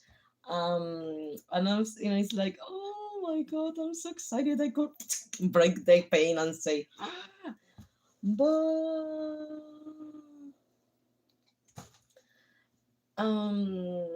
and I just have to wait to my friend who has to finish a commission and works artworks for big studios because they are more pros like than me, but I have to wait that they finish their commissions and they will search that courses for me. So I love them.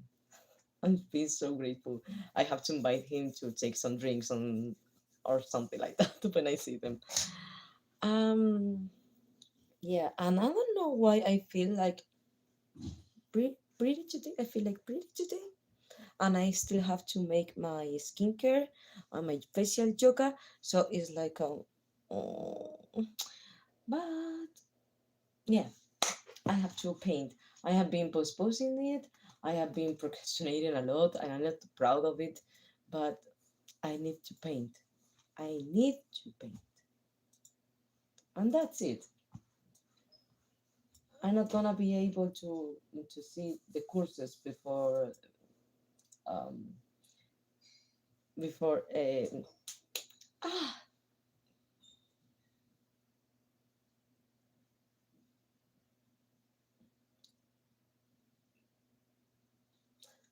I don't gonna have time. I don't gonna have time to finish the entry for my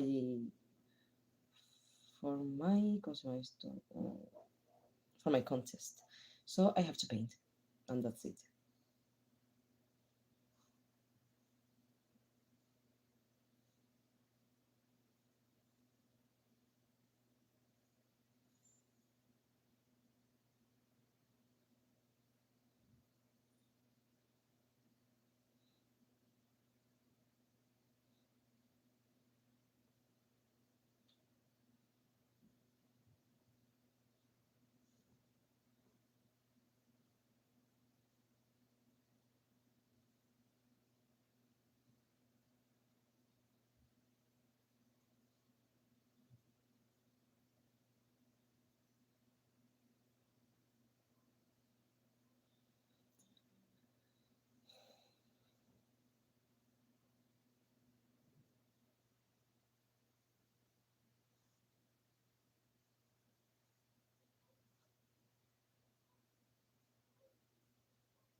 I'm feeling pretty today.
Bueno,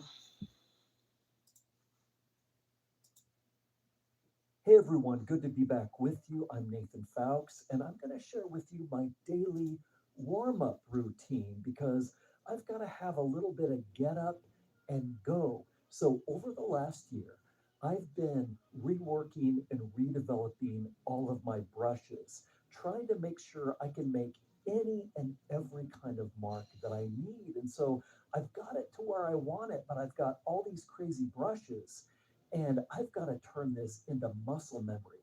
And so I go through my brush list like almost every morning and I just grab each one and make a mark.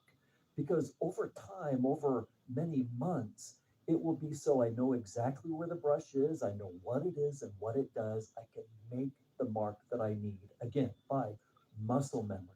So, all of these, I really do. I do this every day. And by the way, you're thinking, Nathan, what is that? What is that noise in the background? Well, I'm trying to be honest with you about what my daily routine really is. And so this is the get up and go music that I listen to. And if you'll indulge me, this music, if anyone cares what it is, and I know most of you don't, but I guess it's my moment, I'm going to tell you anyway. So, where Metallica left off in the late 80s, America kind of went into this emo thing in the 90s that I personally just didn't care for. But you guys over in Europe, you picked it up. You really picked up the rock and roll and moved forward with it.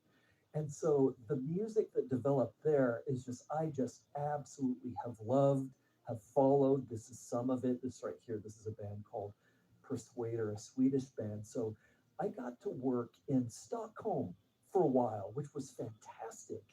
And I talked to some of my coworkers and said, hey, here's some bands in my playlist that I really like, some Swedish bands.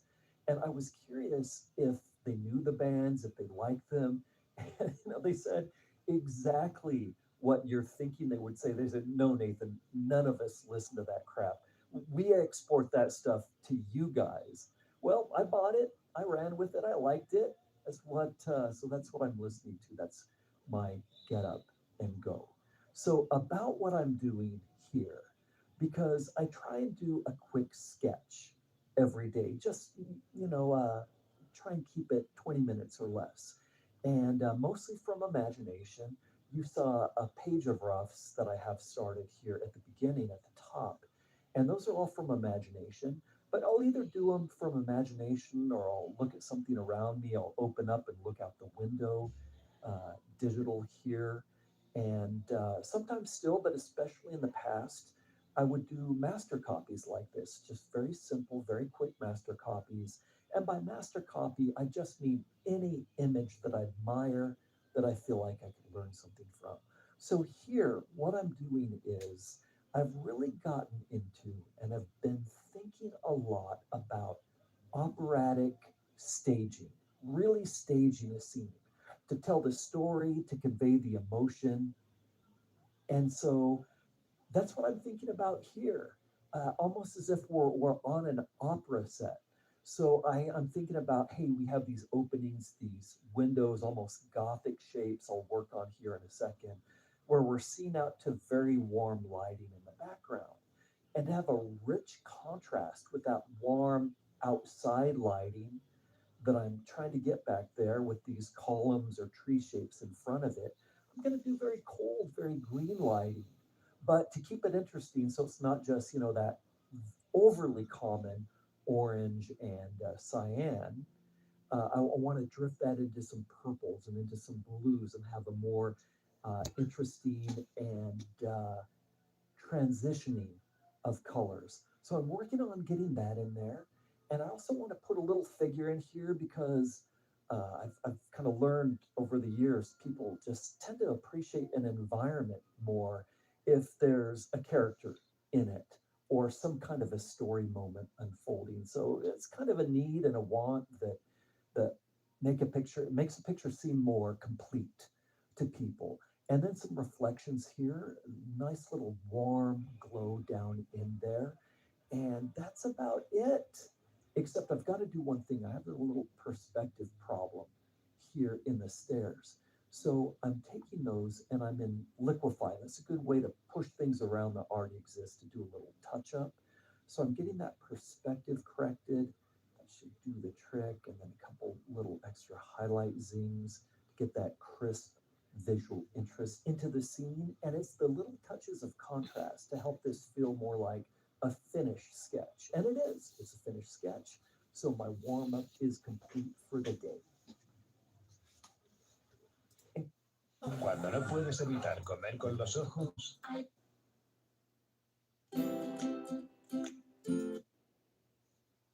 Hey everybody, my name is Nathan Fowkes. I'm an artist and a teacher based in Los Angeles, and my specialty is creating environments for feature animated movies. I absolutely love creating locations that are full of storytelling, that use color, light, and design to really grab.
Mm, interesante.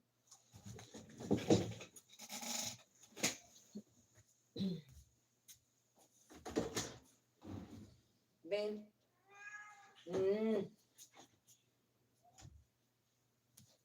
Vamos a ver qué quiere la gata.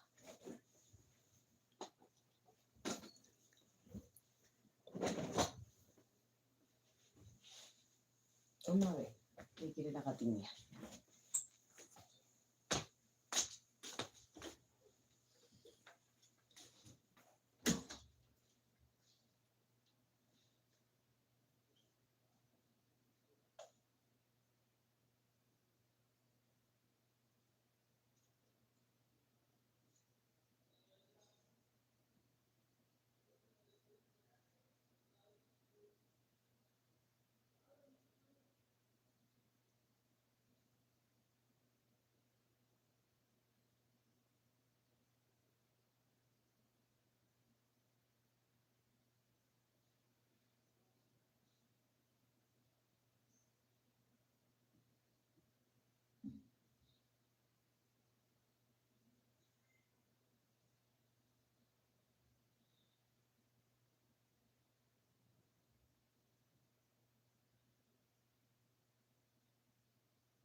so that people can get that experience and then they can come into a studio, hit the ground running, pretend like have the audience's attention, making memorable moments full of character, full of emotion. That's the purpose of my work. I've been creating environments for the entertainment industry since the 90s. I've worked on tons of movies, animated projects, other projects from The Prince of Egypt to How to Train Your Dragon. And over all these years, I've learned lots of skills, valuable lessons, and I can't wait to share them with you in this new book. I want you to be the best environment design artist that you can possibly be. I want to equip you with the skills and approaches that'll make your designs stand out from the crowd. So I'm super excited to be working with 3D Total Publishing again to bring designing imaginative environments out into the world. I want this book to show you new ways to think about color, lighting, composition, and especially